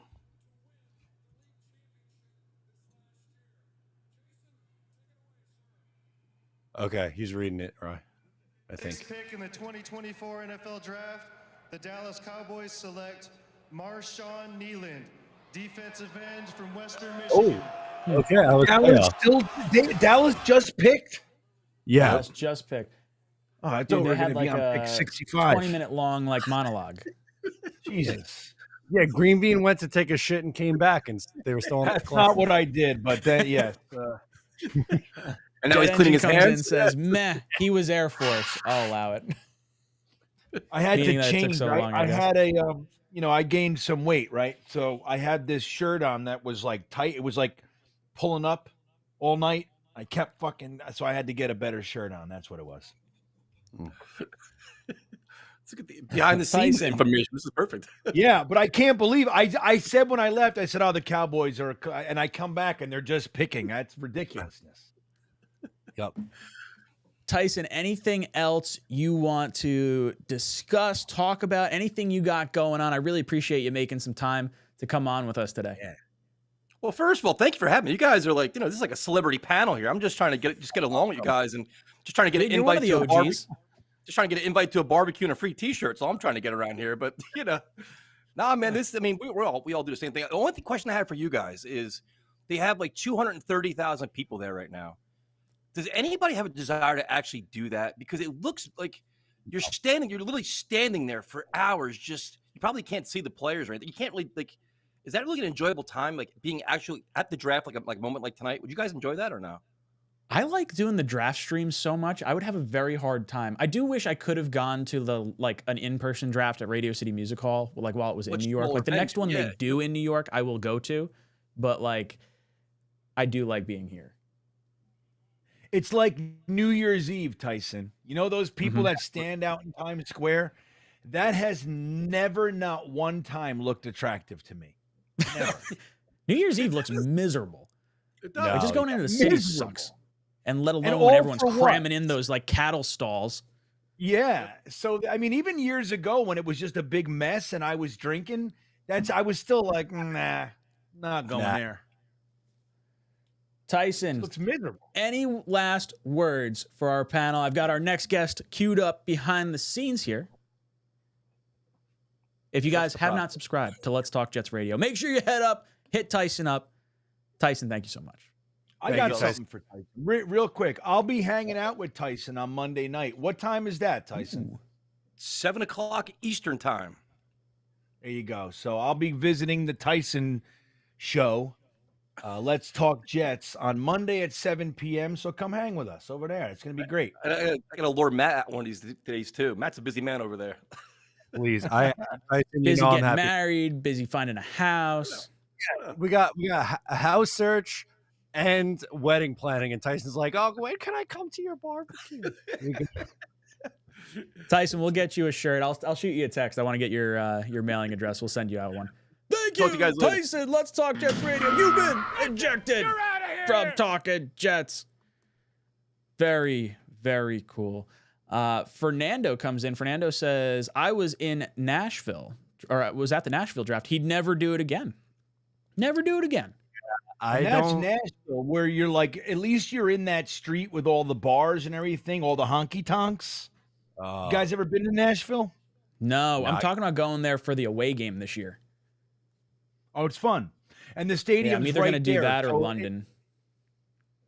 So I know I want to go to London, but the stadium in Tennessee is literally, it's like just right there by Broadway, which is the honky tonks and everything. So it's like when you think of Nashville, all the lights and, the Cowboys and all that shit, you can buy yourself one pair of boots and get two more free, Gregory comes in and says, love you boys. Great Jet fans. JD, it's time. Yeah, who knows? Maybe we'll see a trade up here in the coming picks. We've got Jude joining us. Hey, Jude. Jets, Yo, how's it going, y'all? Man, Oh, great being around. What's up? Dude, haven't talked to you since last year. How you feeling, dude? I'm feeling good. I was, really excited after last night's pick. Really wanted us to trade up for a receiver. I was kind of hoping for that. But then once Neighbors and Marvin Harrison were off the board, I was like, okay, maybe we settle for 𝐒𝐮𝐬. And then I was hoping it wasn't Bowers. It wasn't Bowers. We got Olu. And I don't know. I'm happy after last night's pick. Feeling good. How y'all feeling? Now, what do you want to see the Jets do in this next pick? Are you thinking wide receiver because you were thinking that in the first round? And do you want to see them trade up? Definitely. I was kind of hoping we would trade up, but it seems like, the guys that we supposedly have interest in, Corley, everyone like that are just still on the board. They're not falling. Guys like Troy Franklin, they're still on the board. So it seems like, we don't necessarily need to trade up to get one. But I guess if they're starting to get a run of receivers, kind of like how they had towards the beginning of today, the end of yesterday, then, we definitely probably need to make a move for a receiver then. But, I mean, I'm cool with staying pat at 72 and hoping one falls to us because there still are a ton of talented receivers left available. Yeah. Hey, ask Jude, if you had to pick if you got your guy out of that remaining crop of receivers, who you taking? Troy Franklin. I really like Troy Franklin from Oregon. I like his speed. I think the Jets could use, a small, shifty guy like Troy Franklin in this wide receiver room. Because you have, your big 50-50 guy, Mike Williams. You have your just X. You have your dog and Garrett Wilson. And then you need that small, shifty, speedy guy in Troy Franklin. And I feel like he would be a nice addition to this room. Chris Braswell, edge from Alabama, just went off the board to the Buccaneers. Nice. Good. Keep taking defense, everybody. That's fine. Defense, That's fine. keep falling off. Yup. Give me all the edge rushers that could possibly go off the board. Just do it. When do you think we see Rattler not go Tim off Robert the board? Saleh and Joe Douglas. Yeah. Is Rattler the next It also quarterback, you takes think? away their temptation, too. You know what I mean? Yeah. Yeah, anything that they got an itch for, just absolutely not. Don't do it. Can you guys believe that we really got Hassan Reddick, by the way? It's absolutely wild. It Yeah, is Jude, I want to insane. hear your thoughts on how our off season went. Well, I really like everything we did this off season. Of course, while we're talking about Hassan Reddick, I mean, we definitely needed to find a way to replace Bryce Huff. I didn't think we would go after a big-time addition like Hassan Reddick. I was thinking it was going to be 𝐒𝐿𝐴𝐷𝐸𝐿𝐴 Clowney. Saw some people talking Bud Dupree. Wasn't going to be anything too crazy. And then we pulled off the trade for Hassan Reddick, and at the price we got him for, I thought that was really good. A pick in 2026. That's when I'm graduating high school. Like, that's a minute away, so that's not anytime soon. So I was definitely okay with that trade. I think Hassan Reddick's going to be a beast. Everyone was saying he has too much of a problem when it comes to chasing sacks, but that's literally his job, So I think this was a great move. Someone that was third in Defensive Player of the Year voting just 2 years ago. He's going to be a great addition to the room. And then you finally address the offensive line. I mean, I say finally, like Joe Douglas hasn't been doing that every offseason, but you finally get a good group of guys. I think John Simpson was a great value signing. He started every game in Baltimore last year, so that's consistency you need on the line. And then, let's see who they pick. They picked Javon Bullard. Safety, Javon Bullard just went off the board. That happened quick. I tried to catch it, but that was good. Good. Say it faster. Let's go, More everybody. defense. More defense. keep it going. Hey, does the clock now. Does the clock trim in the third round? Does it go to 5 minutes, or does it stay where it is for the third? I think it is. Isn't it 5 minutes now, or is it 8 minutes? No, it's 7 minutes? Yeah, I think it's 7 right now. I think it maybe I'm switches to wrong. 5 day. Does it drop down to 2 minutes ever? Does that happen? Or am I like?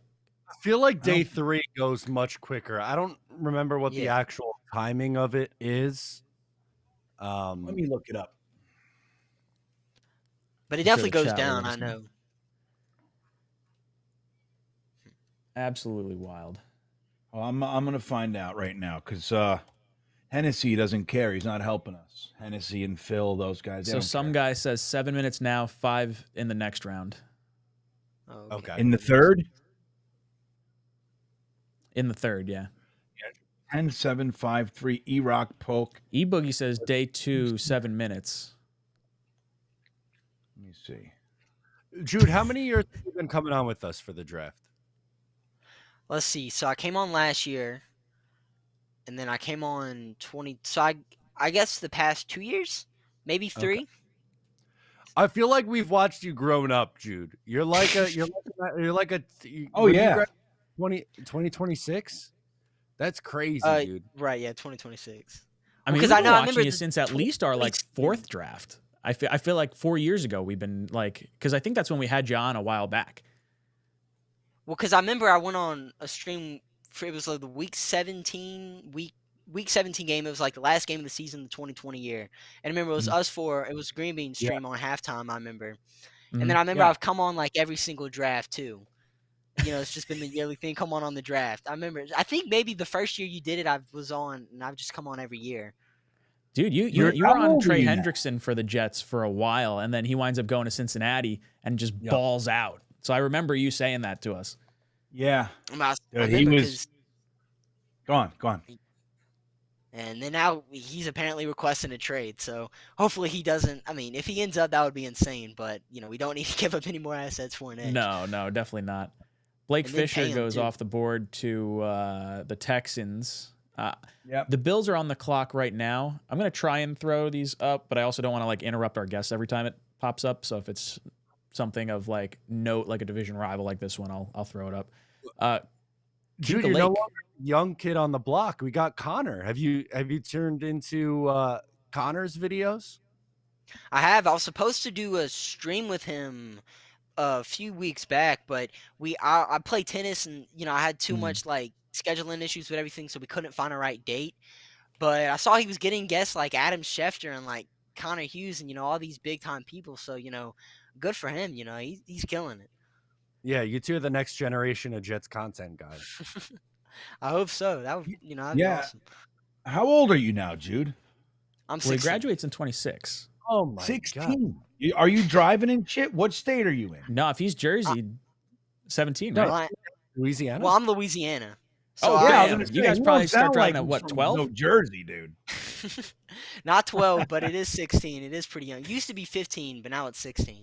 But I've New been York, driving. you were able to get your permit at 16 and then driver's license as soon as you filled out like I don't know if it was defensive driving or driver's ed or something. You could have a limited license. I think I got mine at like 16 and a half. Yeah, here it's you can get your permit. I'm in Virginia. You get your permit at 15 and a half, and then you get your license at 16 and a half. That's how it goes here. Okay. So because I know my you can son like is close. take driver's ed like 14 and 9 months, and then once you turn 15, you can get your license, or not 15. Excuse me. You can get your permit when you turn 15, and then as soon as you turn 16, you can get your license. That's kind of how it works for us. But you have to have your permit for 6 months in order to get your license. Right. Yeah, So I've it's seen something that. God. I Yeah, took driver's Jude's, ed after I had my license already. So like when we were in the car for driver's ed, they're like, "All right, Ryan, you already have your license. So like, do you just want to take a nap in the back and like let the other kids drive a little bit more?" I was like, "Sure, I'm good." Cruise awesome. My one So buddy you was had in to a take it driver's ed before you car. got it. That's pretty cool.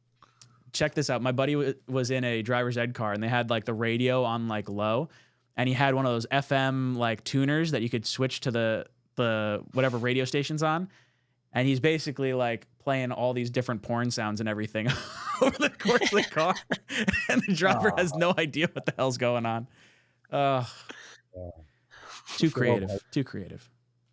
Crossfire jumping in says Jude is talking Jets adopted child start a GoFundMe to help with college.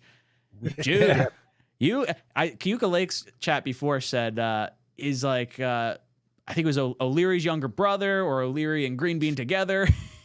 Amazing. Yeah. We got to See, get I you get with the a glass, beard. some green bean in the hair from Matt. I know. There we go. Perfect. I want a little part of you, Jude.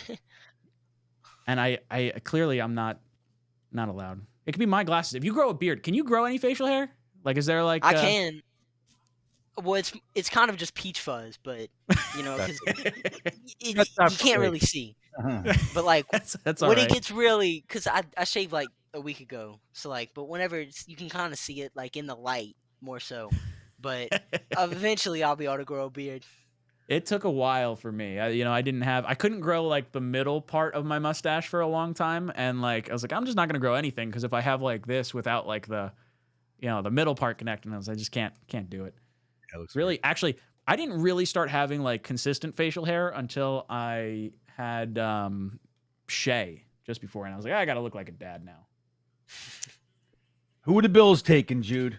Bills, as soon as they start walking out, I'll throw their I want Jude to guess. Let me see. They already took receivers, so that's off the board. I honestly wouldn't be surprised if they took another. But I think they'll probably go secondary. Safety. Yeah. A safety. Secondary. Probably go I'm with safety. Secondary. That's what I hope too.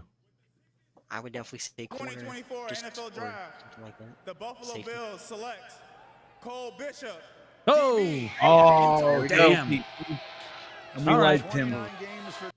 We like Cole I did, Bishop, but I don't mind, We now had that him we on want top to go 30. receiver, I don't mind these defensive players flying off the board. Right. Totally. I would much rather, a receiver than a safety. Oh, for sure. So we're at, what, 61 right now. So we've got 12 picks. Is it 61, 62, 63, 64, 65, 66, 67, 72. So we are up in 12 picks. Yes. Yeah, we are. So 11 Maybe players trade got up to come off range. the board before us. What was that? Maybe trade up range, Joe Douglas is Yeah, I mean, you're definitely at that point where you could just throw like a fourth in to hop up. Now, one of our guys in the chat earlier said Baltimore at 62 is a spot to watch. Yeah, we're only with Joe 11 Douglas's picks away, connections guys. there.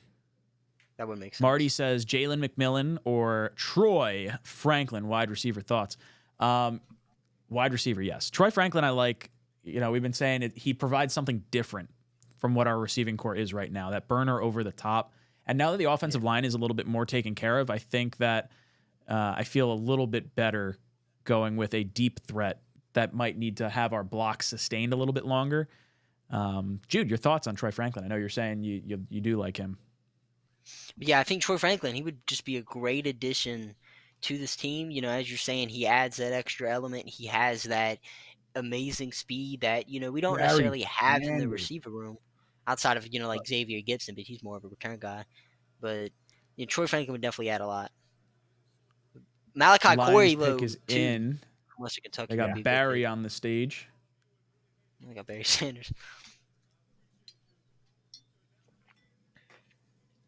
Roman Wilson didn't get picked yet? No. Not yet. No, we still got like a good amount of receivers here. I forgot. Don't do it, G. Don't do it, Jude. Don't spoil it. Don't do it. Don't you do it. Oh, we're like the same. It's like the okay. exact same thing. And a special thank you to everybody here who came from across Michigan and across the United States to help Detroit set new attendance records for the NFL Draft. It's a great time to be in Detroit. Sorry, I'll switch it back as soon as he starts talking. Look at all those As soon as it. Detroit Super Bowl hats. What are they doing? The Super Bowl ring hats. You haven't never won one. What are they doing? Ooh, that's a good pick. Corner. They had so he was in, I believe it was Kuiper's mock at the tail end of the first a few times. So seeing him go here is not too shabby for those Lions fans. E-Boogie pops in, says, did Tyler Nubin get drafted? Yeah. Yes, he did. He was the He's first gone, safety off the board. E-Boogie. Who took him again? I don't Giants. remember. It was like The Giants grabbed him at Giants. 47. I Oh, think. that's right. It was the Giants. Jake says, can we move up to take the wide receiver we want before the next run starts? We can easily afford it now. I would like to see the trade up. Baltimore is the pick right here where we think it could happen. San Francisco, too. Honestly, either one of those. San Francisco's got a lot of picks in a lot of different rounds. And I do think that, like, San Francisco, they haven't taken a receiver yet, right? Like, they went, was it O-line? Oh, no, they took a receiver in the first. They took They Pearsall. took Ricky. Yeah. So they're probably no threat to take a receiver. I could see Baltimore maybe going after one. But Did Baltimore who go knows? O-line? Who did they take? They went corner. They took Nate Wiggins from Corner. Clemson. That's right. That's right. I could see Baltimore going receiver. I mean, they just lost Odell. I could see O-line. I don't know who's on the board still with O-line, though. See, I know this they is had that why guy everyone from wanted to go Miami. O-line like earlier and then receiver later on, because all those O-line talents are gone. There's a lot of interior O-line talent there. There man. is. A lot. I still would love Zinter at some point. That would be really cool to see. Joey Boy says, avoid the second round curse by not taking one. Yeah, I guess that's one way to do There it, you right? go. Although Jet Engine Joe says 10 Douglas, picks out, a lot of everybody- wide receiver talent left. What was that, Joey Graham? Douglas has done a good job in the second round, though, man. Brees Hall and Tittman the last couple years. Mm-hmm. And I would argue Tuesday. even like, I don't really think Elijah Moore's a bad player. It just like, obviously not a good pick because of how everything wound up playing out. Baltimore's pick is in. Is this Ogden? Oh no, nada. Oh, hello. Wait till he starts talking about the pick.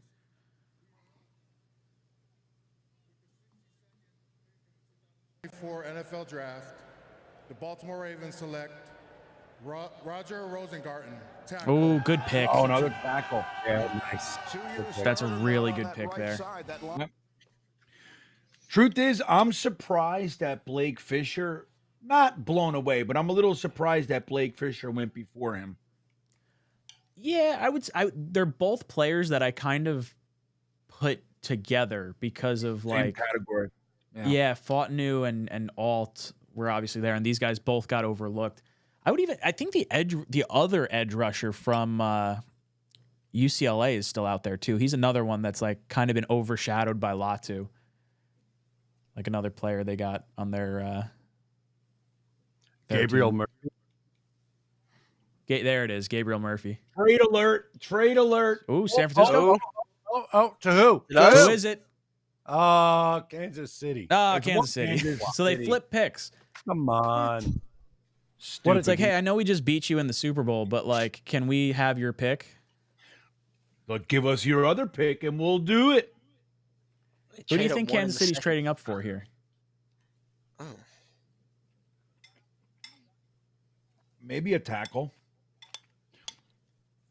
I mean, I don't know who they must have thought San Francisco was trading with someone else. Maybe us. Yeah, I was gonna say if it's the Jets, are they going another receiver or something like that? Which would make sense because who knows what's happening with Rice. Hey, look at their draft board. Look at it. Yeah, take a picture.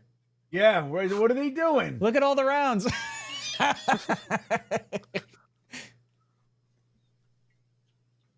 Or that's a fake draft board. Do that. Yeah, I feel like someone's got to zoom in on this draft board right now. Yeah. Why don't you put the camera facing the other direction? Right now. So they shot that part when the Lions were making the announcement of the pick. If you saw it in the background of the shot, so that was, I guess, as soon as it was before the Lions made their selection.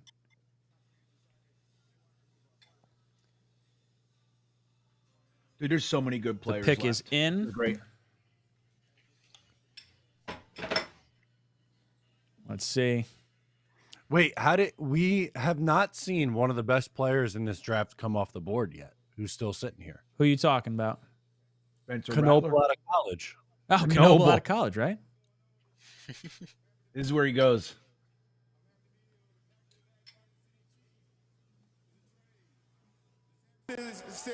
San Francisco 49ers have traded to Kansas City with the 63 pick in the 24 draft. Kansas City select 𝐀𝐮𝐬𝐜𝐫𝐚 from BYU. Oh my gosh! Oh yeah, Mattia. Tackle. All right, that makes a lot of sense. So I guess they thought someone was going to jump the 49ers for a tackle. Interesting. Well, where were they sitting? They were just one pick behind San Francisco. They had pick 64. Oh yeah, that's They literally just swapped. So that seems odd. So it had to be San Francisco, like either bluffing or getting actual trade inquiries. So now where do we think San Francisco goes? If they go the receiver in the first. They could maybe, I mean, maybe go secondary. I was going to say corner. Yeah. Who's left on the corner market now? What did they get? I know they have for that that? huge run. Did they show the compensation for the trade? I haven't seen it come up yet. TJ Tampa's still available. Yeah, there you go. Cam Hart out of Notre Dame. It's probably going to be TJ. What were you saying? Cam Hart out of Notre Dame?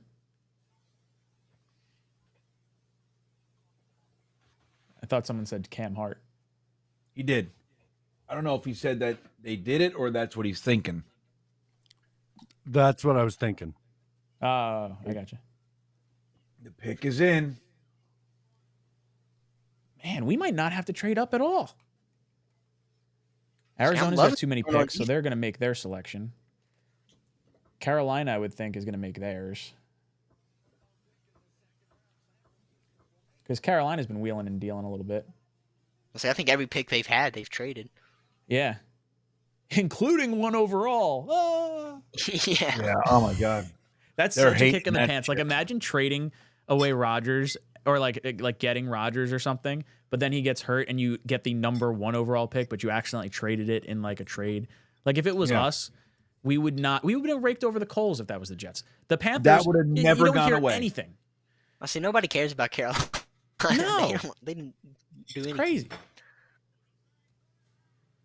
It was a bigger story that Aaron Rodgers was going to be the vice president than it was for Carolina's ridiculous move. Yeah. So Mel's best wide receivers right now: Corley, Roman Wilson, Troy Franklin, McMillan. Let's see what the next ones are. All right, so they're only showing 4 right now. Let me see. I did not watch much McMillan, though. Me neither.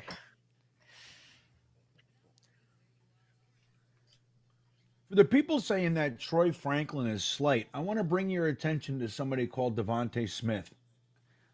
Or even friggin' what's his face? The old receiver from Deshaun Jackson. That's who I kind of look at Troy Franklin and see. Super thin, crazy fast. Malik Washington from Virginia still on the still him. available too. Yeah. That's my guy. That's the one I really want. That would be a fun one to get. Oh, yeah. I would not be mad at Malik Washington. We met with him twice, I think. I think Ryan you're right. comes in and says, if they pass on receiver at 72, we riot. We riot. Yeah, because then it's, how many picks is it after that to 111? 40 picks? Yeah. Long time. You got to go wide receiver. That's just a matter of if we're trading up or not. I don't know what happened to Dom. Dom was going to hop in here at one point.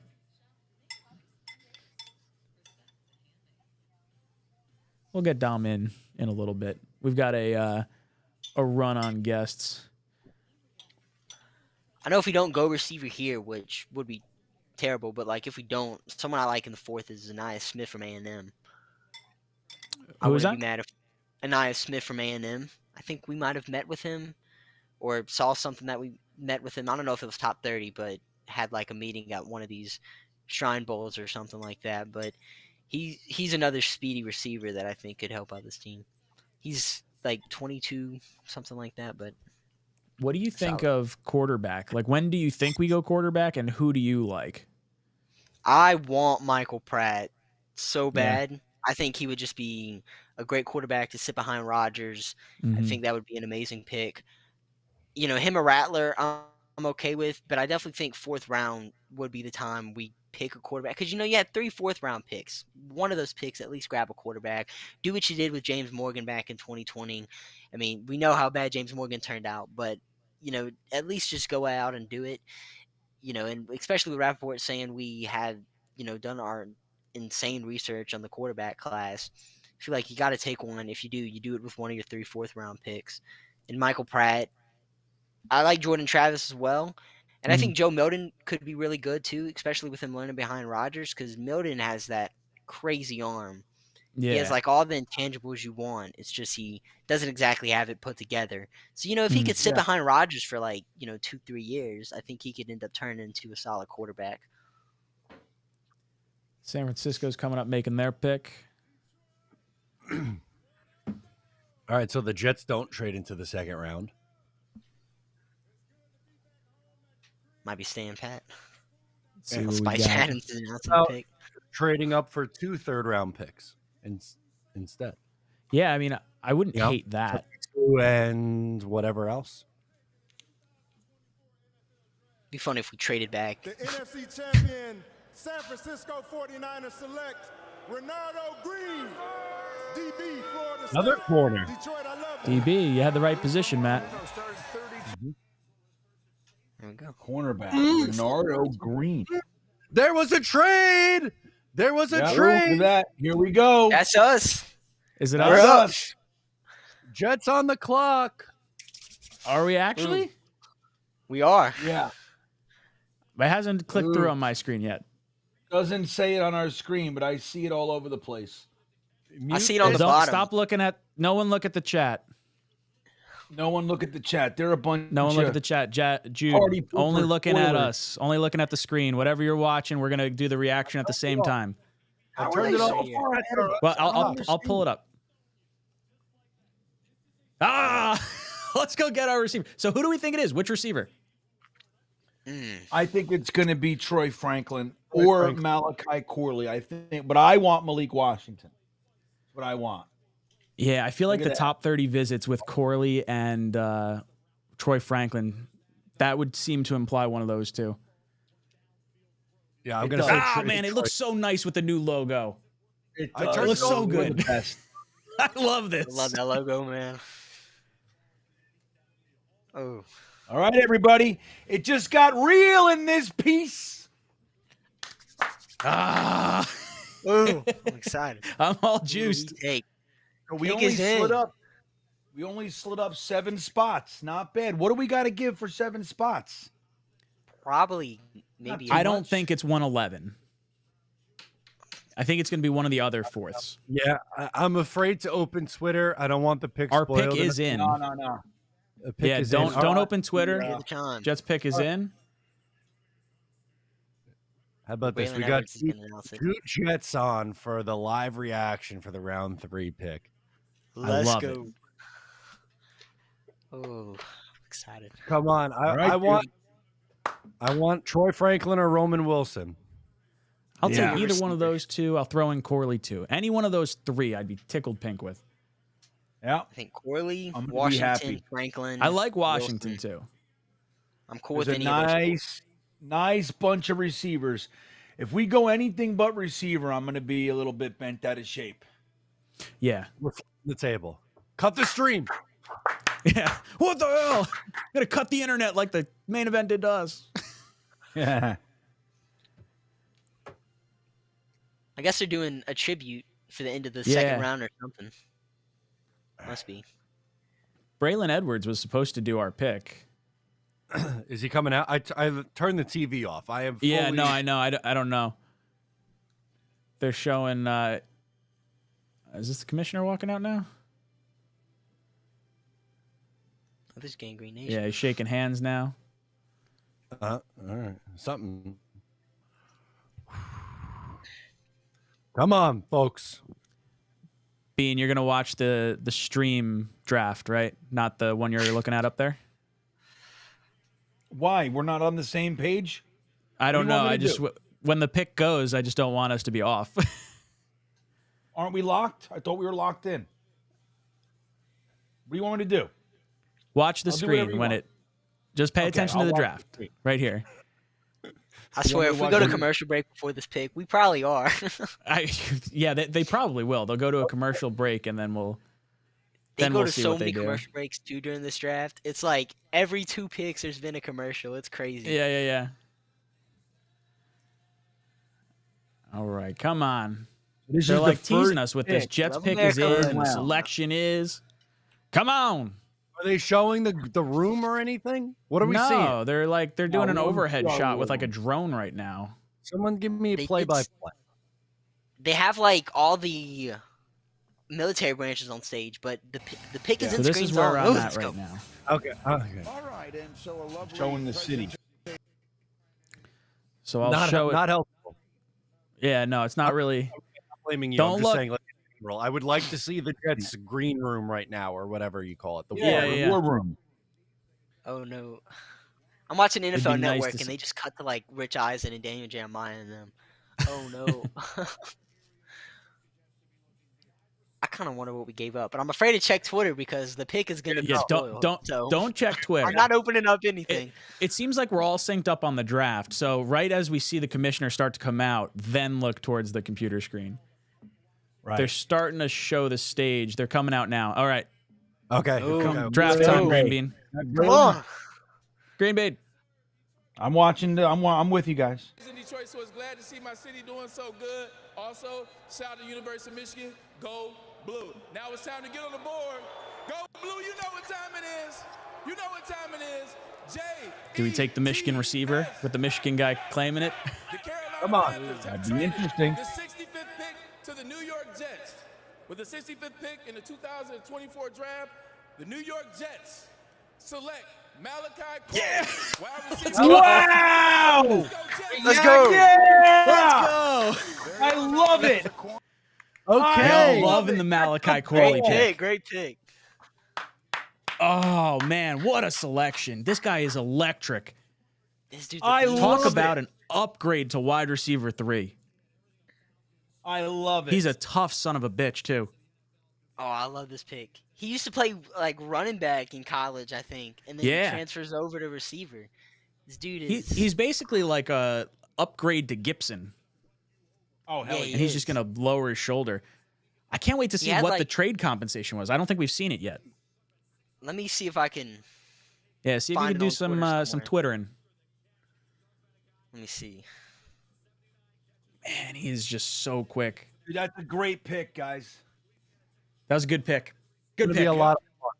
I love this pick. I like where we're going.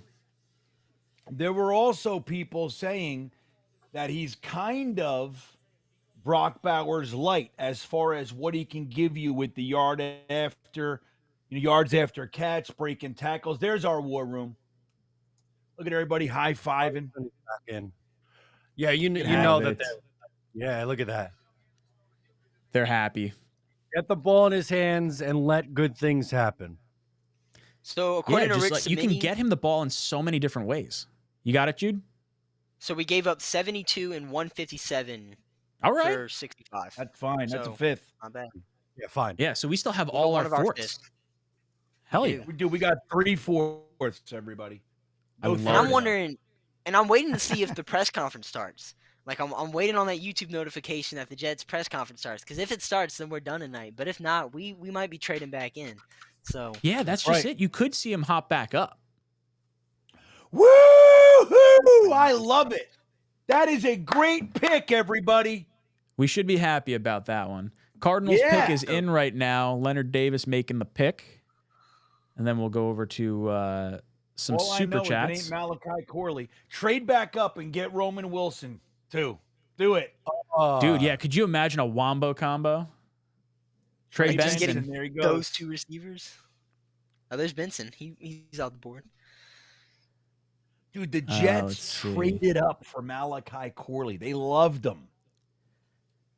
Hank says we avoided successfully our second round wide receiver curse. Yeah, indeed.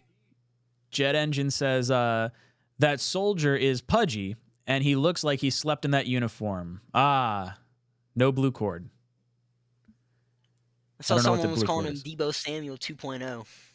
I like it. I mean, he's such a gadget guy, but like clearly an upgrade in the slot. I think that probably still means you're having Garrett Wilson on the outside consistently, but that's all right. Yeah, I'm going to just say Alan Dodds, who was with us all night last night, even helped us carry stuff to the car at the very end. He was like the last guy with us. He's been talking about Malachi Corley as his number one guy the entire offseason. So good for you, Alan. He knows exactly what jersey he's getting. Yeah, look at that. It's amazing. I think we coached him at the Senior Bowl, too. We did, yeah. So there we go. Ryan S. So we've been on this path for a says, minute. Jets are America's team, confirmed. Yeah, with all the patriotic military guys. Absolutely. Blitzker says, nice. Gave up 72 and 157 for 65. Dallas, about time. Thought the draft room was empty. Yeah, we didn't know what was going on. But we were able to wait and not give up a whole lot. Going to keep all our fourths. Now you could see like a Jordan Travis, maybe a Zach Zinter, maybe a Braylon Allen. Give me something like that. Yeah. TJ says, do we come back into the third for a safety or an interior offensive lineman? Greenbean, I want to ask you, if you were to trade up, is there a position you'd like to identify? If I'm trading back up, I might bolster the wide receiver. I might go with another one. Like these wide receivers shouldn't be here. Like some of these guys, like Roman Wilson and Troy. I mean, look, they're getting passed on, so maybe people disagree. Brandon Coleman, there goes a guard. But so if I did, I'd probably take a swing at one of those guys. But I don't see it. But like a Cooper Beebe, Yeah. somebody like that, like go ahead and get Phil Hansen off the team. You know what I mean? Wes Schweitzer, fuck off. Bring on some studs. Sorry, You know what? A dude. versatile interior offensive lineman would be good. BB would be a fun pick. Cooper Beebe Yeah, could play. love man. it. Especially with his going more like power run system now with, all these big guys resigning. Saying he would be a good fit for them. Patriots on the clock right now. Jetpack says, Yak Lord to the JETS Jets. Let's effing go, baby. Yeah, Malachi Corley coming in. Jude, any last words before I eject you from the Talkin' Jets draft stream? Thank you so much for coming on with us. Well, thank y'all for having me on. It was fun talking Jets with y'all for like 40 minutes. It was fun, super fun. Glad to be on for another year. Hopefully I'm on next year, hopefully. So, it was definitely fun. And hoping, the rest of this draft goes good for us. We have 7 picks left. So there's still a ton of draft ahead. So definitely excited to see where we go. Maybe we go all offense. I don't know. But, knowing Robert Saleh, he's going to sneak his defensive guys in there somewhere. But, I'm just definitely excited for the rest of this draft and think we've started off really good so far. I love it. Boys and girls, if you have not subscribed to Jude Jets, make sure you head over to him. He's got a great channel that he's growing over there. Jude, you have been ejected from the Talkin' Jets draft stream. So cool. I love having Jude on. And we're watching him grow up little by little. Totally. Yeah, look at that. Totally. That's awesome. Dude, I'm Hype excited says, about this. Yeah, dude.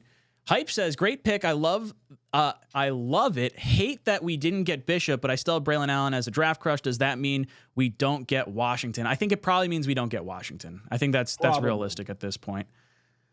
Well, who knows though, right? But it probably. I do have a slide for Malachi Corley. Let me see if I could find that. He's Deebo Samuel Light. Yeah, but I have my little graphics and stuff. No, that's all. I'm saying in general, that's my comp for him is Deebo Samuel Light. Oh, I love it. Makes me smile. Nothing wrong with that. All right, let's see if I can do this correctly and not jack it up. We'll go over to here.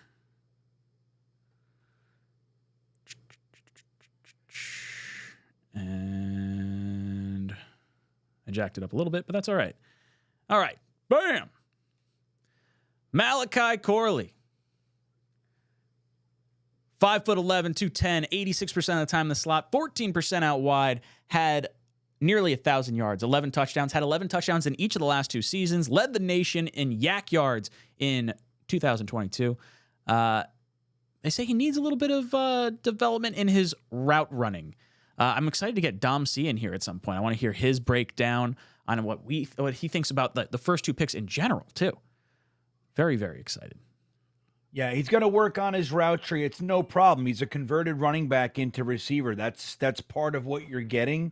He's got work to do, but what he does, dude, is going to be perfect for what we're trying to accomplish. I love it. This is such a good pick, guys. Just get him the ball. He's going to do what they thought they were getting last year out of Mecole Hardman. Right? They're just the speedster gadget guy, significantly cheaper, more explosive, and with Aaron Rodgers, it's going to work better than with Zach Wilson, Trevor Siemian, or Tim Boyle. I completely agree. It should be significantly better than where we were just last year.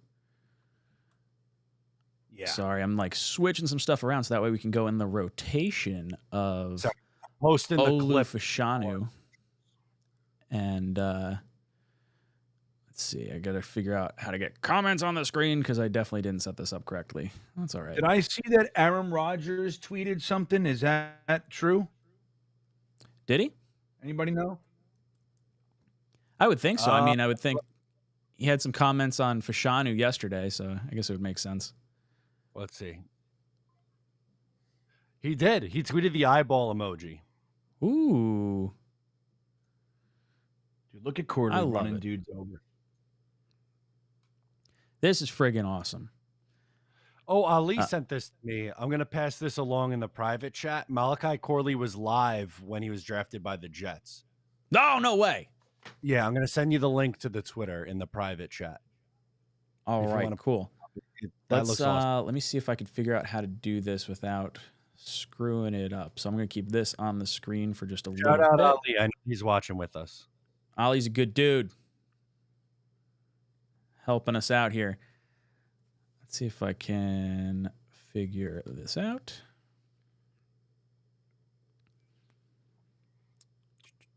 By the way, I know the Jets obviously gave up their pick at 72, but I don't think this necessarily means that they're done for today. I agree. The ammunition, they could come up if need be. Let's see what we got. I want to play this. Trying to switch scenes right now. Let's see if I can. Dude, that's a get great this. video. That's great. You watched it? Yeah, I watched it already. Which one was that? His reaction? Malachi Corley, yeah, the family. It's good. It's a great video. All right. Let's see. Sorry, I'm just getting it to the correct size so that way we can see it together here. All right, here we go. Let's see if I did this correct. All right, can you see the screen right now? Wait, let me ask you guys something real quick before you do anything. Yeah.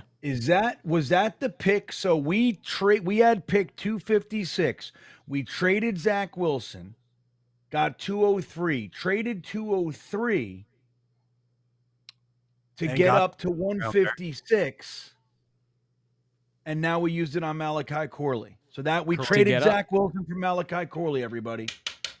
That feels really Well good, done. especially because you traded down from 10 to 11 and didn't lose anything either. Right.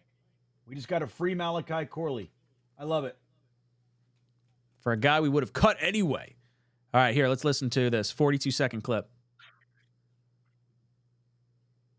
Shout out to University of Michigan. Go blue. Now it's time to give them more. Go blue. You Stand know up, man. Stand up. You know what time it is. JETS.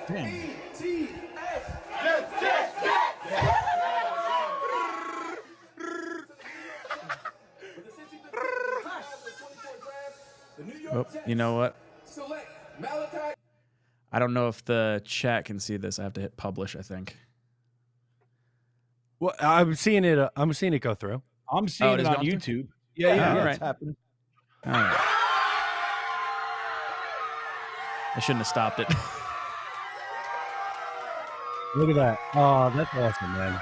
That's legit. I'm so happy for these kids. That's on my way. Dude, it's just really friggin' cool to see that. Friggin' Malachi Corley, New York Jet. Hennessy says, give yourself the chicken. Hard agree. I know, I got to give myself the chicken. See, I'm clicking on stuff and I'm bouncing around the screen and I don't know what the hell I'm doing half the time. So, Buffalo Jet fan, a friend of the program, I think had the tweet of the night. Can I read it aloud to you? Absolutely. There's nothing else. Okay. He says his reaction to the trade up in the pick. Joe Douglas putting his wife through the mattress tonight. That's great. Buffalo's great with that stuff. Hey, Oh, Gunny's so good. saying he doesn't have a link, Ryan. Maybe that's what happened to Frankie, too. Check your email. Whatever email you signed up with, it sent you one either yesterday or this morning. It should be there. Hennessy says, bet we take another wide receiver, then go running back. Let's go. Fernando says, fourth receiver on the big board, according to Hughes. Wow. It's impressive to have him that high. Right after Odunze, right? On the big board? I don't know if I buy that. You had him there? According to Hughes, I guess we had him 4th on our big board. That feels Get very out high. of town. Yeah, I was like, I don't know if I buy that. Maybe Jay fourth wide says, receiver.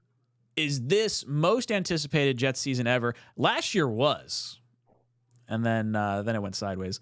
Ryan says, trade 111 and 129 for 143 and 74 for a wide receiver or safety. And 74. Did I miss something? We don't have 73 anymore. I'm oh, but he wants to trade 111. I'm curious to see where we wind up going.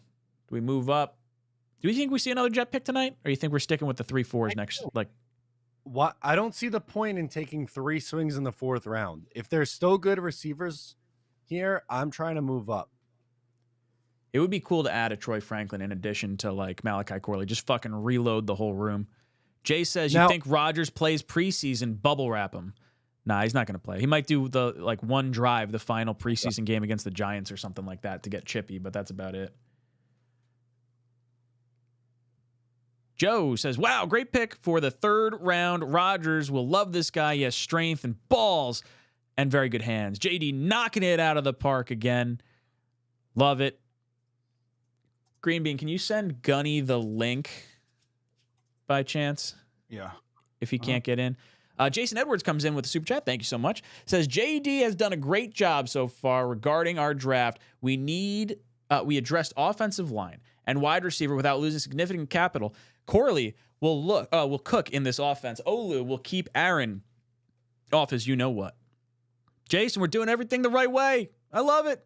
Gavin says, let's go Malachi Corley is a stud. Good pick by Joe Douglas. Love it. Love it. This was a player they were very high on. So very nice to see them actually get him and trade up to get him too. Makes me feel good to see that. Eric comes in. Eric says, I had an AirPod in my ear at work listening and laughed my ass off in front of my boss when Green Bean says, Wes Schweitzer, fuck off. Nobody hates. Oh, Andrew Phillips, cornerback, goes to the Giants. But nobody hates Wes Schweitzer more than Green Bean. Yeah, that's so funny. I like him. I'm gonna see. Here's the thing with our 4th round picks, though, dude. If you could get, like, let's just say 𝐀𝐮 is there, right? Say free safety extraordinaire. I know he had a bad offseason, but dude, the guy's something else. You want to talk about a ball hawk? You get him, Jordan Travis, or another quarterback that you like, if Rattler's there or whoever, and you get an Audric Estime or a Braylon Allen, dude, that is quite the 4th round. I would love to see something like that. I'm bringing in Mr. Gunny Gumby joining the show. What's up, dude? Gumberson. What's up? What's up? Can you see me?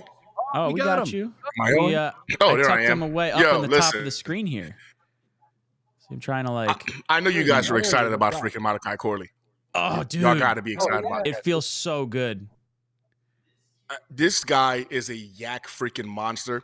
I was hoping this was going to happen. I didn't think it was going to be possible. This guy had a 2nd round grade on him. I don't understand how he falls to the 3rd, but I'm not going to argue with it. I'm not going to question it. The football god saw it to bless us with an opportunity here, and we took it.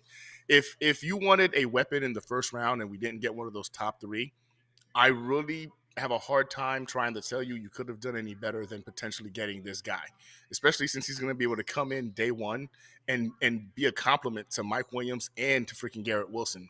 Put him in the slot. Man, this dude's going to be so fun to watch. Dude, just an incredible weapon with the ball in his hand. What did you think of Olu last night? Loved it. Absolutely loved the pick. Listen, I think the majority of us were mocking Olu to the Jets before we went crazy in free agency and got our hands on Tyron Smith, Morgan Moses, and, of course, John Simpson. I think that was the pick. Everybody was like, man, we're going to have to go ahead and trade back up into the top 5, top 6 to get him. Somehow, some way, Jets fixed the O-line, and we forgot how good Olu Fashanu was. But we all remember who he was when we were in the whole early stages of mock drafts.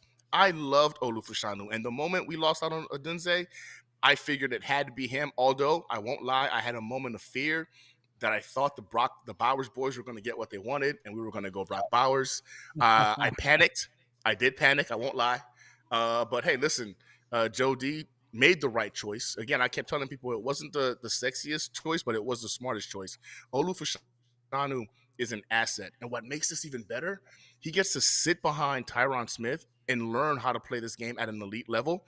Oh, and by the way, we got paid to take him. JD traded back 1 pick, acquired a 4th and a 5th, turning the Zach Wilson trade ultimately into a 4th rounder and a 5th rounder, and then used that 5th rounder to trade up in the 3rd to get Malachi Corley.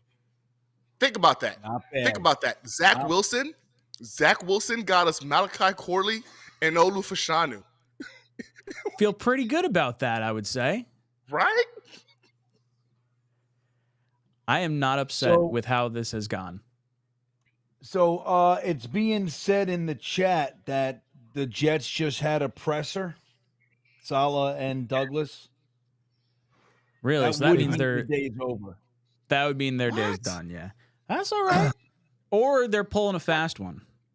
They're going right back in. Right? I mean, somebody can call them and say, hey, you feel like moving back? I mean, or moving up? You know what I mean? Yeah. But generally speaking, that means it's over. So yeah, I would say for tonight. We all trust Connor Rogers' draft takes normally, right? One of the Jets Twitter goats, works for BC and a ton of other places. 100%. He goes, his tweet, Jets have loved Corley since the Senior Bowl. I wrote, quote, the Rolls Royce of gadget players in my report. You simply want to find ways to get the ball in this guy's hands. I'll take it. Oh my gosh. You guys remember what I said in the chat, right? The other day? Corley was one we liked. Hell yeah. I wasn't sure if we were going to get him, though. I thought he was going to go higher than he actually went. I thought he was. I loved Corley in analyzing all these wide receivers, but I swore he was going to go in the 2nd round. I didn't think in a million. I thought at like late 1st, but he was definitively gone by mid-2nd. For him to drop this much, I was watching the draft today, man, and just kept seeing his name drop down the board as more defensive players came off the board. I was just like, okay, a run on defense is a good thing for us as Jets fans. Better quality receivers are dropping down the board. I still didn't believe Malachi Corley was going to be one of them. About 14 picks out, I was just like, man, let me go ahead and send a prayer to the Twitter gods and see if this helps a little bit. And apparently it was enough because Malachi Corley's a New York Jet. I'm so excited right now. I can't contain it. It just feels really good. Ron's dropping in with a super chat, says, hey, fellas, gonna send $10 tonight due to last night sending 50 and Matt's fiance getting all the raffles. Just kidding, of course. Love you guys. Ron, it was so great seeing you again. Thank you so much for coming out and supporting us. Gunny, our draft party was nuts. Say it again? Our draft party, we went down to the main event on Long Island. Looney Tunes. Absolutely wild. I was on my live stream and I still had y'all pulled up on the iPad here in front of me. So I had y'all watch party in front of me, and I have the draft over here on this TV. I was just like, man, that's like a really good time. I see why Nick decided to skip out on our watch party to go to yours. It made a lot of sense. What a jerk, that Nick guy. Hey, did you see the belly bump between him and Jeremy? Yeah. I mean, again, it was a little classic hello. I was like, you know what? It doesn't surprise me in the least bit. That's how they would greet each other. That's one way to put it. Fernando says, meant 4th receiver on their board. Hughes tweeted. Meant 4th receiver on their board. Isn't that what you said before? I think that's what you said before. 4th receiver, right? Not 4th overall player. You said 4th receiver on their big board, according to Hughes. That and would mean 4th receiver on their big board, Hughes tweet. Oh, really? So that would mean he was ahead of BCJ? So it obviously has to be Marvin Harrison Jr., Malik Neighbors, Odunze. And Malachi Corley? Here we go. Talked about this last night on SNY. They, all caps, love this guy. He was the 4th receiver on their big board behind Neighbors, Odunze, and Marvin Harrison. Wow. Now, did he say it was their 4th receiver on their big board yesterday, or is he saying that now? No. He's saying their overall big board. Yeah. No. What I'm saying is, like, is it one of those, like, we got our best guy ever and we traded up for him, and he, like, is it that kind of thing, or did he say he was the 4th wide receiver yesterday? I don't know. I don't know if he said that yesterday, but he was saying yesterday on the stream that they loved Malachi Corley. That makes sense. Blitzkrieg says Draft Tech gives us enough to get into the end of the third with 111 and one of the other fourths. All of the fours together is as high as 88. FYI, I haven't heard any raffle draws today. Oh, yeah, we definitely got to do that. Now that the Jets pick is done, we can totally do that. Which reminds me, I do have to cut away to an ad as well to appease the sponsors, of course. Thank you, Blitz Crew. So we will do a raffle prize, and we will do a raffle prize, and we will do the commercial in just a moment. Did you know that New York's best off-site meeting venue is in New Jersey?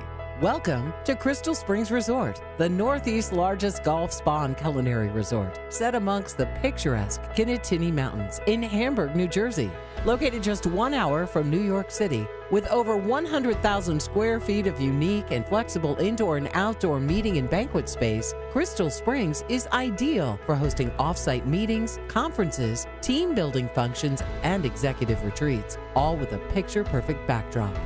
The resort features 2 distinct hotels with stunning mountain and valley views and a vast selection of guest rooms and suites with in-room fireplaces and private patios.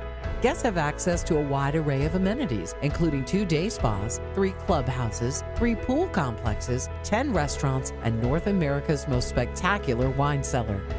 For those seeking recreation, Crystal Springs boasts 6 championship golf courses, a state-of-the-art sports and fitness club, and a mountaintop lake and nature center surrounded by thousands of acres of pristine forest. No matter the time of year, guests can choose from a myriad of individual and group activities that can be coordinated by our activities directors. In addition to offering this conveniently located world-class facility, Crystal Springs' experienced and dedicated in-house team provides superb catering, concierge, AV, and conference services to help plan and manage all aspects of your event.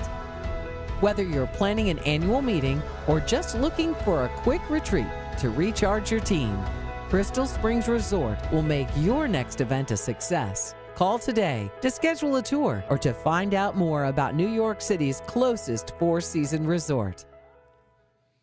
All right, I got to change Gunny's name on here, but we got to do a raffle. So Gunny, I did not set up the scene for the raffle with 4 people, so I'm gonna move over to that real quick. Stay right there. We will come back. Sure thing.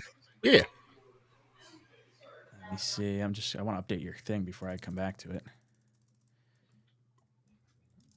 I mean, how do you want to do it? I have all the names. Let's see. We could do you have them numbered by chance? No. I mean, I do, but I have them all separated from qualifiers to non-qualifiers, but sure. I could very easily. You want to know how many? You want to do it that way? Well, let's see. We can go to, let me see. We don't have Taylor tonight, so she was significantly more I know, efficient. she was so helpful. Down pat. Although she did cut the clip for the Malachi Corley reaction, so that's already been posted up. Oh, nice. You got a good one, Matt. I'm very lucky. So what do we want to do? We got the Tailgate Joe ticket. I think we do we want to do 1 shirt and 1 tailgate tonight? And then we'll bump some of the other stuff to day 3 because we had a few less things for day 3. But everyone that sent in super chats, you guys will be qualified for tomorrow's stuff as well. So all super chats tomorrow, you're saying? Yeah, everything that comes in, we're rolling them over. So we're gonna say we got a Rogers Wilson 2024 Make New York Great Again shirt. Ooh. Yeah, it's good. It's a great shirt. I have it. I love it. Bam. The truth is, I would be wearing it right now, but I can't find it. I don't know. I asked where's my Rogers Wilson? She goes, dude, I don't fucking know. Find your own shirt. You do your own laundry, Green Bean. Yeah. Where did you hide it? Yeah, but find your own shirts, dude. So I'm wearing this hippie shit, like for Mr. Terrible. This is Mr. Terrible, what he wears. Bean, how many people would you say you have on the list right now? For the qualifier, we have 21. Now 22 at 𝐿𝐶𝐞𝐞. What was the so 𝐿𝐶𝐞𝐞 wants to get in the raffle. Awesome. All right, so 21. 22. 22. All right, let me, you know what? I'm going to go over here to this scene real quick because I do have up, and of course it's the three of us up. Give me 1 second. I have the random number generator. I just have to like figure out how to get to it all. All right. Trying to do this on the fly here. Google random number generator. Thank you. And you said 22? Yeah. 22. So this is the Rogers Wilson 2024 shirt. It's going to number 18. Who's number 18? 2019. That is Jason Edwards. Ooh, Jason Edwards. Yeah. Love it. Jason Edwards, you get yourself a Jason shirt. Edwards. Email us. We'll get your shirt size. Did Gunny bounce? I don't even remember. No. He's there. I just I Okay. had to switch it to the 3-person view to do the giveaway. Let's see. All right, so that's updated. Jason Edwards, congratulations on winning the shirt. And then let's see. Do we want to wait till the end of the day 2 to do the tailgate one, or do we want to do that now? I could do it. I mean, at the end of the stream for the big one. Yeah, we'll do it All at right. the end. So we'll give people more chance to enter for the big kahuna. All right. So yeah, we'll do. I'll show you guys that one real quick. Then we'll go back to Gunny.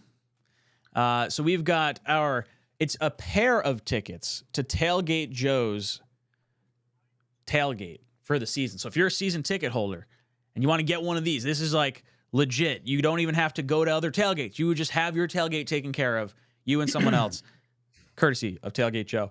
We're going to be giving away a pair today and a pair tomorrow as well. All right, let's hop over. You know what? I've got another guest in with us. Let me see if I can find the right scene to do this, and we'll do all of them together. Oh, he just hung up. That's all right. Whenever he pops back in, I'll look for it again. But Dom C was hanging out in the back. So Dom, if you're listening and you want to pop in, I have a 5 spot here. All right, yeah, he's back in now. Let me just find the correct mapped out spot. I think this one's it. Let's see. We got Dom C in here. Boom. What's up, Dom? Yo, what's up, guys? Happy draft weekend here. Yeah, man. What's up, Dom? How you doing? Yo, Gunny, my guy. How you? Bean? Matt? I'm great. What's up, man? I'm freaking great. I know you are, man. I know. And by your smile, I think you're great too, Dom. I was going to say, what's it take? Dude? I have been fighting left and right, everyone on Twitter, like standing on this hill, fighting off the fact that we drafted tackle first and that we were going to miss out on all the guys, and there was no way that they were going to fall, and Corley was gone, and look at that. Would you just look at that? It only cost us a 5th rounder, too, to come up. Mm-hmm. I'm shocked it didn't cost any of the 4th rounders. And let me just tell you guys something. All that pick really was for us was 256. That's all it was. And Zach. Yep. That's it. Yeah. Zach got us Malachi Corley. Thank you, Zach. For all those people that were trying to say cut Zach Wilson, you would have eaten $2.75 million, which might wind up getting us like Connor McGovern back, and you get Malachi Corley in the transaction. Feeling pretty good. Butterfly effect, baby. I want to rip through a few super chats, and then we'll get some more thoughts. Kenneth says, round 4, 11-29 for Arizona's 79. So he's saying 111 and 129, I think, right? Is that those are the 2 picks we got for Arizona's 3rd round 79? Who knows? Maybe Broncos pick is in right now. Oh, did the Bears get that tackle, Kieran whatever? 𝐿𝐶𝐞𝐚𝐫𝐲? I don't know. Yeah, I turned it off. The last pick I saw was the Cardinals took Isaiah Adams. Okay. They did get 𝐿𝐶𝐞𝐚𝐫𝐲. Max is NYJ says, bad pick in my opinion. Should have taken Brendan Rice. Brendan Rice is still there. Please, Max. It wouldn't be happy if they took any receiver other than Brendan Rice. We gotta calm it down a touch. Yeah, Max, and listen, get fired up. Brandon Rice is not out of the equation, especially with 3 4th rounders. That's the range where he's going to go. I wouldn't mind having another big body X on the roster to step in if Williams isn't ready, or to take over when Williams is gone next year, if he's gone next year. Makes sense. Makes a lot of sense. Oh, for sure. I mean, I would love to get Brendan Rice in the 4th. I would say if you could get another receiver and you can get quarterback, maybe you start thinking running back. I don't know if we're still thinking maybe a safety somewhere in that realm, because we don't have the 5th round pick, so then we're kind of falling back a little bit after those. You know what I'm gonna say? Cornerback. Corner's going to be a need. One of those 4th rounds, absolutely. Go get Yeah, Cam if there's Hart, someone you like there, I'm okay with it. But with next year not being a strong quarterback draft, I'm hoping some of the other positions are of elevated importance. Have you done any recon into next year's draft, Dom? How's the cornerback class looking next year? I'm not there yet. The only there's 2 like premier blue chip tackles coming out. There's a couple really, really good wide receivers. That's about as far as I've gotten, man. Slacker. I'm being honest. Yeah, you slacker. It'll start Monday. Yeah. Edward Ziff says, let's get a safety. Marty Thompson says, Aussie Jet in the house. Blake Corum, let's get him. Is Corum still out there now? I think he still is. He is. Absolutely. Only 2 missing like only a 2 few running of the picks backs have been gone. Yeah. Q Lake says, raffle. Drafted. Q is entered into the raffle. So you could potentially get the twosome to Tailgate Joe's giveaway. Mumtaz drops in. Mumtaz says, just got home from work and stuff. This is awesome. I never thought Malachi Corley would fall to the 3rd. Speed and yak. We got our slot wide receiver. We need to find a safety and another running back. Dom, would you go safety or cornerback first? Like, which position do you see? You would say corner ahead of the safety, even though you think the safety room is good enough as is right now? When you're looking at the team construct, everyone might say safety, but I don't necessarily think that bringing a 4th safety in value-wise for the players in the that are still available. I think the value of the corner that you can get is probably going to outdo the value of the safety that's going to be available. You can wait until the 4th and 5th and 6th round and still be able to bring in a rotational guy in the safety room. I don't know if you're going to get that necessarily with the cornerback. It might be a little bit more of a dart throw. Delmar Glaze, offensive tackle, goes off the board to the Raiders. Wow. Open Dom's boy makes it to us. I feel like that's early for Delmar Glaze. Jones. Do you agree, Dom? I'm sorry, Matt. I didn't hear you. I said I feel like that's early for Delmar Glaze. Do you agree with that? Listen, I had a day 3 grade on him. I think this might be a touch early. It depends. I had a day 3 grade on him as a tackle. They might want to move him inside. Who took him? The Raiders? Raiders. Raiders just took him. Yeah, they got a hole at right tackle. So maybe their plan is to try him at right tackle and at worst push him inside. But boards are going to be different, man. I don't know if you guys saw Connor Hughes' tweet, but Malachi Corley was the Jets' 4th receiver on the board. They had Neighbors, Odunze, Harrison, Malachi Corley. Yeah, it's crazy. And they got him. I want to know if Malachi Corley was ahead of Bowers on their list too. That's what I want to know. Apparently Bowers wasn't on our list at all, according to some sources. Which I think is a masterful class by Joe D. I would be surprised if Corley was actually number 4 on our list. I think that feels like one of those he's the 4th guy on our list. But maybe the 4th receiver they would have considered taking because of the position, because of the when you would take him. Maybe that's on their board too. I mean, look, there are guys, Roman Wilson, Troy Franklin, Brendan Rice, Malik Washington, they're all still there. So they traded up to get this guy when those guys were there. So it does make some sense. I mean, it seems like it could be true. Yeah. Somebody's asking me that. That's Polar Seltzer, whoever's asking me that in the chat. That's crazy. Rich L says, the GOATs, or Go Goats, Dom. And then Jake says, so happy with Corley. Last time I was this happy, we moved around and got a player I wanted. It was Mims. Hope the situation is better. Yeah. I think Listen, we ruined Mims. Yeah.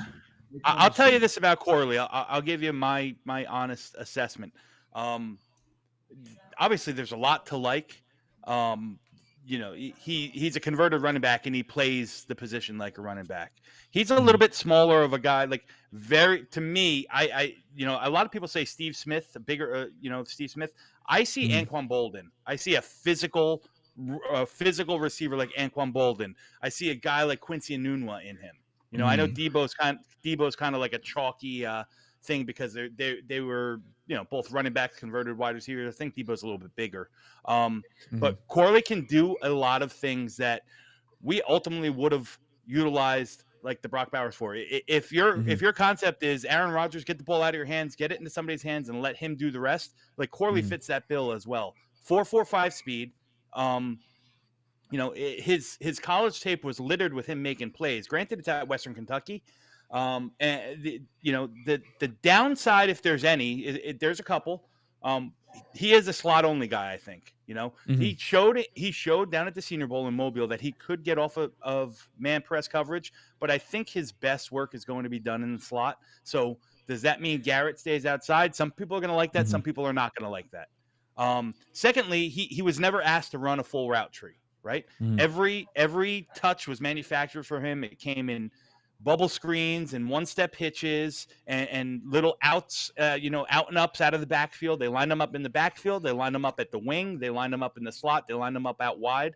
So he's versed and he does a lot. But man, the contact balance that he plays with, no one's getting down on the first tackle. He's a guy that's always he seeks out contact and is always falling forward.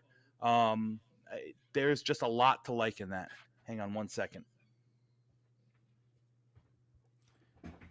So, Gunny, I want to get your thoughts. The next 3 picks, are there positions you want to identify? Like, are you thinking double dip for receiver, or are you thinking maybe other positions in need at this point? Dom did mention that there was, Garrett's I'll be still gonna right be on the back, outside. guys. Yeah, it's all good, Dom. Dom had mentioned that, Corley's obviously going to be playing in the slot. We still kind of need that replacement for Mike Williams at some point in the future. You thinking double dip or a different, route for those next 3 picks? Yeah, no, I think I was really hoping that Cooper Beebe was going to keep on dropping. I figured, you know what? Things were going great. Why not, right? But he came off the board. I think the next move should definitely be potentially safety, interior offensive lineman would be nice. But again, like you were just saying earlier, we got McGovern on the back burner just in case we don't find somebody that's worthy of that move. I guess, cornerback is a real concern now, right? Because there's no way we're going to be able to keep DJ Reed and MC2. So you're going to have to make a decision with one of those guys. And my move would be you keep MC2, you let DJ Reed walk if you can't keep both. So I think looking at a cornerback here makes sense, right? But if I'm being honest, a lot of those guys that got bumped up because of that run on DBs, I don't know if there's somebody you want to take in the 4th. Maybe you take a flyer with your 6th rounder, perhaps. So I think the double dipping aspect makes a lot of sense, especially if the main plan is to keep Malachi Corley specifically at slot. Now, I think you could put him on the outside in situations, right, in specialized packages. But again, Dom is significantly more versed in watching tape and analyzing that kind of part, that aspect of it. So if he feels that the slot route is going to be his best utilage, then I believe him. So for me, I think a guy like Brendan Rice, like you were just saying, but you're seeing Troy Franklin still out there. Roman Wilson is still out there. I'm trying to understand why. Troy Franklin had a 1st-round grade on him. Granted, he's really small, like 178 or something like that. He's a tiny guy, which is probably why he's still out there. But, I mean, put him out there as the backup to Mike Williams, right? Get him out there in situational roles. And he's a 6'3" frame. So I like the idea of going back in here and getting another wide receiver. I think it makes a lot of sense. I'm not really big on any other running backs in this draft class. It's just I haven't seen anybody that's that impressive to me. But yeah, go wide receiver again. Make sure you secure that spot. If we don't have to see Allen Lazard in the field or or Brownlee on the field, or Gibson, keep him on special teams. I think that's a good thing. It's a good problem to have. You fortified the offensive line. Give Aaron Rodgers as much help as necessary. So that way, again, we're not asking our 40-year-old quarterback to be the reason that we win games. He can just be part of the reason we win games. Colts just traded up with Arizona, taking a tackle. Haynes is still out there. Yeah, there's a lot of. I like the interior O line. All the quarterbacks are still there in Rattler, Pratt, Travis, and Milton. They're still. I think we should sitting there. definitely go quarterback also. Yeah, I think with the 3-4s, I'm looking. Oh man, if you got Cam Hart, Rattler, and a running back, I'd quit right now. I'd hang it up and. Would you consider interior O line, Dom, or you think maybe McGovern's coming back and you're probably all right with that? So, would I consider interior O line? Listen, with the health of AVT, I don't think you can rule it out. I don't know how they're going to value like that true backup developmental guy to some of the other positions that might be more needs now, like a second running back, like or a second running back to push Izzy, like another cornerback for depth. I don't know, man. It's a good question. It's a good, fair question. Let's see. Who is still on the board in the interior? I know Mahogany's there. Dominic Pooney has not been taken. Pooney, Cedric Van Pran's still there. Zach Zinter's still there. Coleman got drafted. Mason McCormick is still there. Bo Limmer's still there. They're still Isaiah Adams got drafted. Yeah, there's still a lot of guys that are there, man. So if you guys want to see something that the Jets just posted, Matt just put it in the private chat. This was Robert Saleh texting Joe Douglas about Malachi Corley, no matter what. And then this is from Joe Douglas's phone. Yeah, apparently the Jets tweeted this out. I don't know if it's real or not, but I just thought it was funny that the Jets official account tweeted this out. Amazing. It wouldn't shock me. It wouldn't shock me. Based on like everything we've heard, it sounds like they really liked him. There was 3 receivers that they spent tons of time on: Corley, the Roman Wilson, and Troy Franklin. So if you came into the beginning of the 3rd round and one of those guys, one of those guys was there, you had to go up and strike. And clearly they liked Corley the best out of all of them. So I'm not going to argue with it. I know Matt was a big Roman Wilson fan, as he should be, because he's really good. You know what I mean? But like it's a different skill set. They're totally different players, and I'm not going to argue if they liked Corley better than Roman Wilson. Like I'll go buy Corley's jersey tomorrow. Brian Bourne comes in and says Brendan Rice or Malik Washington. I like Malik Washington, but at this point I would be Brendan Rice for me just to get a different size profile. I think Washington's going to be too similar to Corley. What do you think, Gunny? Yeah, I love Malik Washington, one of my favorite guys going into this draft, but I really assumed guys like Malachi Corley wouldn't be an option, right? So I was looking at a potential 4th-round option, 3rd-round option for us. So I love Malik Washington, love his tape, but I'm with you on this one. We got Malachi Corley. He, in essence, is a better Malik Washington at this stage of their careers, so why mess with it? I would go with a big-bodied receiver as well moving forward. What do you think, Green Bean? You feeling like Washington's probably no longer an option? Yeah, I say he's out. I wouldn't be upset if they decided to do it. Whatever, man. Bring in the shifties. But I don't think it's likely. I think if we do go receiver, it'll probably be a bigger bodied guy. But I think running back, quarterback, potentially offensive line, maybe safety. That's what we're looking at. Yeah. Mumtaz drops in with the super chat, says Jaden Hicks, Blake Corum, Christian Haynes, Marshawn Lloyd, Troy Franklin, lots of talent out there. We need a real guard backup due to AVT's injury history. McGovern is useless. So the only reason I say McGovern is because I think that is the fallback. I think that gives you at least the flexibility to not have to trade up for an interior offensive lineman at like a vet minimum price. So that's more so where I'm going with the McGovern stuff. I would be pumped with Christian Haynes if you can wind up pulling him in.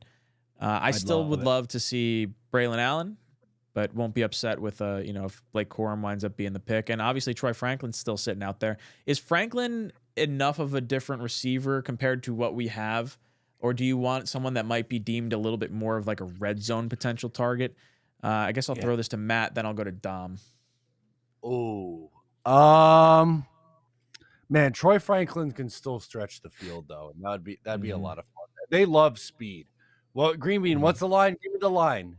You know what I'm talking about. Speed builds pressure, pressure bursts pipes. Yeah, there we go. That's right. What do you think, Dom? So Franklin is, you talked about athleticism and like take the top off, the defense kind of speed. Definitely. Here's the thing with Franklin. Only at 175 pounds at 6'2", he's going to struggle against tough physical press man coverage. So to me, that means that you're going to probably have to put him in the slot. Now, is he a different slot receiver than Malachi Corley? He is. Could they both coexist? They could. Think of, not even a comp, but think of the kind of physical makeup that Jalen Hyatt from the Giants is, kind of smaller, real spec, does amazing stuff out of the slot. You wouldn't want to play him outside. And Franklin had like a 12% drop rate last year. He dropped a lot of passes, in his career. So that there's that, but there's no denying completely, high-end elite athlete with top-end speed. A name that's still there, which is, I kind of assume why he's still there that no one's really talking about. Jermaine Burton out of Alabama. He's a guy you can put on the outside. He's a guy with that second gear that can take the top off the defense, and he catches everything his way. His problem is the red flags. Like, he went to the Bengals. He went early. punched off the board. Jermaine Burton. Yeah, to the Bengals. The last I pick, missed it. Oh, well, there we go. Sorry, well, dude punched a fan. He punched a fan after a game, so I'm figuring that's why he went to the third round. But Daniel Lake drops in with a $2 super chat. Thank you, Daniel. He mentions to Matt that he screwed up his super chat. And Matt, check your DMs. I sent a video from Steve Smith. Is it one we can show on screen, Matt? On Twitter or Instagram? I don't know. He didn't differentiate. All right, let me dig. Christian Haynes off the board to the Seahawks. Great that's pick. annoying. Great landing spot. Great pick, man. Yep. Oh, Burton just got drafted. Oh, there goes Christian Haynes. Is that old age, or is he just on that big of a delay? Just an echo. Is he joking? I think he's joking. He's trolling us. Nah, he was zoned in. It's all right. Oh, very well. That's pretty funny. All right, let's see.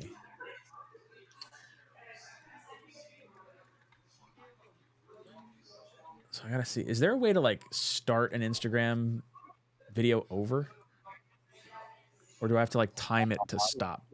Refresh it. Hey guys, I just wanted to stop in and say hello. I gotta run. I'm doing Jake's show in about 10 minutes, and I got one of my kids calling me upstairs. So all good. We don't want to see you anymore either. Dom, we'll see you. But tune in tomorrow or whenever you want to pop back in. You always got it. We'll go back over to here. All right, man. Gunny, what's up? Oh wait, I didn't give the ejection seat to Dom. So there's your ejection seat, Dom. Love it. All right, let's see. I've got about 5 minutes myself, gents. That is totally fine. Yeah, I don't want to totally hold on to you, but I enjoy talking to you guys. So it's just I wind up not holding anyone to their actual time spots. I'll be here. Ron Weiss says, just watched. Where'd my fucking thing go? Just watched running back Gorendo film. Let's get him. I have not watched any on him. So Bean I don't know who that is. Yeah, Bean or Matt, you guys watch anything on him? Like fifth rounder, day 3 kind of guy. Okay. He's this year's Ryan. Mumtaz says, "Wait, were you saying something, Matt? You gave me the inquisitive look." I was hoping for a reaction. I said I he's didn't hear this what you year. said. He's this year's LaMichael Pirine. I didn't hear it. I didn't hear it the first time. I think I started talking and it cut his mic off. Yeah. Oh man. Mumtaz drops in and says, "That's what everyone said about Devonta Smith. He will get hurt," and dominated the Chiefs. Just drafted Xavier Worthy, who is 5'11", 165 pounds. Yeah, but if they're going to use him in the slot, I think that's what Dom's saying is like that's totally fine. But we have so many slot guys right now that you sort of want someone a little bit bigger on the outside. I wouldn't hate it. I'd just be a little surprised, I think, if they did it. No, I shouldn't say I'd be surprised. Top 30 visit, I guess you can't be surprised at that point. I'd be happy. And Troy Franklin is also an individual that got better each single year too. Like it wasn't like a one-year wonder kind of guy. You saw the progression in his career, so to speak, year in and year out, and he consistently put pressure on defenses. Man, they never freaking wanted to go up against him man to man. They always had a safety overhead as well, so he can account for potentially 2 defenders, making things a lot easier for the other guys on the field. I think he could play on the outside. And that's a really good thing because Devontae Smith was getting a lot of the same stuff because he was, again, a small guy. But he's been able to stay healthy at the NFL level. So Troy Franklin does not have a history of injuries. Playing in, college football, Division I college football, you're getting hit by some big guys. But, man, 175, it's just – that's really tiny. That's really tiny. And he's 6'3". He's not 6'2". He's taller than I am. Yeah, I guess you get concerned with that sort of, size profile or whatever. I am moving some stuff around on the back end here, so disregard my not lack of attention, but trying to get the Steve Smith video kind of queued up. We'll go to that after we eject Gunny here in the next few minutes. We've got Red John chiming in. Red John chiming in says, no more O-line. Olu said he's open to play guard. So I'm totally down for that. And if you're saying that McGovern could potentially come back, then maybe there is no interior offensive lineman. And we got that, had that ability to get the flexible position guy that we didn't necessarily think was flexible. I'll be honest. I did not see Fashanu playing any other position other than left tackle just because he didn't do it in college. But just because he didn't do it in college doesn't mean he can't do it in the pros. Gunny, I love that helmet. Oh, yeah, look at that. Gunny, I can't hear you. You muted yourself. You got to turn on your helmet microphone. My bad. There it is. That's better. I figured since you're going to eject me, I might as well just get ready for it. So I threw on my helmet. It's so good. I love it.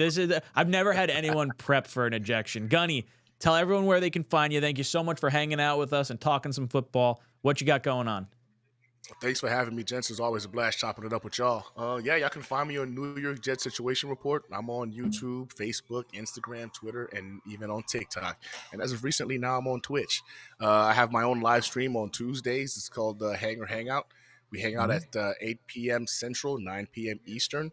And it's going to be a fun topic of conversation this week because the NFL draft is going extremely well. And you'll see me on the Thursday Think of It with my boy Green Bean on Thursday nights as well. I love it. Gunny! Right. Greenby, you want to say anything to your co-host? Nope. Get ready, buddy. Gunny, thank you so much for joining us. Super fun having Gunny on the program. Always a good time.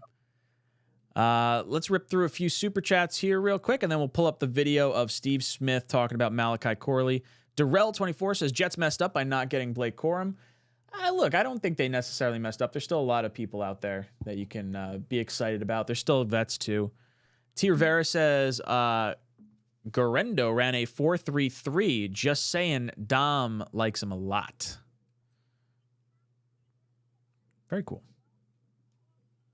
I'm on board with that. I like the players that Dom likes because they're usually pretty decent. Roman Wilson off the board to the Steelers. There he goes.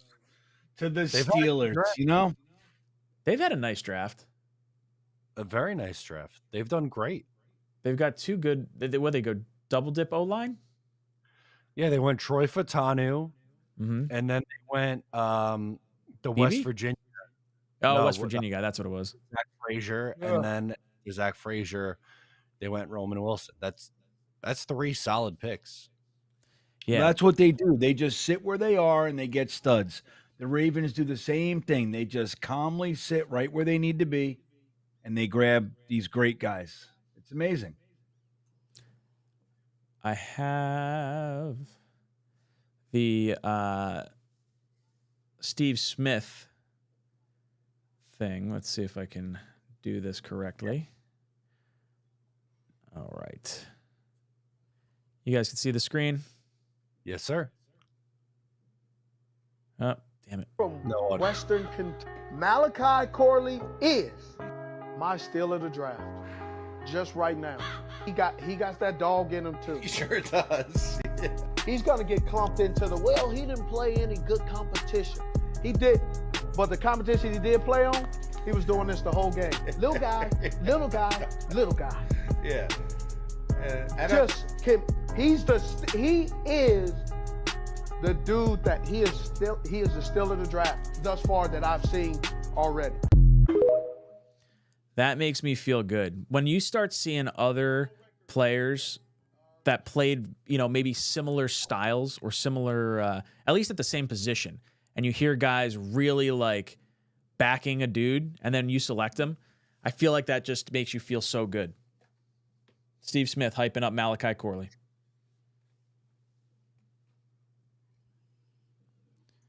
Browns pick is in. We've got what, 85, 86. What's the last pick in this round? 100. Oh, 100. Okay. We've got Ali joining us in just a little bit here. I am fried. Oh, dude. Yeah, poor Bean, man. I can't believe you drove all the way back. He's a Looney Tune. Nuts. Fucking tired. Ali, if you're in the chat and you want to pop in with us, you're more than welcome to come in a little early. Yeah. Always good to have you. Yeah, dude, I love watching all the Jets social media stuff that they put up. The friggin' the text between, I hope that's real. I feel like it could be. I want to believe it is. It's like X-Files. I want to believe.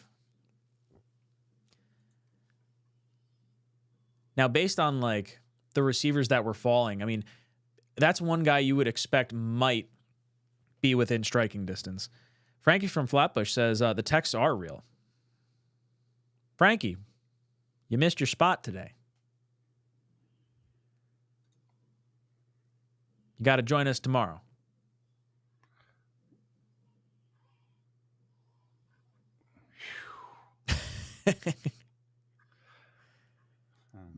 There's still a lot of good players left. Oh my God, so many. That's what I was looking at before. I'm like going through. I'm like, oh man, it's still loaded, dude. The draft is loaded.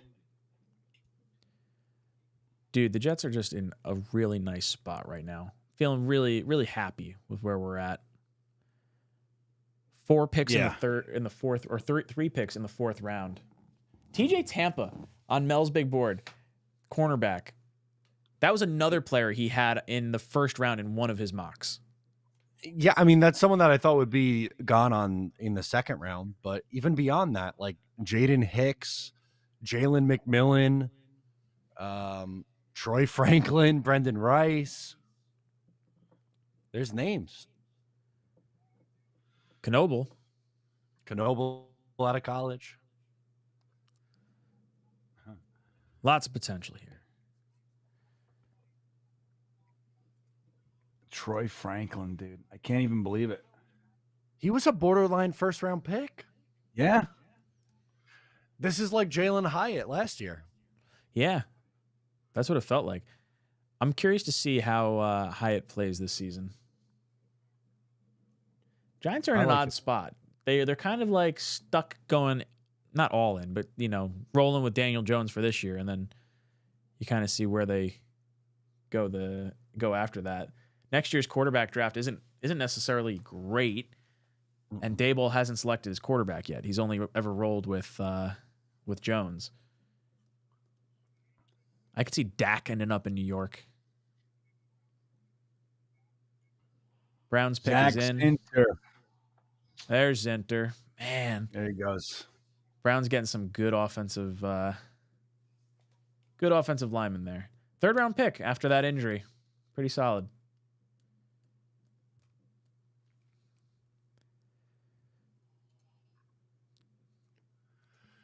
Oh, Zach Center? Shit. Yeah.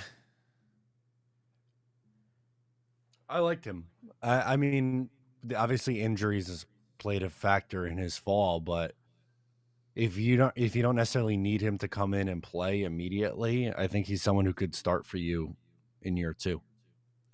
I agree. I think he's definitely a like if you had a situation where you're like, hey, we want AVT to eventually play tackle and we need to like lock in our right guard. You know, Zinter's just Philadelphia just traded their pick to the San Francisco 49ers. Niners jumping in front of Dallas and Green Bay.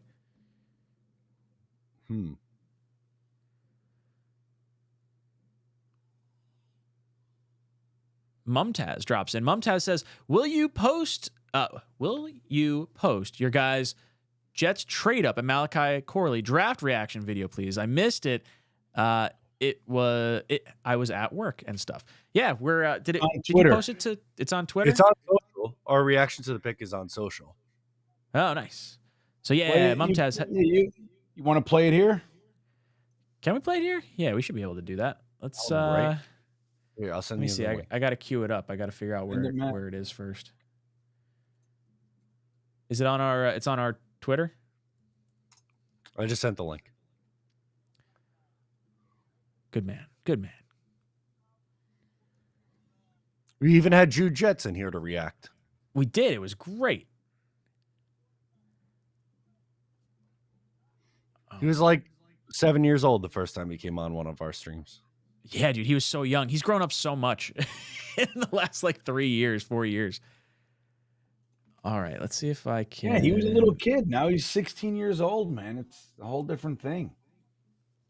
Gonna have to maneuver this around a little bit, so bear with me.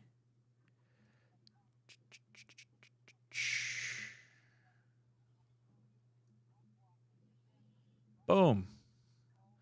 Let's watch our reaction. With the 65th pick in the 2024 draft, the New York Jets select Malachi Corley. Yeah! Wow! Let's go. Yeah! Let's go. I love it. With the 65th Oh, that was a good one. Love it. Love it. I want some more of it. Give me some more fun, baby.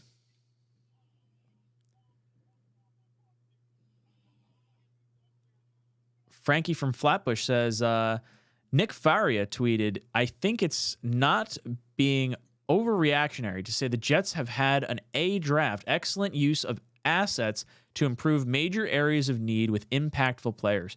Yeah, Jets have had a good draft. I'm like definitely happy with this. I'm not going to lie. I was a little concerned at the beginning part of the second, seeing how many receivers came off the board, but seeing how many fell to us, and then we gave up next to nothing to trade up to get a guy we really liked.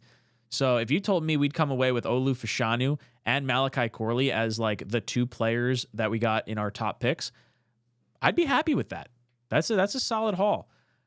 Now, obviously, 3 fourth-round picks, and the way we were able to get Corley and the way we got Olu Fashanu, I feel like it's a masterclass in draft etiquette by Mr. Joe Douglas. Green Bean, your thoughts here?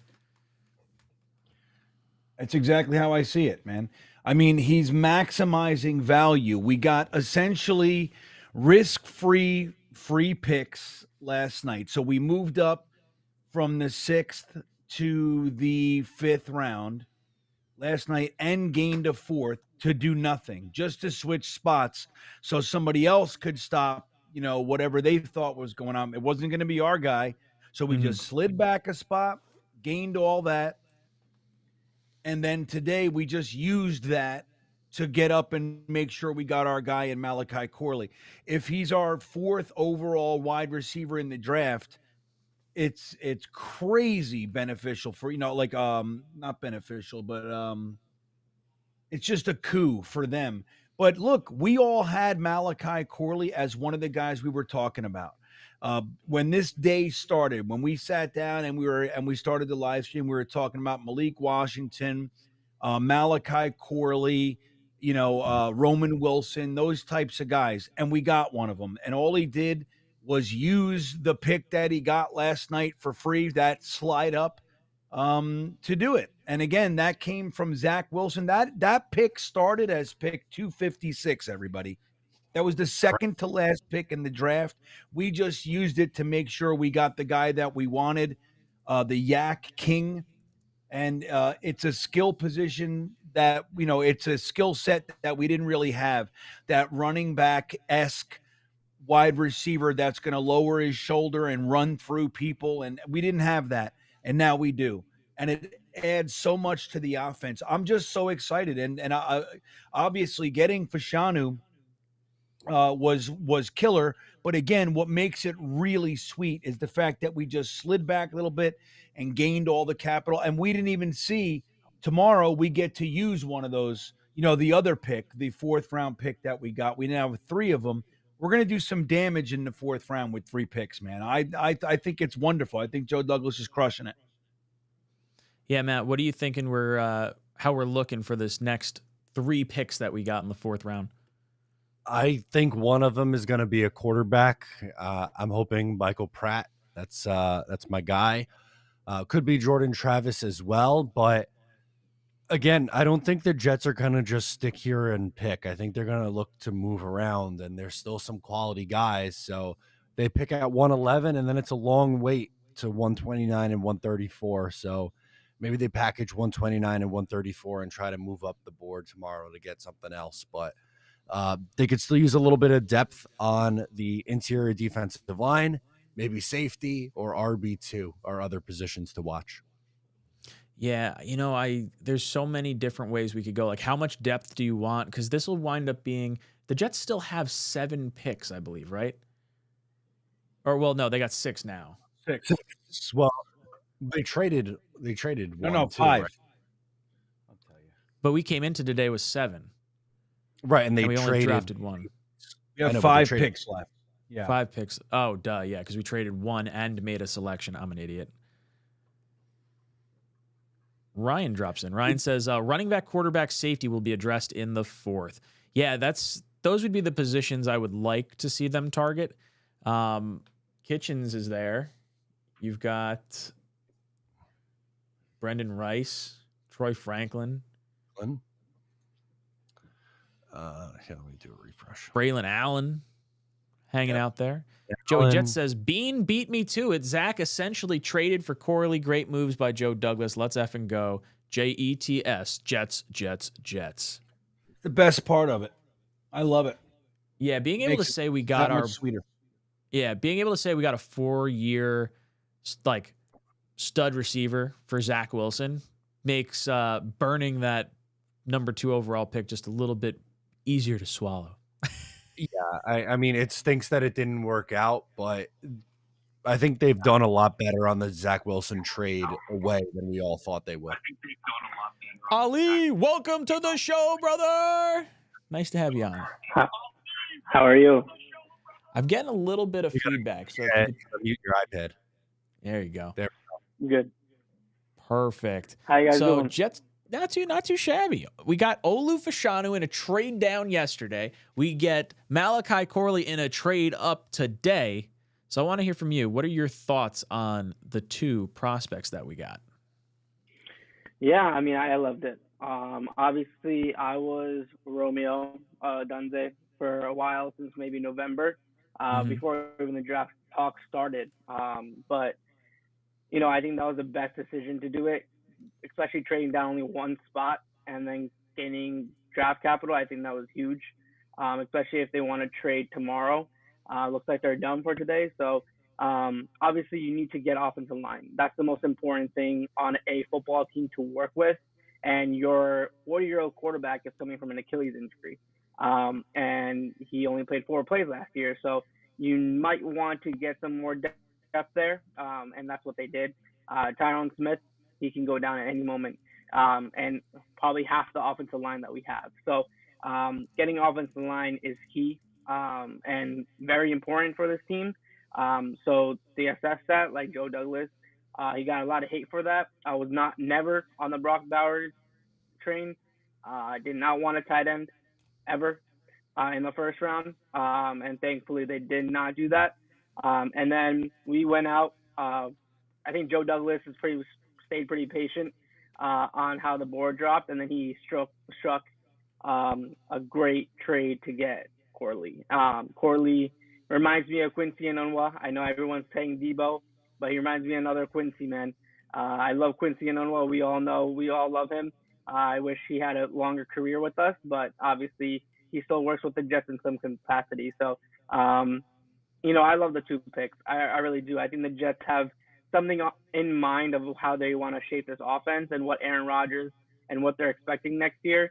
Because you have a Garrett Wilson, you have a Mike Williams, and then now you have Corley, who have 3 different assets that bring to this team and that offense. So, and then you add it with Breece Hall and, Ruckert and Conklin. The Jets can be a scary team. Ali, check your microphone. I just saw someone pop it up in the chat. Scary. You might have your AirPods catching the audio. Well, you heard everything you said, but it might just not be the Yeti. Yeah, dude, I agree with everything you said. I think the Quincy Enunwa comparison to Malachi Corley hits home for Jet fans, and as long as he's healthy, I mean, Enunwa would have been absolutely wild here with a healthy, body of work. So if that's who we could get, fucking sign me up every which way. Green Bean, any thoughts on what Ali was talking about? No, right I there? think he nailed it. And I was right with you. Like, you guys know, I love tight ends, but I did not want a tight end. I'm a big believer in, we had actual needs. Like, we have a tight end room that is very strong. Now, it might not have a Kelsey in there, but it's a strong group. And we are missing other positions like wide receiver. It's like, it didn't make sense to me, this passionate love affair that people were having with Brock Bowers. I like the player too, but it's like, it just doesn't make sense to me to do that. So I'm with Ali. I did not want a first round tight end this year. I wanted a tackle, and we did it. So I'm right there, man. I think, and like you said about Malachi Corley, we're missing that kind of ferocious, inflict a little bit of punishment out of the wide receiver position, which is what Quincy Enunwa did for us. They, we heard it all the time. They said he plays wide receiver like a running back. And it's like, that was really true. It's a shame what happened to his career, because he was a really fun player to watch. And I think that we have the opportunity right now, the potential to see similar type of output. It's exciting, man. Very true. Matt, you looked like you were ready to say something. No, I'm wondering what is next for this team. Obviously, they got Malachi Corley there, which we're all really excited about, but I keep checking in on the comments and everything. There seems to be some debate whether fans want the developmental quarterback or not, if they want to go running back or sign a veteran.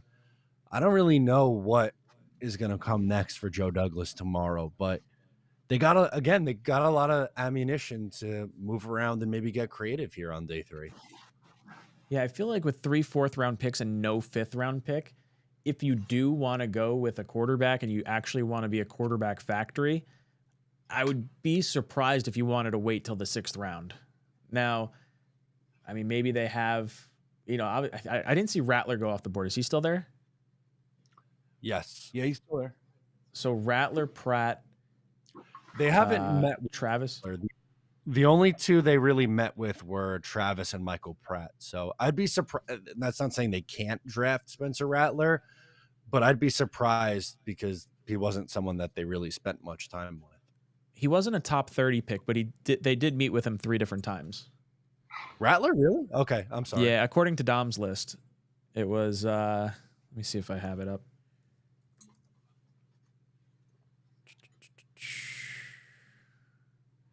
Yeah, prospect visits according to Dom C. Rattler met with them in a private workout. We attended his pro day and met with him at the Senior Bowl. Pratt, we met with 4 times. It was a top 30 visit, private workout, pro day, and Senior Bowl. And then Jordan Travis was twice. One of the bowl games or a virtual visit, plus a top 30 visit. Michael Hires from Samford was twice as well, top 30 visit. So the only three with a top 30 visit for a quarterback would be Hires, Pratt, and Travis. Ali, do you see a quarterback in our future? I would take Pratt. The only reason I'm thinking of quarterback is just you can give a quarterback a redshirt year this year, and that's almost a guarantee. I think that's good for a quarterback. I don't think it's risking any Aaron Rodgers being mad, debate, or anything like that.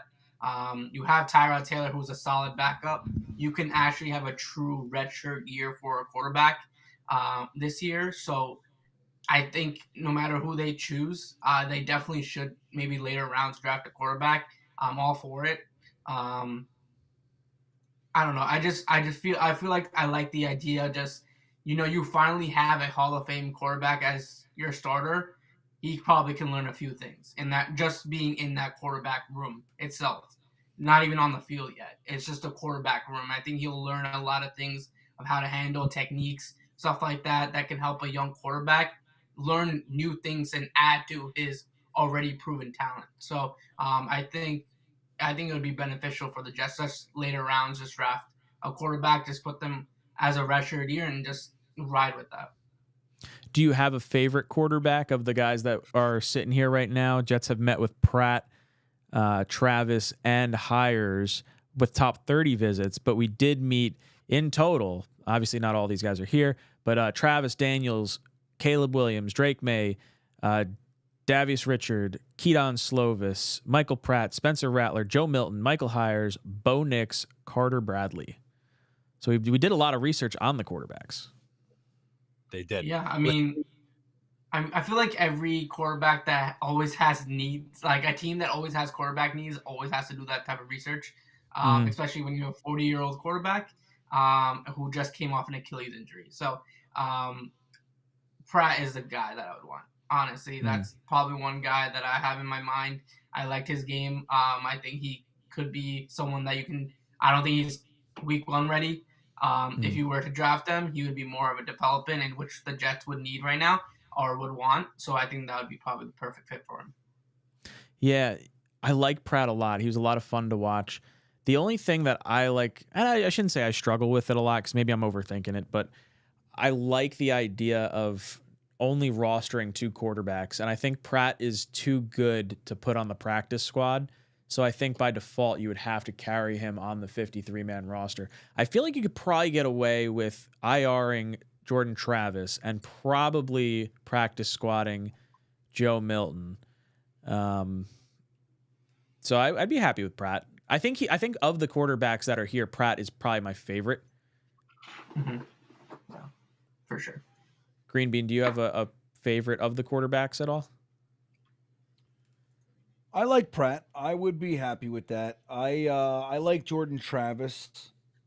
Rattler's interesting too. I mean, I don't mind carrying one. Like you were just saying, I get it. But like what? So because you don't want to carry one, you bring in a subpar Tim Boyle kind of a guy? No, I'm just thinking, I'm not saying you said that. I'm just Yeah. I would say whoever quarterback 3 is, like, I want to give whatever quarterback we draft a true redshirt year. Right. Jordan Travis qualifies for that. Yeah, and I think Travis would qualify for it. I think Pratt you would have to keep on the roster, and not that there's nothing wrong with that. But Joe Douglas mentioned at the end of his season presser that he wants to carry 10 offensive linemen, which means we have to find some position over the course of our entire roster that we're going to eliminate one player from and keep one additional player. Last year, we carried 2 quarterbacks.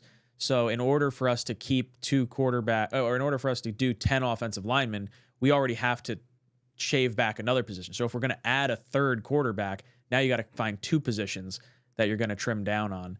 I do think Isaiah Oliver kind of takes that slot corner backup Guidry role and the special teams kind of role that Hardy had, and that's kind of a savings of a position potentially. But in my mind, I kind of see rostering 2 quarterbacks. And if you have to get down to quarterback 3 in this year, you're basically just going to want that guy to hand off to Breece Hall and get it to Garrett Wilson pretty quickly. So I don't necessarily... I don't want to have to carry 2 quarterbacks, but I wouldn't let that be the determining factor on why I passed over a quarterback. Does that make sense? Yeah. Yeah, I get it. Because it's an opportunity right now, even though Hackett is pretty worthless. You still have Aaron Rodgers and Tyrod Taylor there for this young quarterback. It's not a bad couple fellas to hang out with for a couple years. Tyrod's here 2 years, and the word is that Aaron Rodgers intends to be here 2 years as well. So you bring on a guy, 4th round, and you let him sit for those 2 years and hang out with those 2 guys. It's a pretty damn good situation. So I'd like to, especially having 3/4. You bring on that guy now, and you take that swing. I think Ali mentioned, like, James Morgan. I think it was Ali that mentioned James Morgan. James Morgan was a terrible choice from the beginning. You know what I mean? Like, it's different. He was like, these guys like Pratt, Rattler, Jordan Trout. These are pretty damn good. These are good developmental guys to take a swing on. It's a whole different thing than James Morgan. James Morgan was dog shit. Fucking FIU. I used to go to those games down there at FIU. I shit you not, because my wife was in FIU. So I used to go down there, and it was literally, it felt like watching a bad high school football team. Like the environment was like that. It was like bleachers just like half filled. It was garbage football, man. Like, I was like, oh my God, like, these guys are no good. And then we draft one in the 4. I was like, you gotta be shitting me. Do you think that had to be like do you think that had to be like a Gase pick because Gase was down in Florida? Yeah, and he was 6'5". He had all those physical traits that people get all hard up over. Which I've said many times. Like, I get it, physical traits, athleticism, that's all great. But I'm a big fan of football players. Like, so if you're gonna take a swing on a guy, I like guys that are like lunch paily, just an example for Jets fans is like a Wayne Corbett. By all measurements, Wayne Corbett shouldn't have had a career, but he did anyway. You know what I mean? Those are the types of guys I like. Guys that'll just do anything to succeed, rather than a guy who just popped out of his womb and happened to be 6'6". You know what I mean? Like, it's like Kuntz. Yeah. He's got every measurable known to man, but guess what? 7th round pick. Guy should have been a 1st round pick. You know what I mean? With those perfect 10 RAS score and all that sort of stuff. But he's he's not a football player. Maybe he works out, I don't know. But so I would much rather those types of guys. So these quarterbacks that are around this year, when compared to a guy like a James Morgan, I see them as completely different animals. And I'd like to, especially having 3/4, I'd like to take a swing on that. Ali, I see your helmet in the background. I'm ready to run through a fucking wall. Yeah, you want me to let's all wear our Is that the new helmet? You guys wanna wear helmets? That is the new helmet. That looks so nice, man. So I accidentally bought a legit That's one. got his helmet too, Ryan. You Yeah, there it is. accidentally bought a legit one? This is like legit. Like, this isn't plastic. Matt, your helmet looks legit. I like You Matt's just look helmet. enormous. Yeah, there we go. Slightly I told you I smaller. haven't. Big head. I want to get I should get the Oakley visor for this and get some sort of tint. I feel like that'd be pretty badass. I ended up getting the draft hat, which is pretty dope. My hat hasn't come in yet. Those bastards. They said it was supposed to ship last friggin' It's amazing. Monday or I whatever. love this I hat. thought I was gonna have it for the draft night. Yeah, Ryan, you should do every stream with the helmet on and watch the games with the helmet on. I would totally watch a game with it. Shoulder pads too, but Be a great. full. I gotta Oh, I should get some shoulder pads. I don't have shoulder pads. I need to change the straps because they're too the buttons don't quite do the chin. I kind of like it when the quarterbacks have the thing hanging down though. I feel like it's getting ready for the next play. And it's just so sharp on the side. Look at it. Yeah, see, this one's a replica, so I can't actually put it on my head. So it's funny. I tried to order the replica from the Jets website, and I was pissed because they didn't like have it in stock. So I was like, what the hell? I was like, I want to go on eBay and find one. And I was like, damn it, it's twice the price. I was like, screw it. It's going to be a prop in my background. I'll just do that. Oh my God, it's huge on Ollie. It's enormous. No, this is like true Pat. This is like, I played football in high school. This is like absolutely a legit helmet. Like I could fucking run through a wall with this thing. Ollie's looks like a bad Photoshop. When you get like, it looks like the Aaron Rodgers Photoshop with the fucking helmet. Yeah. Exactly. Oh, it's so good. We've got another raffle, and we do have another ad. You know what? I'm gonna go to an ad real quick, and then we're going to do a raffle after the ad. So let's do that now. New Jersey golfers, did you know the Northeast's biggest golf resort is in New Jersey? Manicured perfection awaits at Crystal Springs Resort with 6 spectacular courses, including New Jersey's #1 rated Ballyowen. Plus, stay a little longer and enjoy 2 resort hotels, 2 luxury spas, 9 unique dining venues, and the famous wine cellar of Restaurant Latour. Easy to get to with the best rate guaranteed, and never any booking fees when you book direct at crystalgolfresort.com. Thank you so much for sponsoring the draft stream, Crystal Springs. You are awesome. We're up to pick 94 right now. Eagles pick I wish is in. they would hurry up. This is crazy.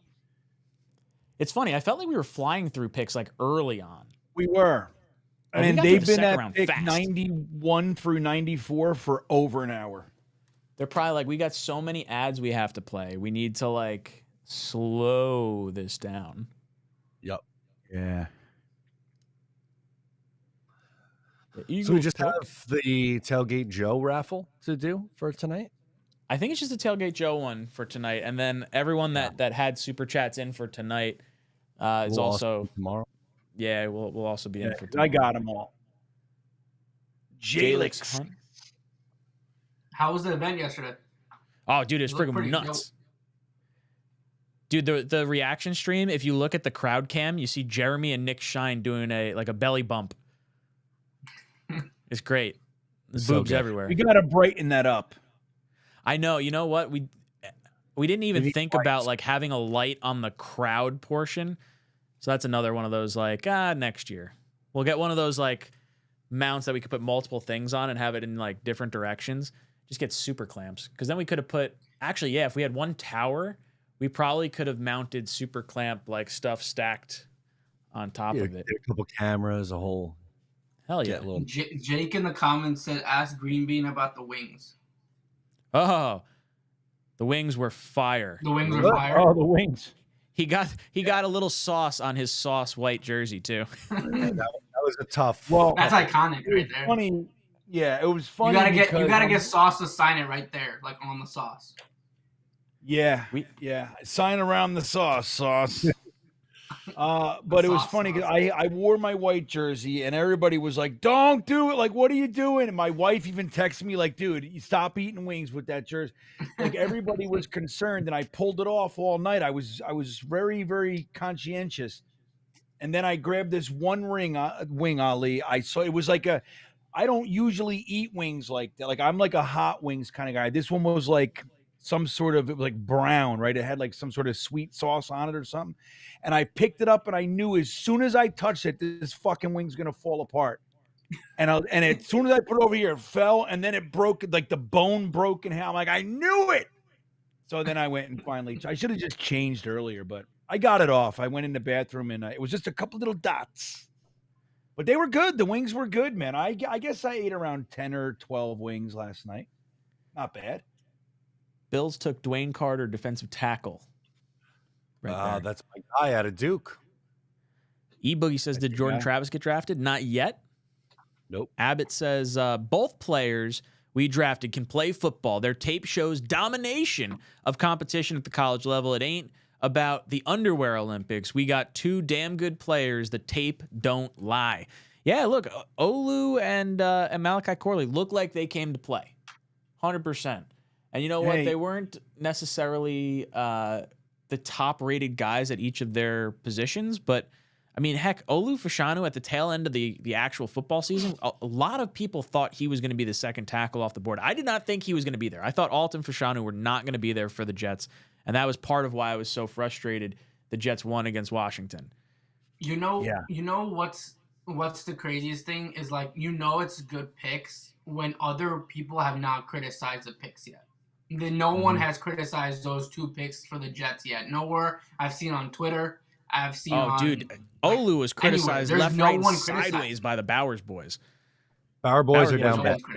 Besides Bowers, bro, I don't know who. The media tricked them. No one wanted him. The Jets didn't even want him. Like, why would you grab a tight end in the first round? It makes 0 sense. Well, it's especially when you have them. You know what I mean? You have them, and I understand, like, okay, he can be a wide receiver too, but no, I'd rather have an actual wide receiver. Yeah, like, right. I don't want a tight end / wide receiver / blocker / whatever. Like, I want a wide receiver. I don't want all this. I'd rather get an offensive lineman. He can play, get some draft picks, and you can move on and get an actual reliable player later on in the draft. Like, tight end is not a need. Never was a need. The thing is, people were like, oh, Compton and Rucker didn't do anything like last year. The reason they didn't do that, our offense was dead last in every stat. That's what happens when Aaron Rodgers goes down, and you have Hackett calling plays. Now Aaron Rodgers is coming back playing quarterback. It was like a perfect storm of suctitude. Yeah, it was brutal. Now I think the offensive line is going to get better purely from Rodgers being under center and the ball coming out quicker. Like, I think for as bad as our O-line has looked the last 2-3 years, it will look much better. Not to mention you just added an all-pro left tackle. Yeah, go on, Greenbean. So Frankie from Flatbush put in the chat, Corley said he already called Aaron Rodgers and told him he's staying in Rodgers' guest house for training camp. Oh, hell so yeah. I said, is that real? So he said, yeah, that's actually real. I love it. Yeah. Dude, I feel like there's like certain dynamics that can happen with players coming in. And I feel like Rodgers having his first full year with the Jets, probably a little more comfortable, obviously not playing for us, but like around the facility and everything. And the personality could not be it's so far away from where the media like projected Rodgers' attitude with this team and everything. Matt, what are your thoughts on the Corley guest house type stuff and Rodgers talking with him? Was just saying that I found the video if you want to play it. Oh, yeah. Okay. Let's see. Send it in the chat if you haven't. Oh, you got it in there. Cool. 8 steps ahead, Billy. You're fast on this. Now, let's see if they added too much text, so I'm gonna have to scroll down on this. That's all right. Let's see if we got this. Hold on, I'll get Ali in here too. Let me throw Ali. That's the side of my head, not Ali. There's Ali. You can come down here. You can sit down this way. All right. See, this is whoop.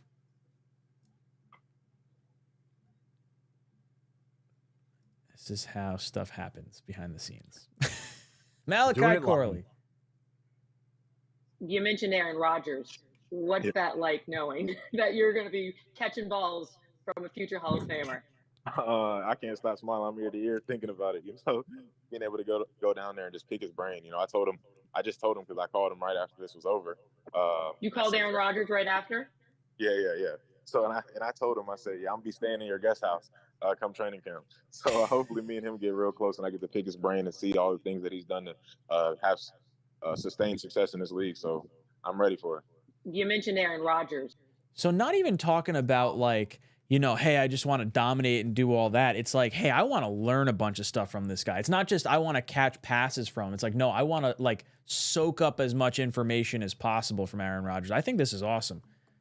Yeah. I love it. That's a winner right there.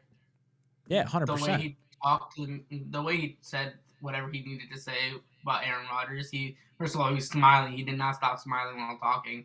And he's just like, he's ready. I think he's ready for it. That's just exciting, man, to see someone that wants to come to play with the Jets and excited about it and everything like that. Going live on Instagram right before he got drafted was pretty cool. Like, that's amazing. That's a really nice one. By the way, thank you for sending in that clip before. It was nice to pull that up on stream. Yeah, no, I was creating the post, and then I was about to tag him, and I saw it live, and I'm like, oh crap, I'm gonna press on this real quick and start screen recording real quick. Very, very cool. Mike B comes in with a super chat, says, thank you for gutting out another night. Fabulous job. You all need a great night's sleep, especially Green Bean. Go Jets. Love our pick so far. Green Bean was in Long Island this morning and drove all the way home. 7 hours and change. Ugh. A trooper. You know what? If I would have left 15 minutes later, I would have hit tons of traffic. I felt it. Like as I was crossing the Throg's Neck and the Verrazano and everything, I could feel it closing in. I was just ahead of it. I was like, as soon as I got to Jersey, I'm like, yeah, I fucking did it, man. It's a small window, dude. You're not working with a lot of window, dude. It literally is 15 minutes. Like if once you're there 15 minutes later, it's stopped. So I was right ahead. I could feel it closing in, man. That's why I woke up. It was like 6:12, I think it was. And me and Ryan were talking about like breakfast and everything. And I was like, I literally woke up, looked at the clock, saw the sun coming in, and said out loud, "Fuck that!" And I grabbed all my shit, jumped in the car, texted Ryan, and I was gone, man. I was like, I think you texted me at 6:15.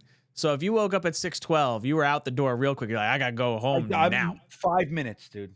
I love it. I jumped in the shower. When I woke up, it was a little earlier. I woke up probably at like 8:30, and I was like, oh man, I was like, Green Bean was waking up early. There's no way. If he said, hey, let's do breakfast, my ass did not respond to him. And then as you said, like, hey, I'm going home, I was like, all right, cool. Rory and I went to a diner this morning.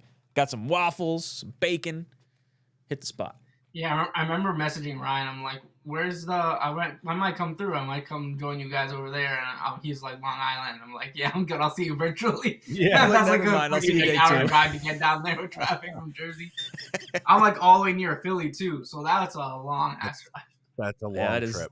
That is just a little bit of a hike. E-Boogie comes in and says, who do you guys see signing after the draft with the Jets?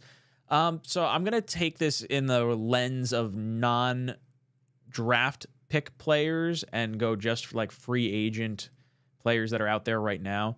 I think McGovern is kind of the fallback default, like interior offensive lineman for us. You know, obviously longtime center for us as well. I feel like that just solves a lot of problems potentially. And then, I think with Corley, I think this does take us out of the Odell, sweepstakes, which I think is probably a good thing. I would like to see a bigger bodied receiver. Do you think Boyd's off the table, Green Bean? Well, the Jets don't seem all that interested in him for some reason. I mean, maybe I'm off, but I haven't seen too much solid, connecting them. I would love if we only stay with one wide receiver in the draft.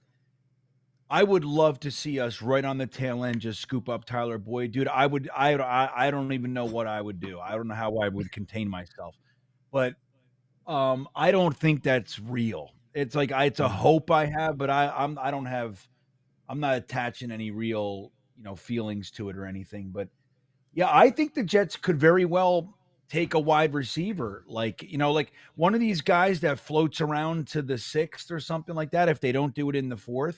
Like, dude, Troy Franklin floating down into the 4th round blows my doors off. And I'd love him in the first round, like so many mock drafts, and like at the worst, like 2nd round. Like everyone seems to have a much different grade than what NFL GMs feel like. So strange. Ali, is there a player that you would like to see the Jets sign afterwards? Not really.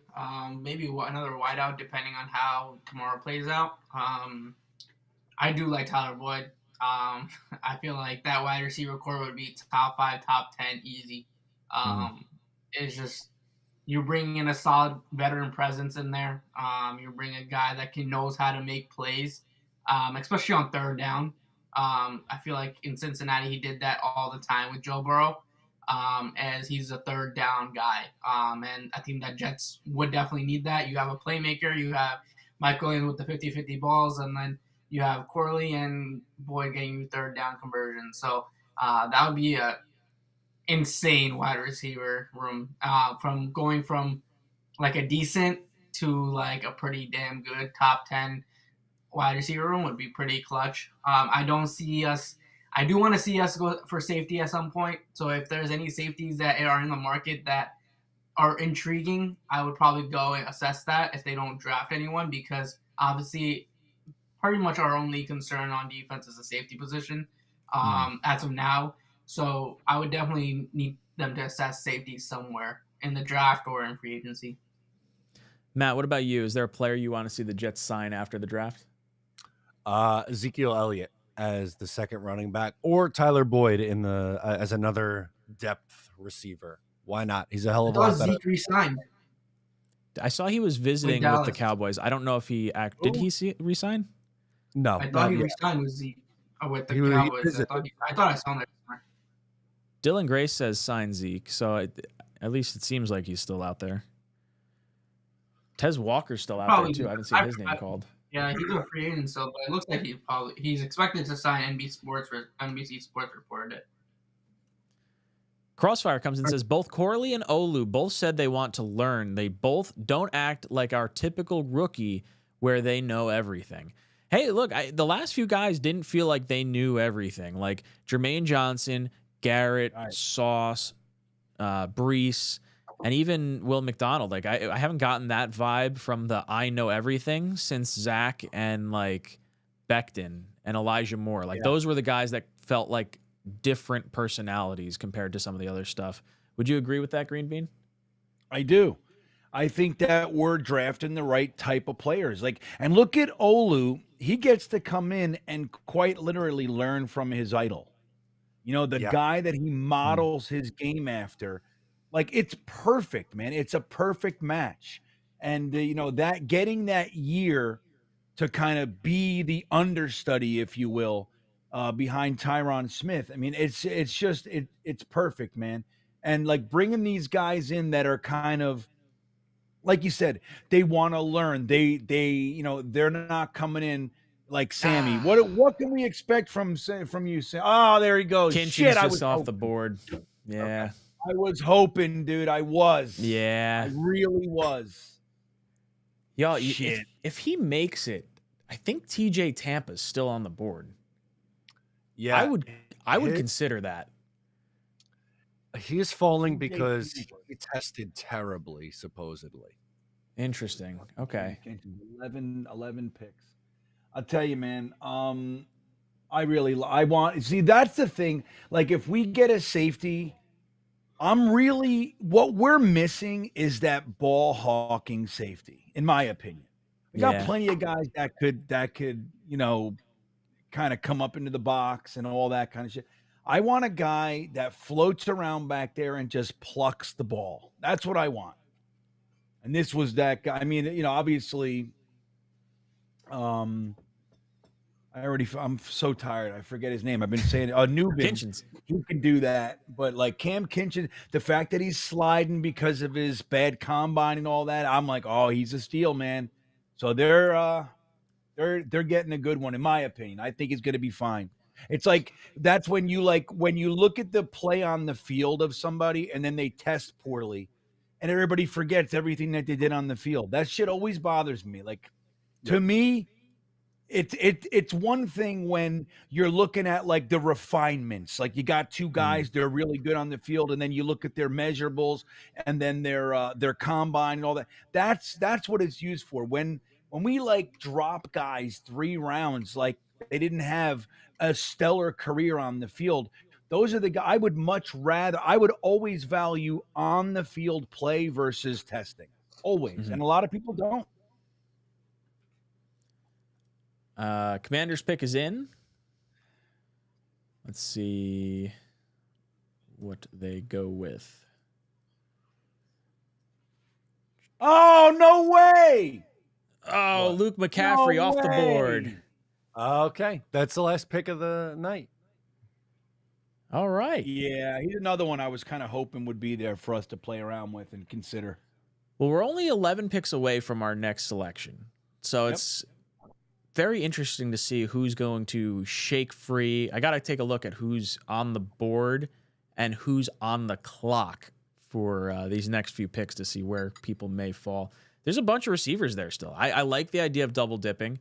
You could convince me on other positions of guys that were, maybe not necessarily high positions of need, but if they are still floating around, I would consider poking around at this. Quarterback is in mind if you like one of the 3 or 4 that are still out there. Mumtaz says we could sign Simmons in free agency if we need. Simmons, who's that? Safety? Oh, Simmons. Yeah. Right on. We could. He's going to be expensive, though. That's probably why he's still out there. Yeah, I wonder if his price comes down after the draft or if it goes up because now everyone knows where the picks have gone. Look at everybody walking out at the same time. Look at that. That's goodbye. Cool. See ya. Ali, I want to get your thoughts before I eject you. Then we're going to go do our giveaway for tonight. Ali, any last words, thoughts on the draft, and where can people find you? Yeah, I feel like Joe Douglas is nailing another draft so far. I think he assessed 2 needs, and thankfully we are not looking at defensive side of the ball right now. Hopefully we look out for a safety. Hopefully we go quarterback here and maybe double dip on a wide receiver. I really want a fully dominated offensive draft. I think that's where we need help at. That's where we need depth at. And I think Joe Douglas knows that. And obviously he is fighting for his job. They need to make the playoffs for him to keep his job. So he's going to do whatever he can to make that happen. And I think he's done so far so good. But again, this team is exciting. This team has a good roster if they stay healthy. That's the question, if they stay healthy. And this team could be a very fun team to watch next year. So again, it's fun always come chatting with you guys. I wish I was there yesterday. I heard it was a blast. Hopefully next year I can make the trip with some of you guys and maybe get more content creators to go there. But it's always fun chatting up with you guys. You guys can find me at Loyal NY Fans. Actually, we just got verified on Instagram today. So you guys definitely will see that blue check mark over there and you'll know that's me. And definitely we're going to have throughout the year. Off season is about to come full where there's nothing to do, but we'll have content for you. So thank you guys for all the support. Ryan, Green Bean, Matt. See you guys.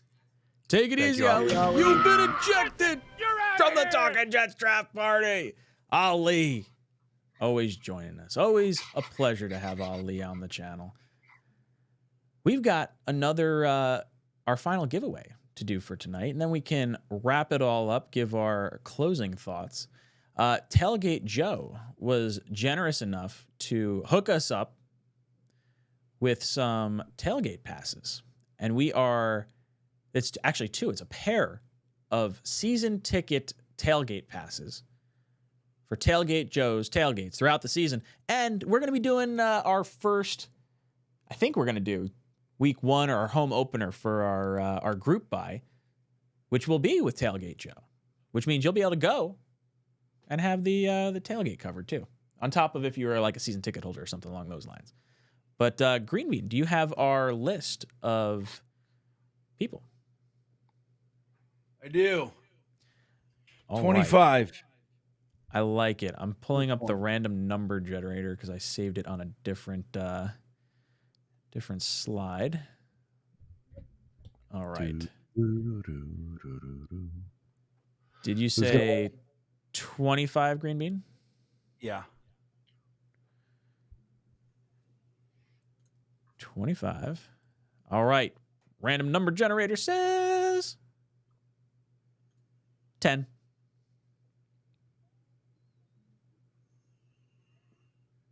Jacob Gomez. Ooh, Jacob Gomez winning season ticket passes to Tailgate Joe's tailgate. How do you spell his name? I want to put it on the slide now while I have it up. Fuck. Jacob Gomez. That's how you spell it. Oh, wow. It's that easy. Yeah, exactly. Yeah, there's nothing tricky about it. Give a guess. Best guess. Boom. Jacob Gomez. Winning it. The big fella coming in we'll with remind a him tomorrow. Not here. Yeah, we'll have it on the rotating ticker too. I'll create these slides so that way they're 4-person too, so people will be able to see all that stuff. I forgot how much we're in the 4-panel screen throughout the day 2 and day 3. Big fella says Jalen Wright is coming, calling my shot. Yeah, it's very possible, man. I don't know anything about Jalen Wright. Dude, how tired is everybody, huh? I'm fucking shot. Ready to go. I'm so Put me down. exhausted. All right, so let's do this. Let's give our thoughts on how the Jets handled the first 2 days of the NFL draft. We get our offensive lineman. We get a really interesting wide receiver. Top guys on our board. I'm feeling pretty good. You told me through 2 days we have O-line and wide receiver figured out with a bunch of really good players still on the board, and we got 3 4th-round picks. I would sign up for that. Green Bean, your thoughts? I'm right there with you, man. I think we gained a 4th, got a left tackle, and a wide receiver that we like. You know, not some like, you know, for so many years, the Jets were like too smart for their own good, and they would draft some friggin' guy. You're like, wow, you know, why him? This time we got Fashanu and Malachi Corley. I'm really excited about it. And we got 3 picks in the first of tomorrow's 4 rounds or 4 or 5. So, yeah, 4 rounds. I'm excited, man. This is really, really cool. We're set up for success. It's going to be a fun day tomorrow. Finally, it's like so many times, right? We're like, we have nothing to even talk about on day 3. This time we got 5 picks. Oh, it's going to be nice. Matt, can you double check? Crossfire won a shirt yesterday. Yeah, we may have put Snowball in the place by mistake. So that would be the Brees Mode shirt, I believe. I just want to confirm. That's definitely what it is now that I'm thinking about it. Yes, that's right. My fault. That was my fault, Crossfire. All right, let me switch that. Boom. Okay, okay. Crossfire. Boom. There you go. That's right. give Good us catch, one Crossfire. away yet? I rigged it. He's right. That's my bad. So just so you know, we have a little Excel sheet. We had all our prizes and everything. I was like, all right, Matt, could you fill that out? And I'll add the slides. So I'm throwing Matt entirely under the bus for this. No, it's totally fair. To be fair, I was reading it through 2 different text threads for each prize, and it's a minor miracle that I only got 1 wrong. Jake comes in here, says, didn't get Odunze. We got my next favorite wide receiver using the pick we got from taking a tackle, which I also wanted. Best draft ever, except when I got Sauce. Yeah, look, I think it's going to be hard to beat the 2022 draft. But, man, this one feels real good. I like this draft probably about as much as any draft that we've had recently other than 2022. Yeah. I agree with that. What time are we on tomorrow? We are on at 11:30 tomorrow. The draft starts at 12, so a half hour before the start of the draft, we will be popping on. Do we want to adjust it and make it a little later? Like, do we want to say like 11:45? No, 11. I don't know. 11:30. We'll do 11:30. No, well, I mean, say 11:30, and it's going to take us 15 minutes to get set up anyway. That's true. Yeah, we're never on time. Be here at 11, everybody. All right, boys and girls. Matt, did I get your thoughts for? I think I moved off it with the. I'm very happy with the offensive lineman in Olu Fashanu and trading up from Malachi Corley. So far, so good. I want to see what they do on day 3, but I'm optimistic. Boys and girls, we have day 3 of the NFL draft coming up. Ulysses says, good job. Good job, guys. Double is good. We've got day 3 coming up. We've got Will Parkinson joining us at 2:00 tomorrow. We got Blewett coming on at 4:45 tomorrow. And then we were talking with Richie and Jake. Those guys may come on at some point during, I think they're doing some streams too, so they might do a little simulcast I know Scott and Luke are definitely coming on. I just got to figure out when they're actually showing up. I don't think Robbie's coming on anymore. He was going to try and make it yesterday, and I definitely forgot to send him the link. And then I got to talk to Matt and Mike. They were ready to come on. I just don't know what time they'll be here. But I'm excited. We'll be chopping it up with some really cool people tomorrow. Happy with where we're at right now. We got 5 picks tomorrow. Boys and girls, you know where to tune in, where to catch us for day 3 of the NFL draft. Let's get weird. Boys and girls, we will see you tomorrow.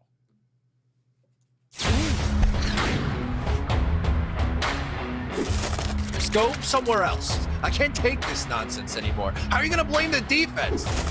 I got the power. Screw green bean. Damn it. But once you get to the sausage, I feel like we're doing something. Go Jets.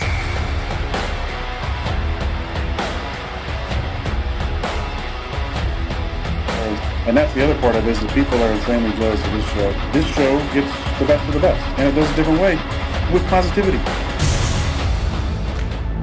He scores! Ow, my head! No, come on. What would you give up to see a Jets Super Bowl? All of my friends and family. Hit those milk thumbs, boys and girls. Freeze run.